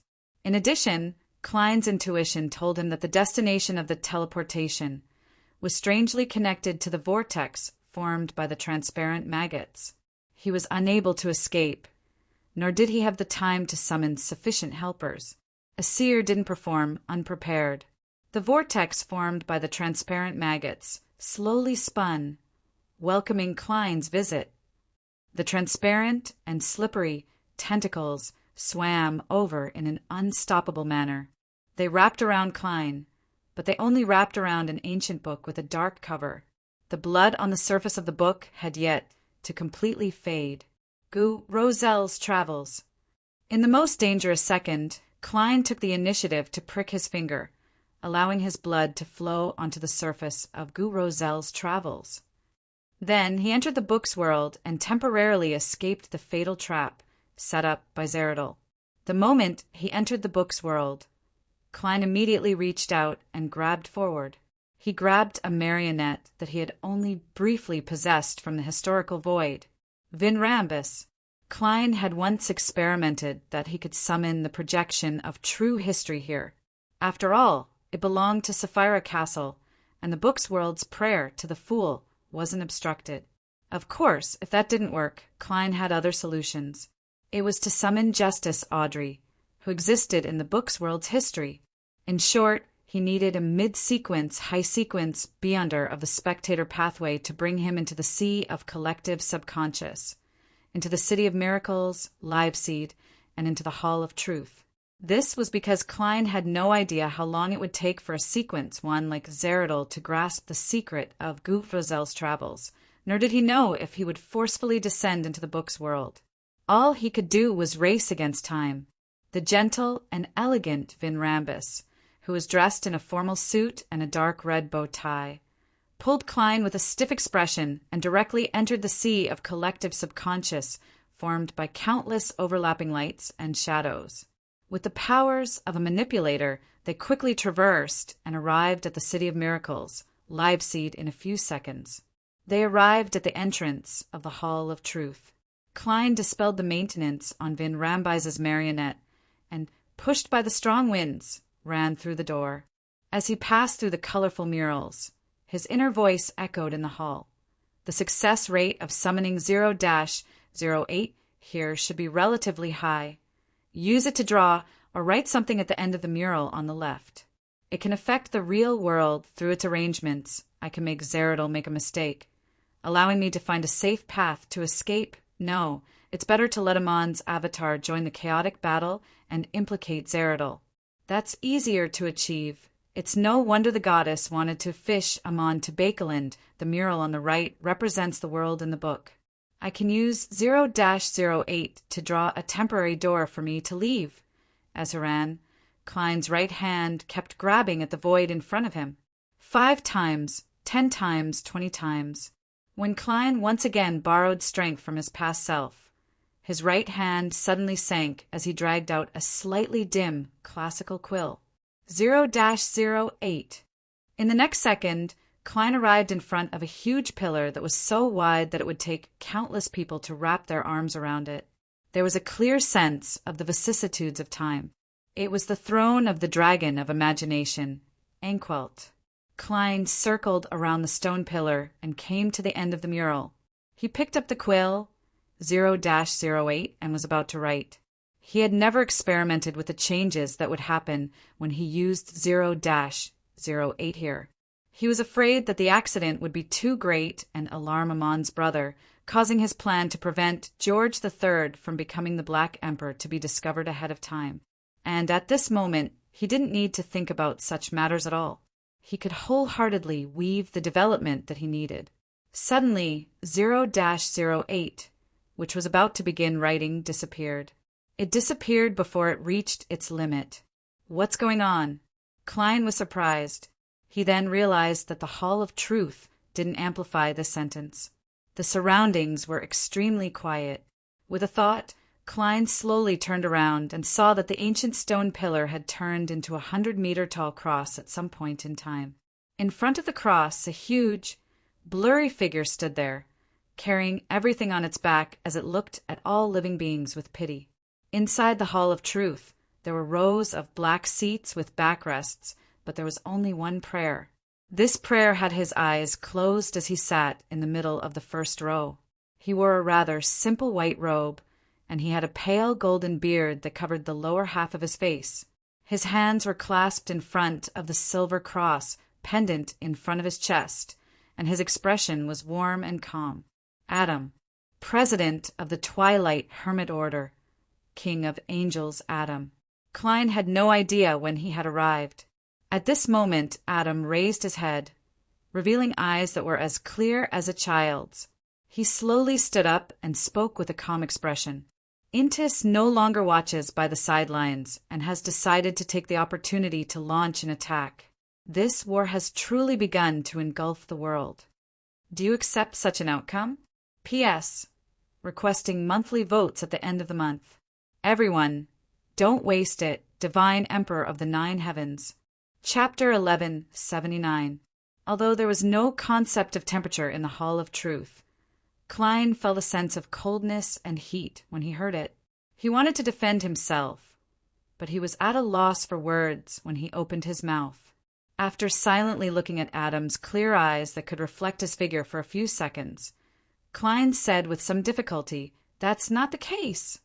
I accept, but I will also work hard to reduce the damage caused by the war in the future as long as I'm alive."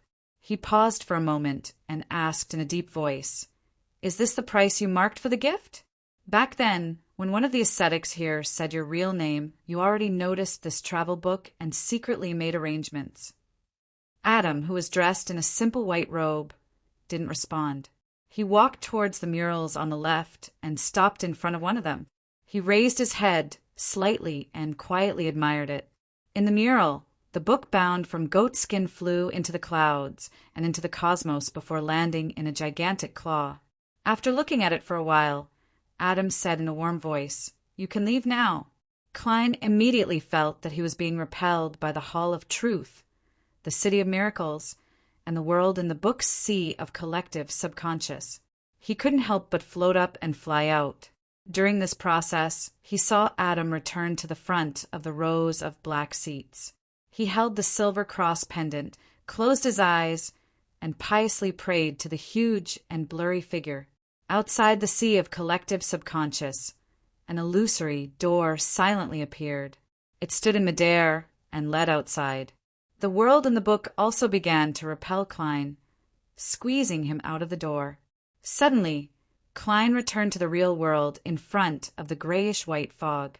He was in a state where he was about to enter the historical void.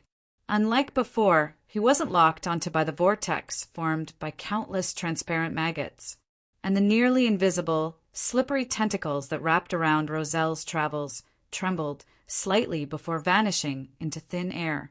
Without the time to feel the pinch, Klein's thoughts raced as he instinctively made a choice. He leaped into the grayish-white fog from another direction and hid in a shattered spot of light.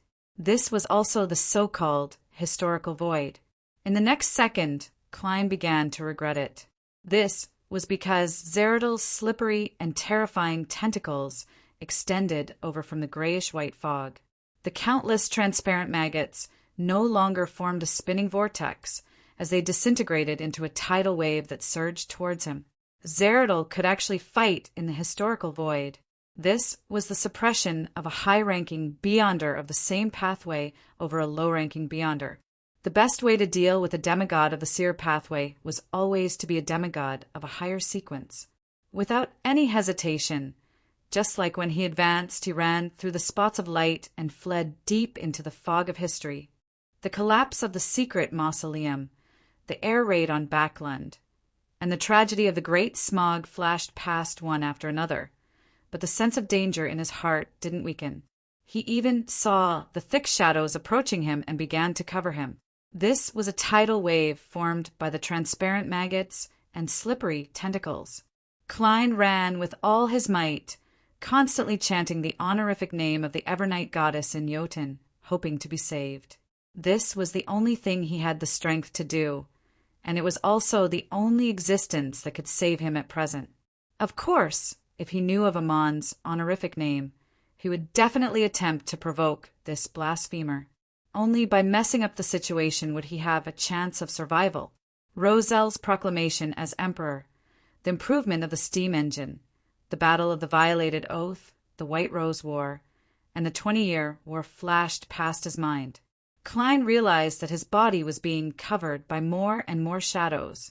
His consciousness gradually slowed down as though he was being controlled by his spirit-body threads. At this moment, hounds of Fulgrim ran out from the various spots of light in the grayish-white fog. They were covered in pitch-black short fur, and their eye sockets burned with dark red flames.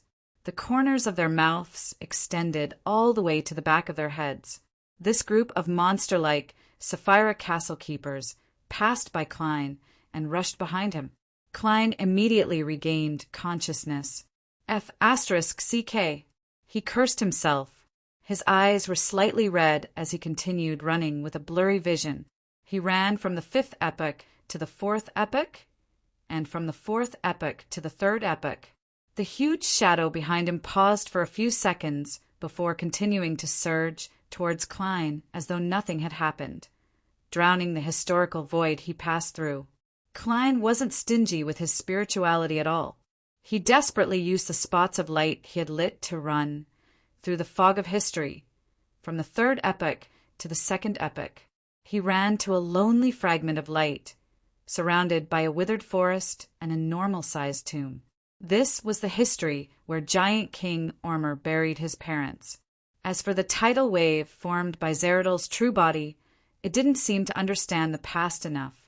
It was unknown which era it had stopped in, but it was unable to catch up. At that moment, Klein's spirituality was almost drained, and in the fog of history, he could only borrow strength from the void he was in. Clearly, there was no such thing as his past, and when his spirituality was exhausted, he had no choice but to leave the fog of history and return to the real world. When that happened, he would once again face Zeradol. Phew! Klein exhaled and pulled out another paper crane. He snapped his fingers and ignited it. However, after waiting for a few seconds, he didn't see Snake of Fate will Septon appear. There's no way to use an ordinary paper crane to contact Will in the historical void. Why hasn't Amon appeared yet? As thoughts flashed through his mind, Klein could only chant in Jotun again, Evernight goddess, loftier than the cosmos, more eternal than eternity. You are the Lady of Crimson, the Mother of Concealment, the Empress of Misfortune and Horror, the Mistress of Repose and Silence. After holding on for a few seconds, Klein suddenly had an inspiration. Hence, he didn't hesitate to leave the fog of history and return to the real world. Just as his figure appeared, the spirit body threads floated into the air and were grabbed by a slippery and transparent tentacle. And opposite him, another figure appeared at the same time. It was the barefoot ascetic leader, Ariana, who was dressed in a linen robe. According to Klein's abilities, the angel-level historical projection he had summoned had definitely vanished. Therefore, the one who had arrived was undoubtedly the true body. The matron of the Evernight cloister glanced at Klein and instantly made him vanish under Zeradol's tentacles. Klein entered the secret world that belonged to Ariana. It was nighttime here, and it was a cloister with many ancient buildings. A gigantic and holy crimson moon hung high in the sky. Based on their past experiences of working together, Klein immediately used teleport to flash to the crimson moon and escape from this secret world. After returning to reality, Klein had already distanced himself from Zeradol. Therefore, he didn't hesitate to use traveling to leave. As for Ariana, who had temporarily stopped Zeradol, she transformed into a concealed state and left the battle. Rumble! A terrifying thunder boomed as a transparent tentacle that had attempted to reach out to the spot where Klein had disappeared suddenly retracted and vanished with the true body. Klein, who had teleported to the sea, couldn't be bothered to borrow strength from his past self. He summoned a paper figurine from the historical void and shook his wrist. Most of the items he had with him had been destroyed when he became a bookmark. It was unknown where his marionettes, Konez and Anuni, had gone. Of course, they might have evaporated under the illumination of the Angel of Light. Pah! The paper figurine ignited with scarlet flames and rose into an illusory angel with layers of wings on its back.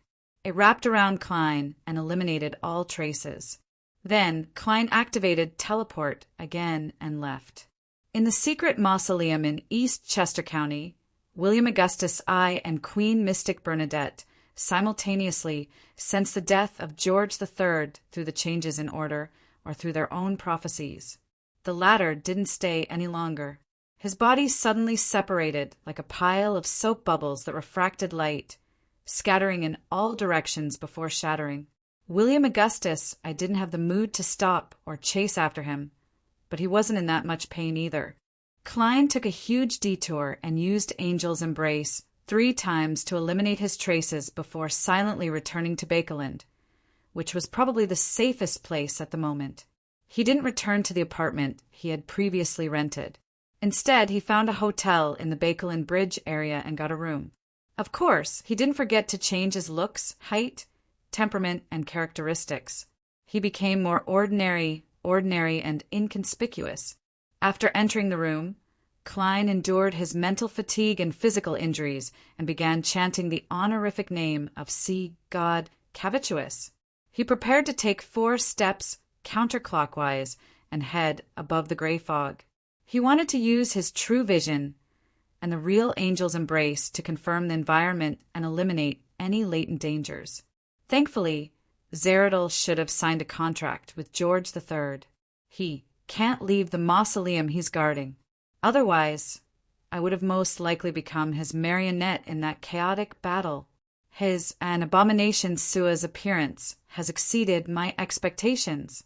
Klein heaved a sigh of relief and took a counterclockwise step. He opened his mouth and chanted in Chinese, "Blessings!" Suddenly, Klein's body trembled. His voice came to a halt as he froze on the spot. In his line of sight, a figure had appeared on the chair beside the full-body mirror in the room. He was of medium build, male, and relatively young. He wore a dark-colored jacket and trousers. He was a mixed blood of Rouen and Balaam. This was the marionette that Klein had previously lost, Winner Anuni. Anuni smiled as he faced Klein's eyes that couldn't move. "Don't randomly throw your marionette around. You'll be tracked." As he spoke, he slowly stood up and took out a crystal monocle from his pocket. He slowly wore it on his right eye. End of the 5th installment. P.S. The 5th installment will be concluded in the wee hours of the morning. Also, don't waste the monthly votes on the last day of November. Chapter 1180. Ahem, if I were to directly write about the Tarot Club at the beginning of the next novel, I would write that everyone is having a meeting under Mr. Fool's watch. However, the World Gairman Sparrow seems to be wearing a monocle, and Mr. Fool's posture is even more relaxed than usual. His body is slightly tilted, his right elbow resting on the armrest, and from time to time he pinches his right eye socket. Will he be drowned by the blades that are thrown at him? Haha, I'm just joking. No matter how dramatic the turn of events is, it has to be in line with basic laws, no basic logic. With the foreshadowing and clues provided, I can't just write whatever I want. Everyone can rest assured on this point. For the entire 5th book, I've already summarized the main problems. For a long period of time, Little Ku will be rather lost and lacks sufficient motivation. This will cause the tension of the plot to gradually decline. After all, it's not the beginning, where we can follow Little Ku to understand this new world bit by bit. There are other things to nurture and maintain our interest. In the middle and later stages of the book, everyone will definitely want to see the development and advancement of the plot. Furthermore, it has to be the kind that makes people look forward to it. However, when I first wrote this part of the structure, I considered that such a change can't be too sudden. After all, after such a huge impact at the end of the 4th book, Little Ku will definitely need a lot of time to digest and accept it. I have to use a lot of foreshadowing to slowly find new motivation. Look, there's no need to worry about the tension of the plot in the next book. And while writing about Little Ku, I also have to take care of the other characters. I have to describe their growth, their obsessions, and their inner conflicts. Therefore, the pace is further slowed down. It's like a squid waving its many tentacles.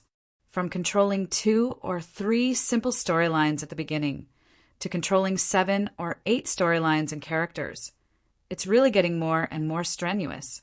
Furthermore, I can't let it affect the structure of the story. I can't let it become clumsy and stumble. Unfortunately, for this reason, I can only temporarily suppress the plot of some characters to prevent the structure of the story from becoming unbalanced. Apart from the problems summarized above, there are 2 more points. First, it takes about 200 chapters to complete the level up. In terms of the structure of the story, it's too slow. But in terms of actual progress, it's too fast. Although the foreshadowing makes this result seem reasonable, I still feel that it's too tight. Little Ku needs another 1 or 2 years to digest the level up. He would have to pay attention to this point in the future. This was a problem with the overall story arrangement. There were not too many gaps in the timeline. I didn't know if I had summarized it before, but I didn't really remember, so I might as well say it again. For many authors, leveling up was mainly to provide fun points, and I was no exception. However, I had another understanding of leveling up. It was a tool and a yardstick for me to control the pace of the plot. Why was this possible?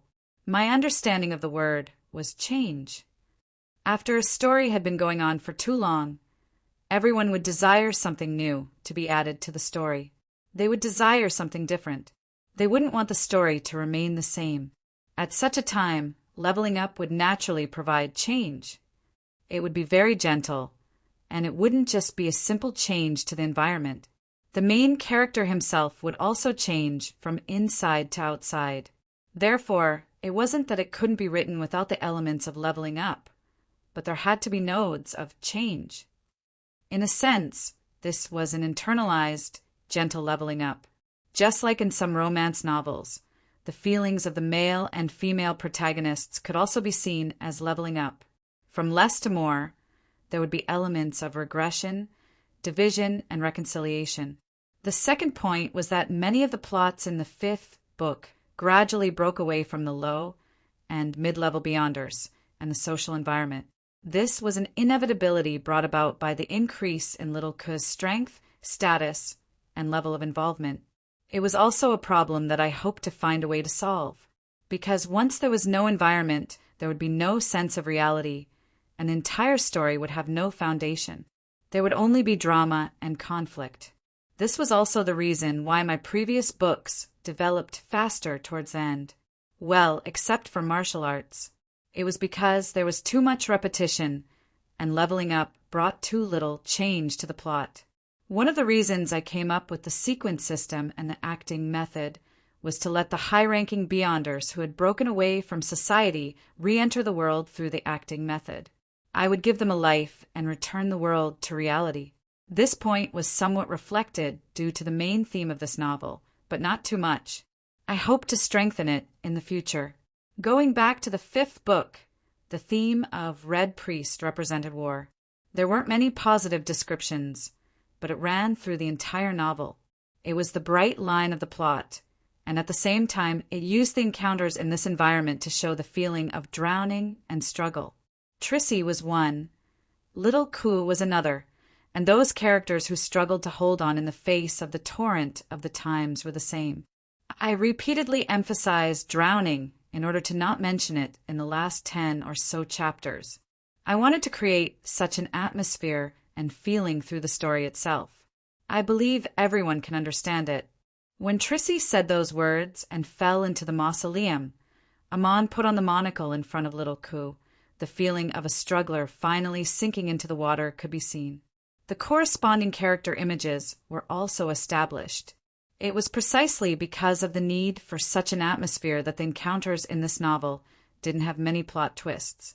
From my point of view, being attacked by the enemy and then being attacked by the enemy again might not be as gloomy and depressing as always struggling to break out of the encirclement but being unable to find a direction. And it was because of the problems summarized above that the subscriptions in this novel had been dropping since the fifth book. Occasionally it would rise a little, but the trend didn't change. It had dropped by almost 10,000. Therefore, it was very necessary for me to ask myself that question because it solved the problem of internal motivation and plot tension. It was a little hard, but the effects were very good and immediate. Since then, the subscriptions have steadily risen and recently reached its peak. The average subscriptions is now 89,000. The sixth book is called Light Chaser, a sequence 2 from the Sun Pathway. In ancient times, it was called Sunchaser. The exact meaning is literal, but it symbolizes many people and many things. This novel is very important to me personally. It's the most important part of the overall story structure. It's the initial completion of the world structure, and it's also the opening of the situation. It's also the key to whether the impact of the plot can be formed. Previously, a friend asked me if Mysteries had passed the peak of the story and was at the end. I said no, that the peak I expected would be in the sixth book. I'm a little nervous, not knowing if I can write it well. Well, The next 3 books definitely won't reach 200 chapters. As for the exact number, I can't tell. It might be 100, or it might be 150, or it might be less than 100. This is mainly because I can't predict how many chapters one can write in the 7th and 8th books before I finish writing the 6th book. I'm a squid without an outline or a detailed outline. I only have the plot's key points, climax scenes, general development, and main structure. Therefore, before writing every chapter, I have to think for nearly an hour, sometimes even more. Well, it's not like I don't have an outline or a detailed outline. It's all in my head, and I update it every day. Previously, a friend asked for my outline and realized what it was. Other than the world settings, character settings, power settings, and historical chronology being very detailed, the outline is usually just for show. I basically won't follow it. All right, it's time for the much-anticipated part. The 5th book is over, and I'll rest for 3.5 days. This time, I have to come up with a more detailed outline for the 6th book.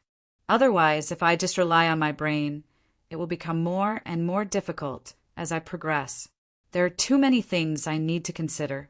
Well, half a day starts from Saturday noon. The last chapter is updated in advance, which means that I'll have half a day off on Saturday, Sunday, Monday, and Tuesday, and I'll resume updating at 12:30 noon on Wednesday. Also, it's the beginning of the month. Don't forget to ensure the monthly tickets. Give me the motivation to finish writing the 6th book. I'll give you the additional chapters for November's monthly tickets at the critical moment of the plot.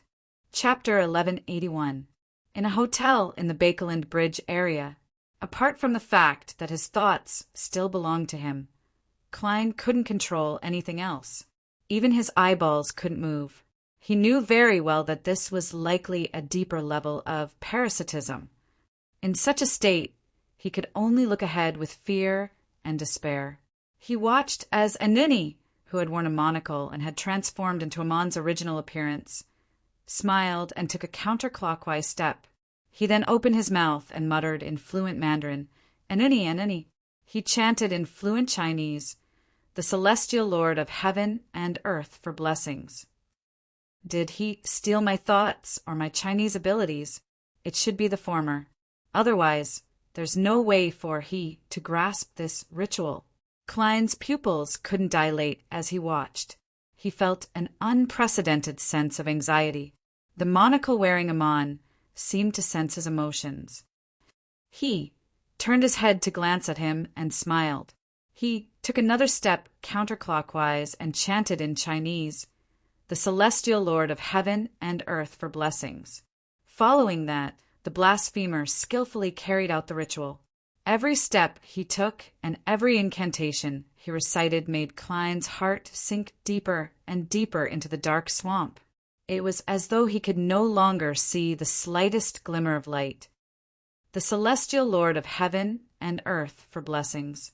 When Amon took the final step and recited the final incantation, an endless grayish-white fog suddenly appeared in front of Klein's eyes. Please sounded in his ears. Without needing to listen carefully, his spiritual perception stirred, and he understood what it meant. After advancing to Scholar of Ur, he had basic control over Sapphira Castle. No matter who it was, regardless of whether they had grasped the correct ritual or the corresponding incantation, they had to obtain his permission to enter the world above the gray fog. Reject him.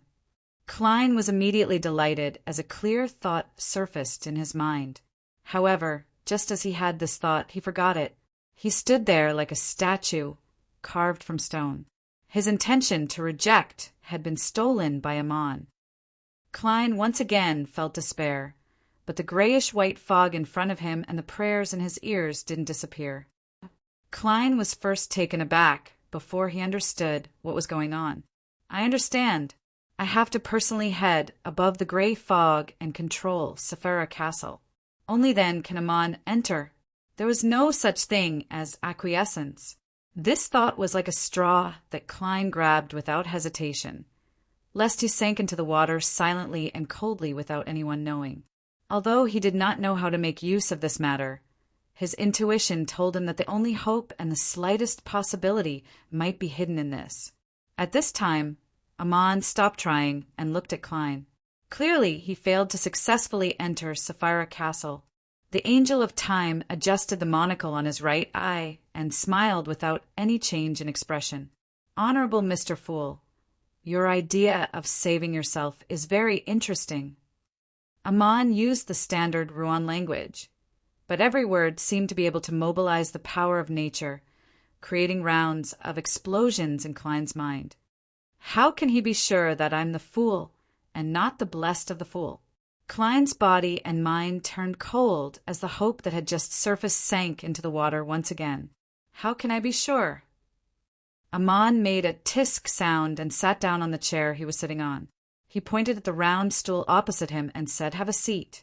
Don't stand on ceremony."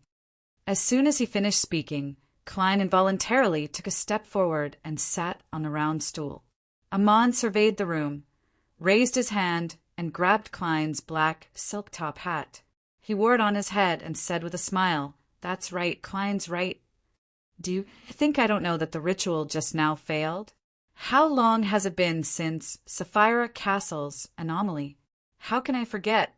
I just wanted to see your reaction, and your subconscious despair and instinctive rejection are very interesting. If you aren't the self-proclaimed fool, how could you have such thoughts? Dear Mr. Fool, am I right?"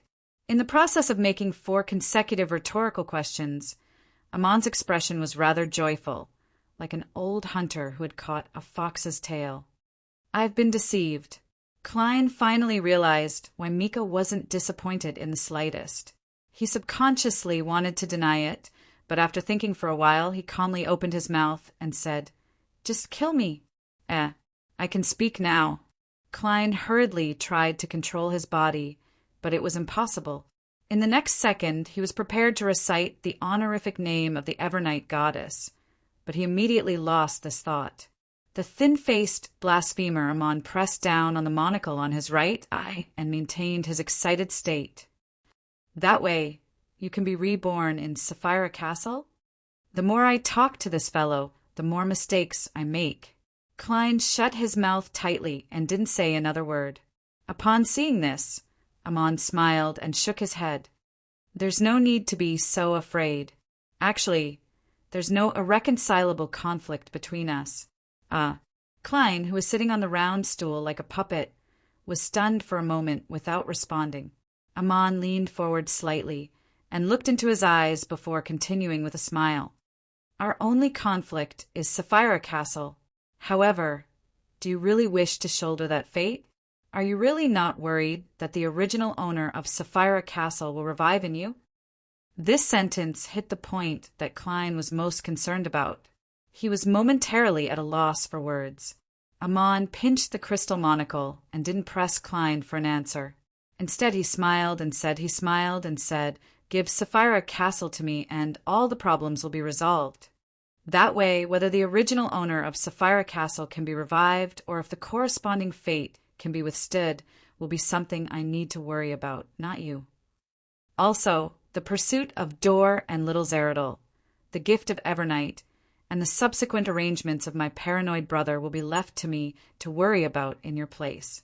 As for you, escape all of this and become a Sequence 3 that only belongs to you." Why should I kill you? What's the need for me to kill a Sequence 3? Even if I want to reclaim the characteristic, it's not essential. My prey will only be Palez, Little Zeradol, and the Door. The rest will depend on my mood. As for the organization you established, I can also maintain it on your behalf. It's very interesting, very interesting. If you think this price isn't enough, I can make you my blessed. Didn't you pretend that the fool is the angel of time, Amon, in the City of Silver? In the future, it can become real. I'll lead them out of the forsaken land of the gods and see the light outside. When the time comes, you still have a chance to advance to Sequence 2 and become an angel. This is basically taking over all my worries and difficulties, leaving only the benefits. Klein, who didn't have much desire to become a true god and control Sapphira Castle, felt his heart palpitate when he heard this. If he didn't know that Amon was a top swindler, he would have agreed on the spot. But in the end, he said expressionlessly, "Kill me." "That's all you know? Is that all you know how to say?" Amon wasn't angry. Instead, he looked at Klein with interest. To him, this was something that was fun enough. It was completely understandable that he would encounter difficulties during the process. They would only make the joy after success even better. "I'm just a heartless repeater." Klein used a lampoon to ease the pessimism and despair in his heart. Instead of answering, he asked, "How do you know that the City of Silver believes that the fool is you?" He didn't dare to say that the City of Silver still suspected that the fool was the deity that Amon believed in, afraid that he would infuriate him. Of course, if Amon was the kind of person who would lose his intelligence after being infuriated, Klein would definitely attempt to do so. This was because he now suspected that after gaining initial control of Sapphira Castle, his rebirth after death would be above the gray fog. Unfortunately, Amon wasn't a king of angels of the storm pathway, but the god of deceit that gave a true god a headache in the fourth epoch. Amon chuckled and said, "Do you think I only have 2 avatars in the City of Silver? Since you, the fool, and the hanging man have interfered, I'm happy to watch quietly by the side." The City of Silver still has Amon's avatars. Who will he parasitize? Yes, the members of the Giant King's court exploration team weren't parasitized. That's something that can be confirmed. As Klein tensed up, he felt that it was only natural. This was because Leonard had once told him that seeing one Amon meant that there was a bunch of Amon lurking around, not just 2 or 3. Without thinking too much about it, Klein tried his best to take the initiative and create an opportunity. "You didn't directly snatch my fate because you can't bear it now." Amon nodded calmly. "Yes, that's why I wanted to make a deal with you peacefully. But since you rejected it, I can only take you to see my true body, to a sufficiently safe place. Then I'll take away your fate. When that happens, your outcome won't be as good as what I just said." As he spoke, the man with black hair, black eyes, a wide forehead, and a thin face slowly stood up and walked to the door. Klein stood up and followed behind like a puppet. As he reached out to open the door, Amon seemed to think of a question. He pressed down on the crystal monocle and turned his body to look at Klein. "What's the 4th honorific name of your scholar of your?" In mysticism, the corresponding honorific name of every existence wasn't that strict. As long as one could use the correct format and a certain description to narrow down the scope to the point of no ambiguity, it could point to the corresponding hidden existence. This was also the reason why many cultists who didn't know anything about mysticism could randomly fabricate honorific names, but still receive feedback. Of course, if it wasn't an honorific name given by a hidden existence, there was no way to enjoy the automatic response treatment. Whether a connection could be established depended on the existence's interest in the supplicant. Amon had previously used his understanding of Scholar of Yore and German Sparrow to accurately restore the complete honorific name of German Sparrow through the powers of Sequence, 7 cryptologist of the Marauder Pathway.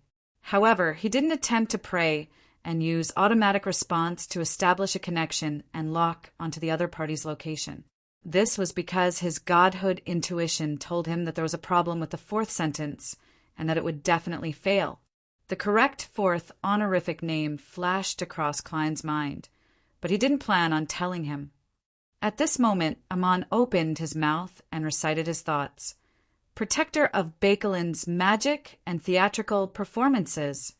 After the Angel of Time and Blasphemer finished reciting, he didn't say a word for a few seconds. Then he laughed heartily.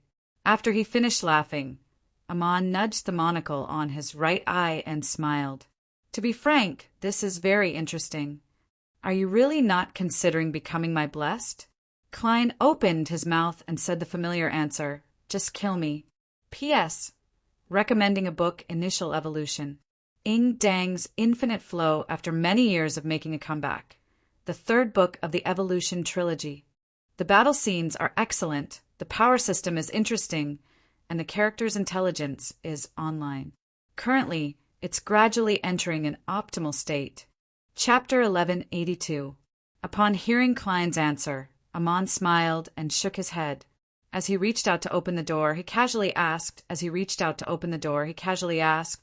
"How did you come up with such an honorific name?" "It has to be related to me to a certain extent, but it also has to prevent others from using the automatic response to prayers to lock onto me. There aren't many such honorific names." Seeing that he had been exposed, there was no need for Klein to hide it. Furthermore, he hoped to grasp a possible opportunity through such a conversation. At the same time, his mind raced as he considered how to save himself. "I'm deeply parasitized."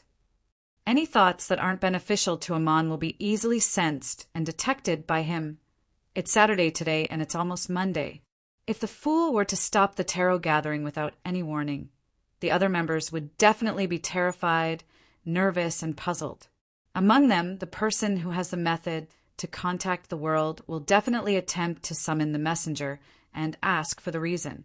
And once Miss Messenger approaches me, she'll be able to discover Amon's existence. Then, she can use the yesterday once more charm to return to his peak state. With the strength of a complete angel, he has a high chance of rescuing me from Amon's avatar. The most important thing for me now is to persevere and live through the next 2 days. By the way, since Amon can't steal my fate now, why did he attempt to make a peaceful deal? Even if I agreed, he wouldn't dare to allow me to head above the gray fog.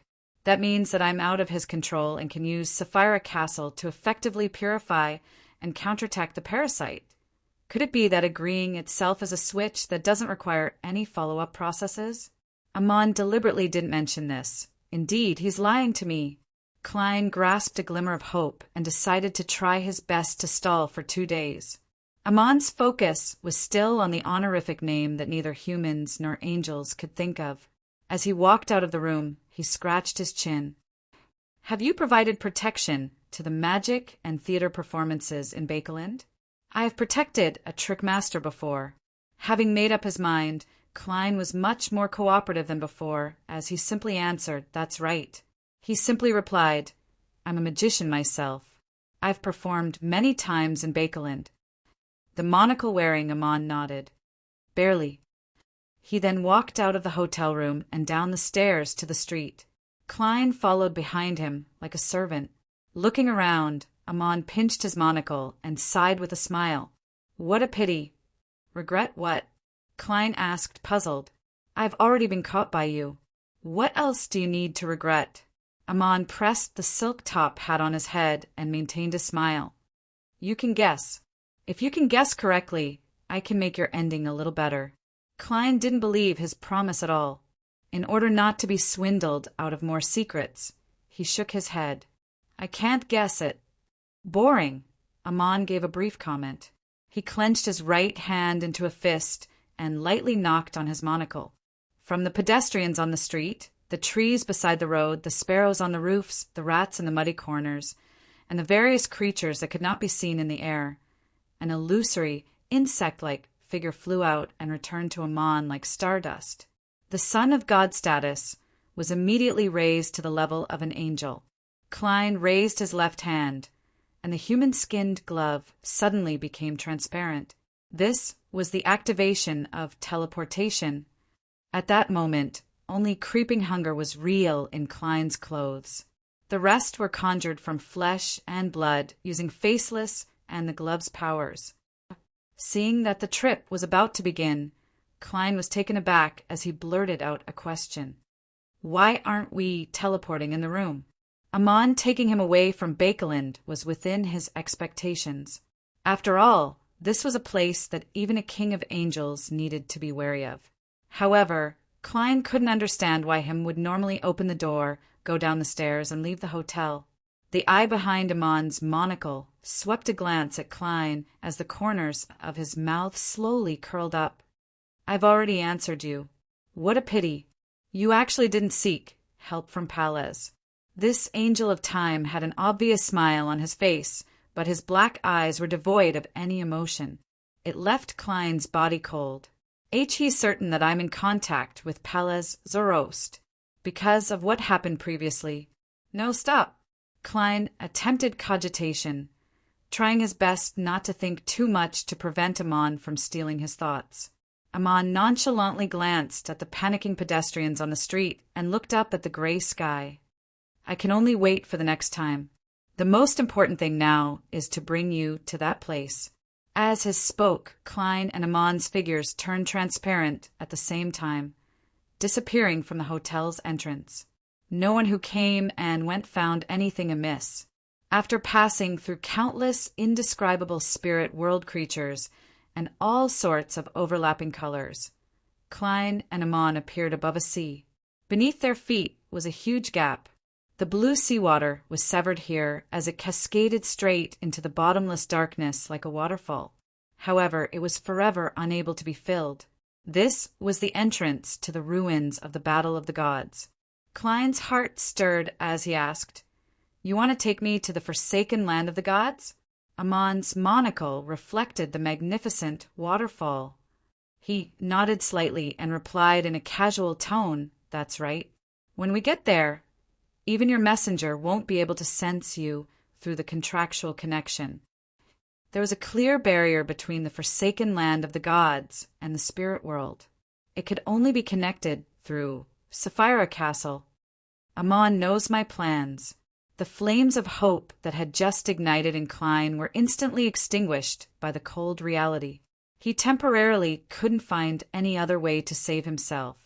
At this moment, Amon, who was standing in midair, muttered to himself, "If my mausoleum in Bakeland hadn't been destroyed by the Church of Steam, we could have used the abyss as a springboard to directly head over. There wouldn't have been a need for so much trouble." Klein changed the topic, feeling a little guilty. "The abyss is connected to the forsaken land of the gods?" "No." Amon shook his head and said with a relaxed expression, "But I can use some of its characteristics to go anywhere." "I heard that some bad changes have happened in the abyss." Klein's heart stirred as he probed. Amon turned his head and glanced at him, not hiding his curiosity. "You actually know?" "Yes, I once thought of exploring the abyss." Klein didn't say anything else, afraid that the marauder Pathway's King of Angels would discover that he could read Roselle's diary. At this moment, Amon suddenly laughed. "You? Exploring the abyss? What's so funny?" Klein was very interested in the changes that had happened to the abyss. He took the opportunity to cooperate with Amon in a bid to learn more. Just as he said that, he suddenly had a new idea. With the help of his conversation with Amon, he could grasp more historical secrets and quickly digest the scholar of your potion. He wanted to see if he could use this to deepen his control over Sapphira Castle and escape his current predicament. As this thought flashed through his mind, Klein hurriedly restrained himself and stopped thinking about such matters. In response to his question, Amon chuckled. "Your trip to the abyss is like a beautifully wrapped gift that has been delivered to someone who wants it." Dark side of the universe. Klein was first alarmed before he thoughtfully made a guess. Amon nodded. "He was originally the only surviving ancient god, devil monarch of our body. Now, Amon didn't finish his sentence. With a leap, he jumped towards the huge and illusory rift from the strong winds in midair. Klein lost the support of the wind and plummeted. After an unknown period of time, the fountain-like seawater surged upwards, throwing him and Amon to the other side of the rift. Just as he entered the ruins of the Battle of the Gods and was hit by the bright sunlight, Klein suddenly heard a series of ravings with intense madness. This was like a thin steel needle that pierced through his eardrums and stabbed into his brain. Amidst his familiarity, immense pain filled his every thought, and the worms of spirit that formed his mythical creature form gradually changed, as though they were about to give birth to a fallen consciousness that didn't belong to him. It was the ravings of the true creator. With regards to this, Klein could barely withstand it, but he couldn't last too long. There was no way he could advance too far in the ruins of the Battle of the Gods. At this moment, he saw the monocle on Amon's right eye absorb all the surrounding light, turning it abnormally bright and blazing white. Then, a rich darkness ruled the sky. Ammon had directly stolen the daytime of the ruins of the Battle of the Gods. In the darkness, the Angel of Time's avatar landed Klein on an island and let him lean against a stone pillar to sleep. Soon, Klein arrived in the gray world of dreams. He saw the black cloister and the projection of the giant king's court across the cliff that exuded an epic and mythical feeling. Ammon, who was wearing a black silk top hat and a crystal monocle, appeared beside him. He smiled and casually pointed at the projection of the giant king's court that was frozen in the dusk. That's the entrance to the forsaken land of the gods. Klein thought for a moment and raised his doubts. Doesn't one have to enter a dream at a specific location before the entrance can be opened? He couldn't help but feel a glimmer of hope, thinking that it would be great if Ammon could waste a week or two in the ruins of the Battle of the Gods. Yes, Ammon didn't deny Klein's words as he casually said, "If you want to open the entrance, you have to take a boat all the way to the core of this ruined sea. This might take more than a month, and you will experience many dangers that you can't withstand at the moment. As for me, I don't need to." "Because you're the son of the Creator?" Klein guessed after some deliberation. No. Ammon placed one hand in his pocket and turned to walk towards the black cloister's door. In such a chaotic place, the order is broken and the rules are mutated. There are too many things that can be used. As the Angel of Time walked, he turned his head to look at Klein. The Marauder Pathways Sequence 0 has a very abstract name, Error. This was named by my father. He once used a strange word of unknown origin to refer to it, bug. This translates to the Trojan horse of fate, the beetle worm of time, the loophole in the rules, and the embodiment of all errors. Chapter 1183. Error. Bug. Is this the essence of the Marauder Pathway? While Klein was enlightened, he also confirmed one thing. That was that the ancient god of the sun, the City of Silver's creator, and Ammon's father really came from Earth. The word that Ammon said just now was in standard English. My fellow countrymen, your two children have really caused me trouble. If only they were all like Bernadette. As Klein lampooned inwardly, he asked curiously, "Are you planning on using this world of dreams' loophole?" Klein controlled himself and didn't use the word bug to describe himself. He didn't want his overly normal accent to arouse Ammon's suspicions and expose a trump card for no reason. Facing a king of angels who could steal his thoughts and parasitize him at a deep level, he had very few trump cards to begin with. He had to make good use of every one of them. Who knew when it would produce a miraculous effect? At this moment, Ammon had already walked outside the black cloister. He had one hand in his pocket and didn't do anything as the heavy door opened automatically, as though it was welcoming a distinguished guest. You can think of it that way, but it's actually a little more complicated than that. Ammon didn't show any of the dignity of a blasphemer as he leisurely answered Klein's question. This world of dreams doesn't have any errors or loopholes. It's just that due to the conflict between the various remnant divine powers, certain places appear rather chaotic, and I can use this chaos to create a loophole. As the tall main door that was prepared for the giant opened completely, Ammon pinched the monocle he was wearing and walked through the hall, heading deeper into the interior. During this process, he smiled and gave a further explanation. You should know very well that this cloister is pieced together from dreams. Yes, the dreams of different living beings from the ruins of the Battle of the Gods. Klein thought for a moment and added, it might also be the remnants of some dreams from the past. At this moment, the man and angel were walking down a winding black staircase. The light of dusk shone through the stained glass, bringing with it a fiery holiness. Ammon touched the human skull sculpture on the armrest and smiled as he admired his surroundings. Normally speaking, wherever you enter this world of dreams, you will be there when you wake up. It doesn't matter if you are in the dreams of other sea regions or other living beings. Klein couldn't nod, so he could only express his opinion with words. Yes, and after I create a loophole, I can enter other dreams and wake up at the corresponding location. Obviously, this monastery is much smaller than the sea of ruins outside, and its structure is more compact.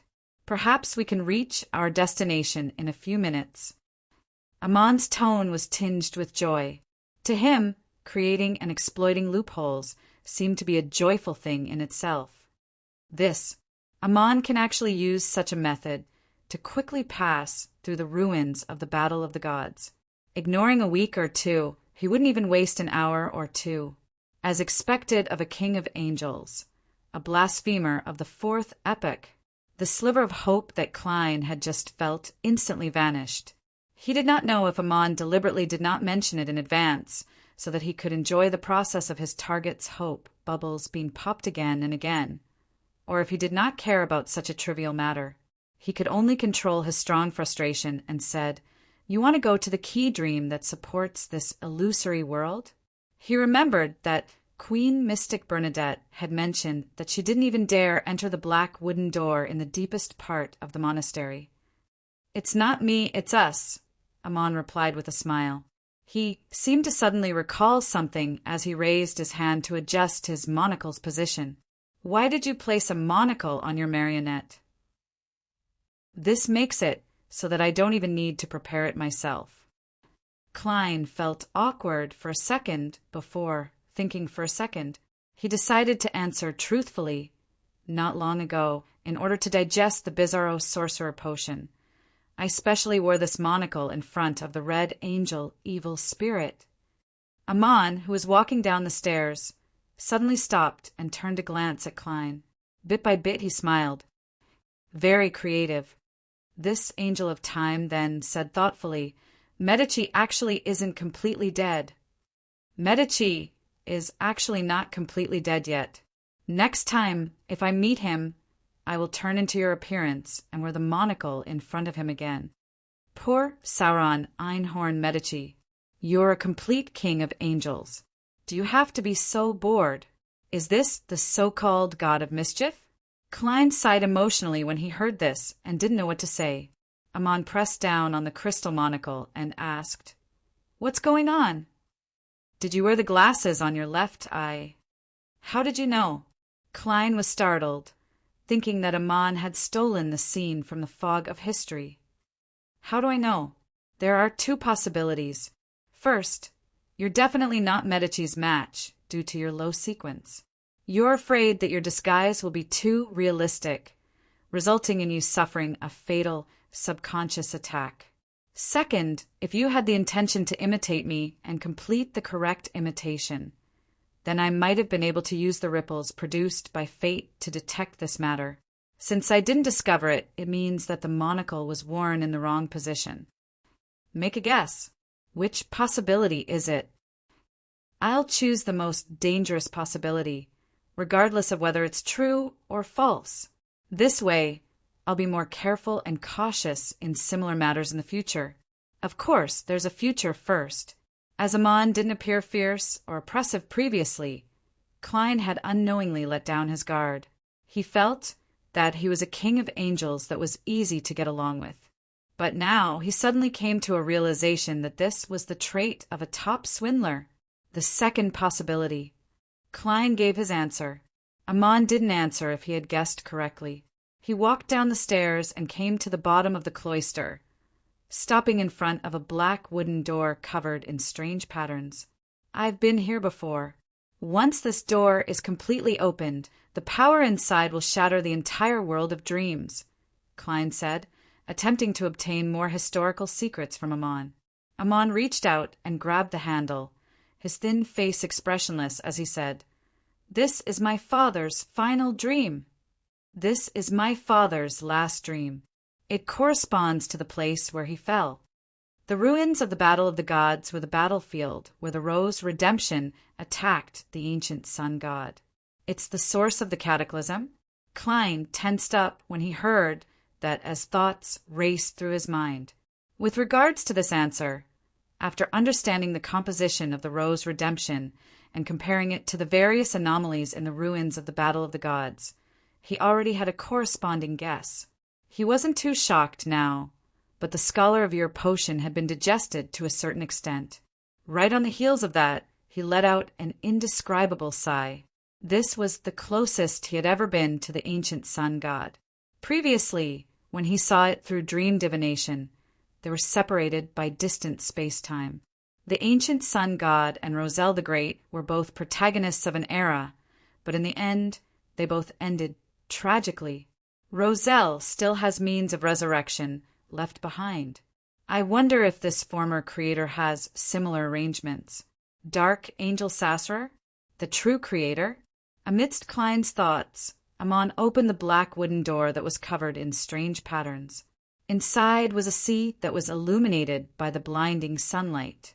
There seemed to be large patches of rich gold hidden in the waves. Klein didn't understand what the large patches of rich gold represented the last time, but now he had a preliminary idea. That was the blood of the ancient sun god. Before he died, he was affected by the power of Evernight and fell into a dream. He dreamed that he was torn apart and his blood dyed the sea red. Creak! As the black wooden door opened, an unimaginably intense aura seeped out, causing the entire monastery to clearly shake. It was as if it had encountered an earthquake that could destroy the world. Amidst the scattered dust and collapsed stone bricks, Amon and Klein passed through the wooden door and entered the golden sea. Klein immediately felt his spirit body melt and his psyche evaporate. In a few seconds, he would become nourishment for this dream. At this moment, a pure white light spewed out from Amon's crystal monocle, instantly shattering the world of dreams. He had returned the stolen day to the ruins of the Battle of the Gods, allowing this place to transition from night to day. At the same time, his and Klein's figures turned slightly transparent. Then he appeared in midair above a sea that had been dyed golden. This place had a high temperature that exceeded Klein's imagination, but it wasn't as dangerous as the dream. Or rather, the sea in the core region of the ruins of the Battle of the Gods had been separated into safe zones due to the conflict of various divine powers. As long as one didn't blindly explore, there wouldn't be too many problems.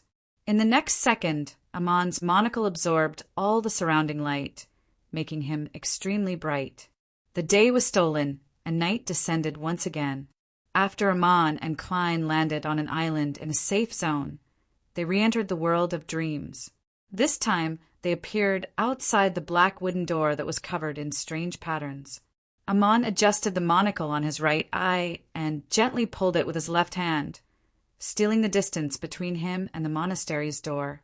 He and Klein took a step forward at the same time, leaving the monastery and arriving at the edge of the cliff. Opposite them was the projection of the giant king's court that was frozen in the dusk. Klein originally imagined that Amon would follow the procedure and say the corresponding honorific name, but to his surprise he only raised his right hand and snapped his fingers. The sea of clouds that separated the two mountains instantly boiled and split to the left and right, revealing a dark crack that had no bottom. The giant king's court projection on the opposite side suddenly sucked all the dusk light over, allowing it to surge forward and fill up the deep crack. Hence, between the two mountains, an orange-red path of light appeared in the misty sea of clouds. "Let's go!" Amon chuckled and jumped down the cliff. Amidst the fluttering of his clothes, he landed in the passage formed by the dusk. Klein couldn't resist and could only jump down the cliff. Chapter 1184. The path formed by the dusk didn't seem to be able to carry anything, but after Amon and Klein landed on it, they didn't continue descending. It was as though they were walking on land. This time, Amon didn't steal the distance. He brought Klein closer to the majestic giant king's court projection, occasionally looking around to admire the beautiful scenery. Strolling above the sea of clouds, stepping on the sunset bridge, and looking at the mythical palace should have been something that made one happy and relaxed. But Klein seemed to be walking into an abyss. The more he struggled, the deeper he sank. Once he entered the forsaken land of the gods, many of the things he relied on would be useless. Before long, Amon and Klein arrived at the Giant King's court projection and stood in front of the tallest building. On one side of the building was a steeple, and on the other side was a round tower. The main door was more than 10 meters tall, and it was mainly grayish-blue in color. It was covered in symmetrical symbols, labels, and patterns. It was the residence of the Giant King, where Dark Angel Sasser slept. Klein glanced at the pitch-black hole to the left of the door. He could roughly confirm that the door in his dream didn't need a key to open it. Otherwise, the true creator believers from before wouldn't have been able to pass through it. After all, the correct key was in Vice Admiral Iceberg's collection room. Next, as long as we push open this door, we will be able to enter the forsaken land of the gods. However, this way, we will definitely be watched. Amon smiled and took a few steps diagonally to the edge of the door. We won't open the door. Let's go straight in. As he spoke, the Angel of Time raised his hand to adjust his monocle. In the corner of the grayish-blue door, a ghostly blue, incorporeal, illusory door appeared. An apprentice's door opening. It's a very low-level ability, but it's perfect for use here. Amon lowered his right hand and introduced in satisfaction. He then took 2 steps and passed through the illusory door. Yes, there are no useless Beyonder powers, only useless Beyonders. Directly pushing open the door will result in being watched. By who? The true creator? His holy residence, his divine kingdom, should be somewhere in the forsaken land of the gods. If I can attract him and cause him to clash with Amon, I might be able to find a chance to escape. Klein couldn't control his body as he followed closely behind Amon and stepped into the slightly blurry, ghostly blue door. As soon as he passed through, he immediately felt the world spin, and even his spirituality seemed to be torn apart. When the abnormality disappeared and he recovered, Klein found himself on a beach illuminated by the light of dusk. The gravel and stones here were all black.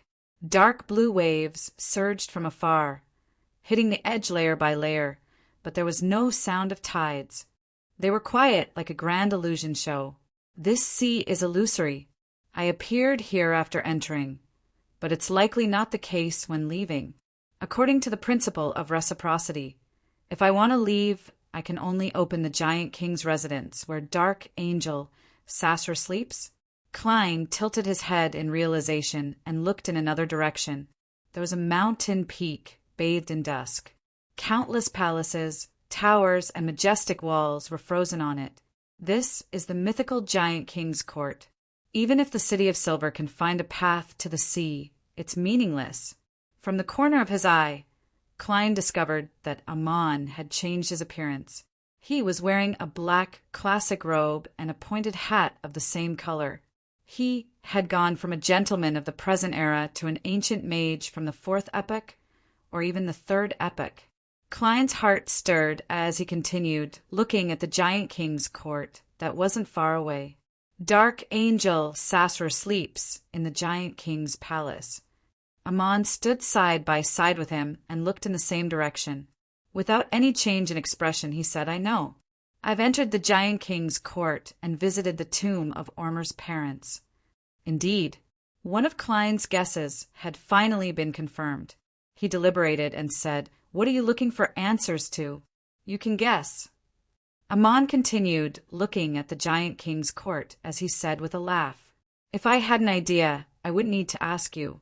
Klein thought for a few seconds. Some secrets of the 1st epoch? You can say that, Amon replied casually. Klein hesitated for a moment before saying, That's right. Aren't you curious about Dark Angel Sasser's state? Just curious.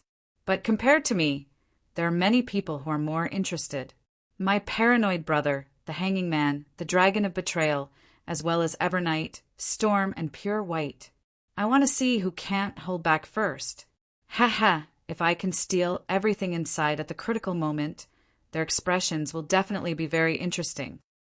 This train of thought, did they create such a big thing just to cause trouble and gain some pleasure? Klein frowned slightly. He realized that Amon's view of the world was different from that of humans. This is a natural mythical creature. It's completely different from humans. Why can I frown on my own? Just as Klein came to a realization, he realized that something was missing in his body. He subconsciously turned his head to look at Blasphemer Amon. A 12-ring, translucent worm of time appeared in Amon's hand as he looked into Klein's eyes with a smile. Since you're already in the forsaken land of the gods, there's no need to worry about external interference. I'll give you a chance. Before we arrive at our real destination, I will no longer parasitize you. You can use any method you can think of to escape, and I will do my best to stop you. Good luck. Don't let me down. For a moment, Klein couldn't believe Amon's words. He suspected that Amon was lying to him, but when he thought of Amon's performance all this while, he felt that this was something Amon could really do. As his thoughts spun, Klein took a deep breath and replied solemnly under the orange light of dusk. All right. Bakeland, where the Parliament was located. Due to King George III's sudden self-destruction, all the nobles and members of Parliament were not allowed to return to their homes. Instead, they were gathered here and received heavy protection from the 3 churches and the military. Audrey, who was dressed in a pure black dress, stood behind the railing on the 2nd floor, quietly watching the scene below, as everything had happened too suddenly without any warning. Although she had received a certain warning from the World Gairman Sparrow, she still felt that it wasn't real enough. It was an especially illusory feeling. She felt as though she had detached herself from reality and was watching a play. Her father, brother, and the other nobles and members of Parliament were gathered in different rooms. From time to time, one of them would walk out and quickly run to another discussion circle while covered in smoke and dressed like a gentleman. The madams and ladies sat in the lounge. Most of them had yet to snap back to their senses. Their eyes were glazed over as they trembled slightly. The staff of the Parliament and the military's middle and lower echelons were rushing back and forth, transmitting information from different places. A guard in a red top and white trousers came in from outside and handed a stack of paper to the officer in charge of the hall. The officer glanced at it and immediately summoned his deputy, pointing at the small room where Earl Hall and company were. The deputy didn't ask anything as he took the information and jogged to his destination. All of this happened in a very quiet environment. Only the sound of footsteps and faint murmurs echoed. It was like a realistic oil painting. The gorgeous decorations, dark colors, dim light, and the expressions on everyone's faces created an extremely oppressive atmosphere. Audrey pursed her lips slightly and watched for a while. Her mood remained low, and she relied on placate to maintain her calmness. Why does Mr. World want to deal with the king? The king's death will definitely bring about a deeper level of hatred, regardless of the king's actual sequence. He has never shown it. This doesn't affect the kingdom's overall strength, but for such an incident to happen, it means one thing. The 3 churches, the royal family, and the military are divided. The infighting is rather serious. Rouen upcoming situation will be extremely dangerous. The enemy definitely won't let go of this opportunity. As Audrey's thoughts churned, she saw a man in a black coat rush into the building where the Parliament was located. He lowered his voice and communicated with the officer in charge of the hall. As a veteran spectator who could observe minute expressions and body movements, lip reading was undoubtedly Audrey's forte. As she looked from afar, she deciphered the corresponding content. Intis has used the border dispute of the Hornacis mountain range as an excuse to gather a large number of troops there. Audrey bit her lip gently as she felt that familiar sense of detachment. It was as though she was watching the contents of a novel play out in the real world. The grayness in the sky seemed to thicken. No one spoke for a long time in the Moretti family's house. Banson stood behind the oriel window with a solemn expression. He looked at the passers-by who were hurrying to and fro outside, his thoughts unknown. Melissa sat on the sofa beside the coffee table with her head lowered. She looked at the simple machine she had built, as though she had turned into a statue. Phew, the situation has become even more chaotic. Banson exhaled and touched his hairline. He turned his head and forced a smile. Regardless, Bakeland is definitely safer than most places. Melissa didn't raise her head as she spoke with an ethereal voice. Klein found a good job, and our lives gradually improved. In the end, an accident took him away. We moved away from Tingen. You obtained the government job that you yearned for. I entered university and began walking on the right path. In the end, the war broke out. It wasn't easy for us to adapt to this environment. We prayed for the war to end quickly, but in the end, the king was blown up. It wasn't easy for us to adapt to this environment. We prayed for the war to end quickly, but in the end, the king was blown up. At this point, Melissa slowly raised her head and looked at her brother with a confused gaze. Banson, is it so difficult to obtain and maintain a better life than before? Chapter 1185. Bakeland, East Borough. Furs, who had just returned from the world of ice and snow, was wrapped in thick clothes. Looking at the charcoal stove in front of her, she felt as though she had fallen into the harsh environment again. She couldn't help but tremble a few times. George III is already dead. The matters from before will definitely come to an end. Perhaps we can move away from here and head to North Borough, to Hillston Borough. The houses there have fireplaces. Zio sat on a chair opposite him and similarly stared at the stove that emitted warmth. She replied with a slightly confused expression, "That's right." She replied with a slightly confused expression, "Let's wait another week or two." To be frank, I still can't believe that George III was killed just like that. I didn't have the time to do anything. The tone of this bounty hunter, who had become a judge, was clearly disappointed, confused, and at a loss. It was as though she had lost her motivation in life. Furs temporarily forgot the damage brought about by the cold as she thought and consoled her. I think this matter wasn't done by German Sparrow. It was done by those people who used Charmaine. Only they are still investigating George III's secret schemes. You can be considered to have contributed to George III's death. It's equivalent to indirectly completing your revenge. There shouldn't be any more surveillance and suppression targeting your family. You can try to start a new life. If there's a chance, you might even be able to appeal for your father through proper channels. Upon hearing the latter half of the sentence, Zio looked up. Yes, the situation is getting more and more chaotic. I'm very worried that they will be affected by the war. Furs, do you think Bakeland is safer, or is an ordinary city that isn't close to the border safer? Furs thought seriously for a few seconds before shaking her head frankly.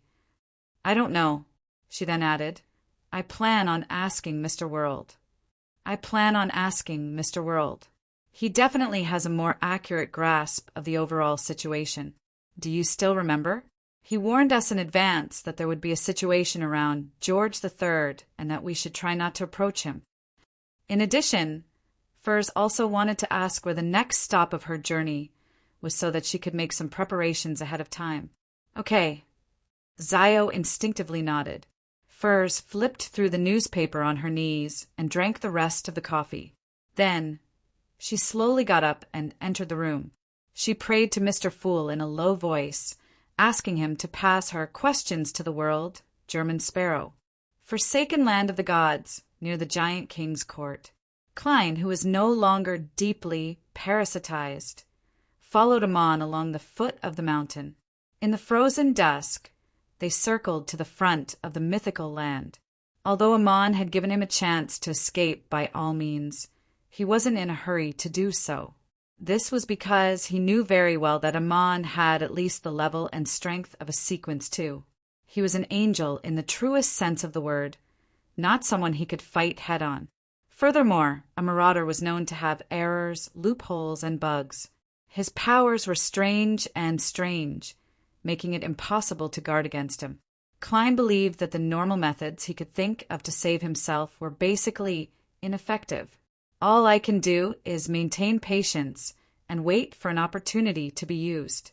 During this process, I'll constantly make some attempts to observe Amon's response. Yes, I have to take note of one more problem. I can't trust Amon's words too much. He might not be lying when he retracted the worm of time and removed my parasitized state, but that might not be the entire truth. I can't eliminate the possibility that he left a worm of time lurking in my body and take over my body at a critical moment. As Klein's thoughts churned, he was just about to chat with Amon and ask about Dark Angel Sasser when he saw that not far away, dusk was fading. Darkness enveloped the area as lightning flashed in the sky from time to time. They had arrived at the borders of the giant king's court and were about to leave the mythical kingdom. Once I'm in the darkness here, I'll either evaporate into thin air or encounter a terrifying monster that suddenly appears. Klein's heart stirred as he pretended not to know anything. He continued forward and walked from the orange-red dusk to the deep darkness. At this moment, Amon, who was wearing a black classic robe, a pointed hat, and a monocle, reached out his hand and pulled back a lantern that was covered in a thin layer of animal hide. Inside the lantern, there was a candle made of unknown oil that emitted a dim yellow light and a slightly pungent smell. "Carry it." Amon threw the lantern to Klein. Klein caught the lantern and fell silent. A few seconds later, he probed. "Where did you get this from?" At that instant, Klein imagined that Amon could summon a projection from the historical void. Amon pinched the crystal monocle and said with a smile, "I stole it from the human camp up ahead." "I stole it from the human camp in front." "Oh, that's the City of Silver's afternoon town camp." "Stole it." Klein's eyelids twitched as he didn't ask any further. With the lantern in hand, he walked into the endless darkness. The dim yellow light was like an invisible defensive barrier that quickly spread out, creating a warm place in the pitch-black night. At this moment, lightning streaked across the sky from time to time. The intervals were rather long, and there was almost no thunder. Occasionally there would be a rumble. According to the general knowledge that Klein had learned from sons since he was young, the night in the forsaken land of the gods was the most dangerous period of time. As he walked forward, Klein first used his faceless powers, which had undergone a qualitative change, together with creeping hunger, to adjust the structure of his eyes to adapt to this special environment. Following that, he used his spiritual perception to observe his surroundings. He felt that in the lightless darkness, there were eyes staring at him. There were indescribable creatures hidden there, but every time lightning lit up and illuminated those areas, there was nothing. Klein wasn't worried that he would suffer a serious backlash if he kept using creeping hunger without being able to feed it in the current environment. From his point of view, there were only two outcomes. First, creeping hunger would attempt to devour him, but Amon would steal his thoughts. Second, creeping hunger would successfully devour the wearer, allowing him to be reborn and escape his current predicament. The latter was what Klein was looking forward to. Apart from creeping hunger being a little confused, there was nothing to lose in the former. After proceeding forward for a while, Klein saw the City of Silver's afternoon town camp that had been built using abandoned buildings. Behind the walls formed by boulders and stone pillars, a bonfire burned silently, illuminating most of the area inside, making it completely different from the outside world. Under the illumination of the light, the members of the City of Silver's expedition team were either patrolling or guarding the area to prevent any accidents. Among them, a Dawn Paladin who was nearly 3 meters tall, was standing on top of the wall, looking into the distance, wary of the monsters hidden in the darkness. Suddenly, he saw a faint yellow light coming from the depths of the darkness. The Dawn Paladin's pupils suddenly dilated as his heartbeat sped up. Apart from newborns and children who had yet to receive education, everyone in the City of Silver knew that in this land forsaken by the gods, apart from humans, no one would use flames in the darkness to create light. Even monsters that were good at controlling flames would lurk in a lightless environment before launching an attack. As for other humans, all the cities that the City of Silver had discovered up to this point had long been destroyed. They had become ruins with no survivors. The only outsider they had seen was the strange child, Jack, and at this moment, A flame appeared in the depths of the darkness. It was a constantly moving flame. The Dawn Paladin, standing on top of the wall, couldn't figure out what this meant. He felt his body tremble slightly. The dim light from the fire slowly approached from afar. It passed the front of the campsite and headed towards the outskirts of Afternoon Town. Faintly, the Dawn Paladin saw 2 human figures walking in the darkness.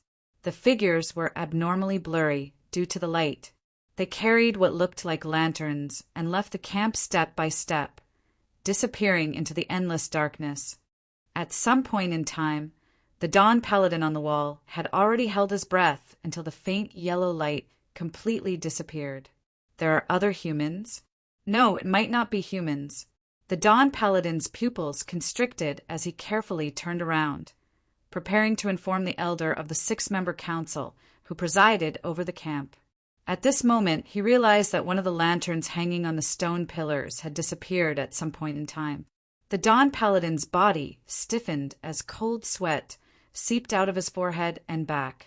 As he left Afternoon Town step by step, Klein endured the gazes of pairs of eyes in the depths of the darkness. He quietly used the powers of a scholar of yore and his connection with Sapphira Castle to sense the grayish-white fog formed from history. He succeeded. This proved that the forsaken land of the gods wasn't separated from Sapphira Castle. The true creator's holy residence, or even his divine kingdom, is on this land. If I trigger Sapphira Castle and create an anomaly, will it attract his attention and cause a conflict with Amon? He is a true god. I don't have any extravagant hopes of escaping during the chaos, but I can seize the opportunity to kill myself while him is dealing with Amon.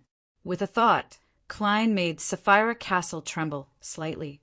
In the next second, this thought vanished. Walking beside him, the corners of Amon's mouth curled up slightly. The hanging man isn't interested in Sapphira Castle.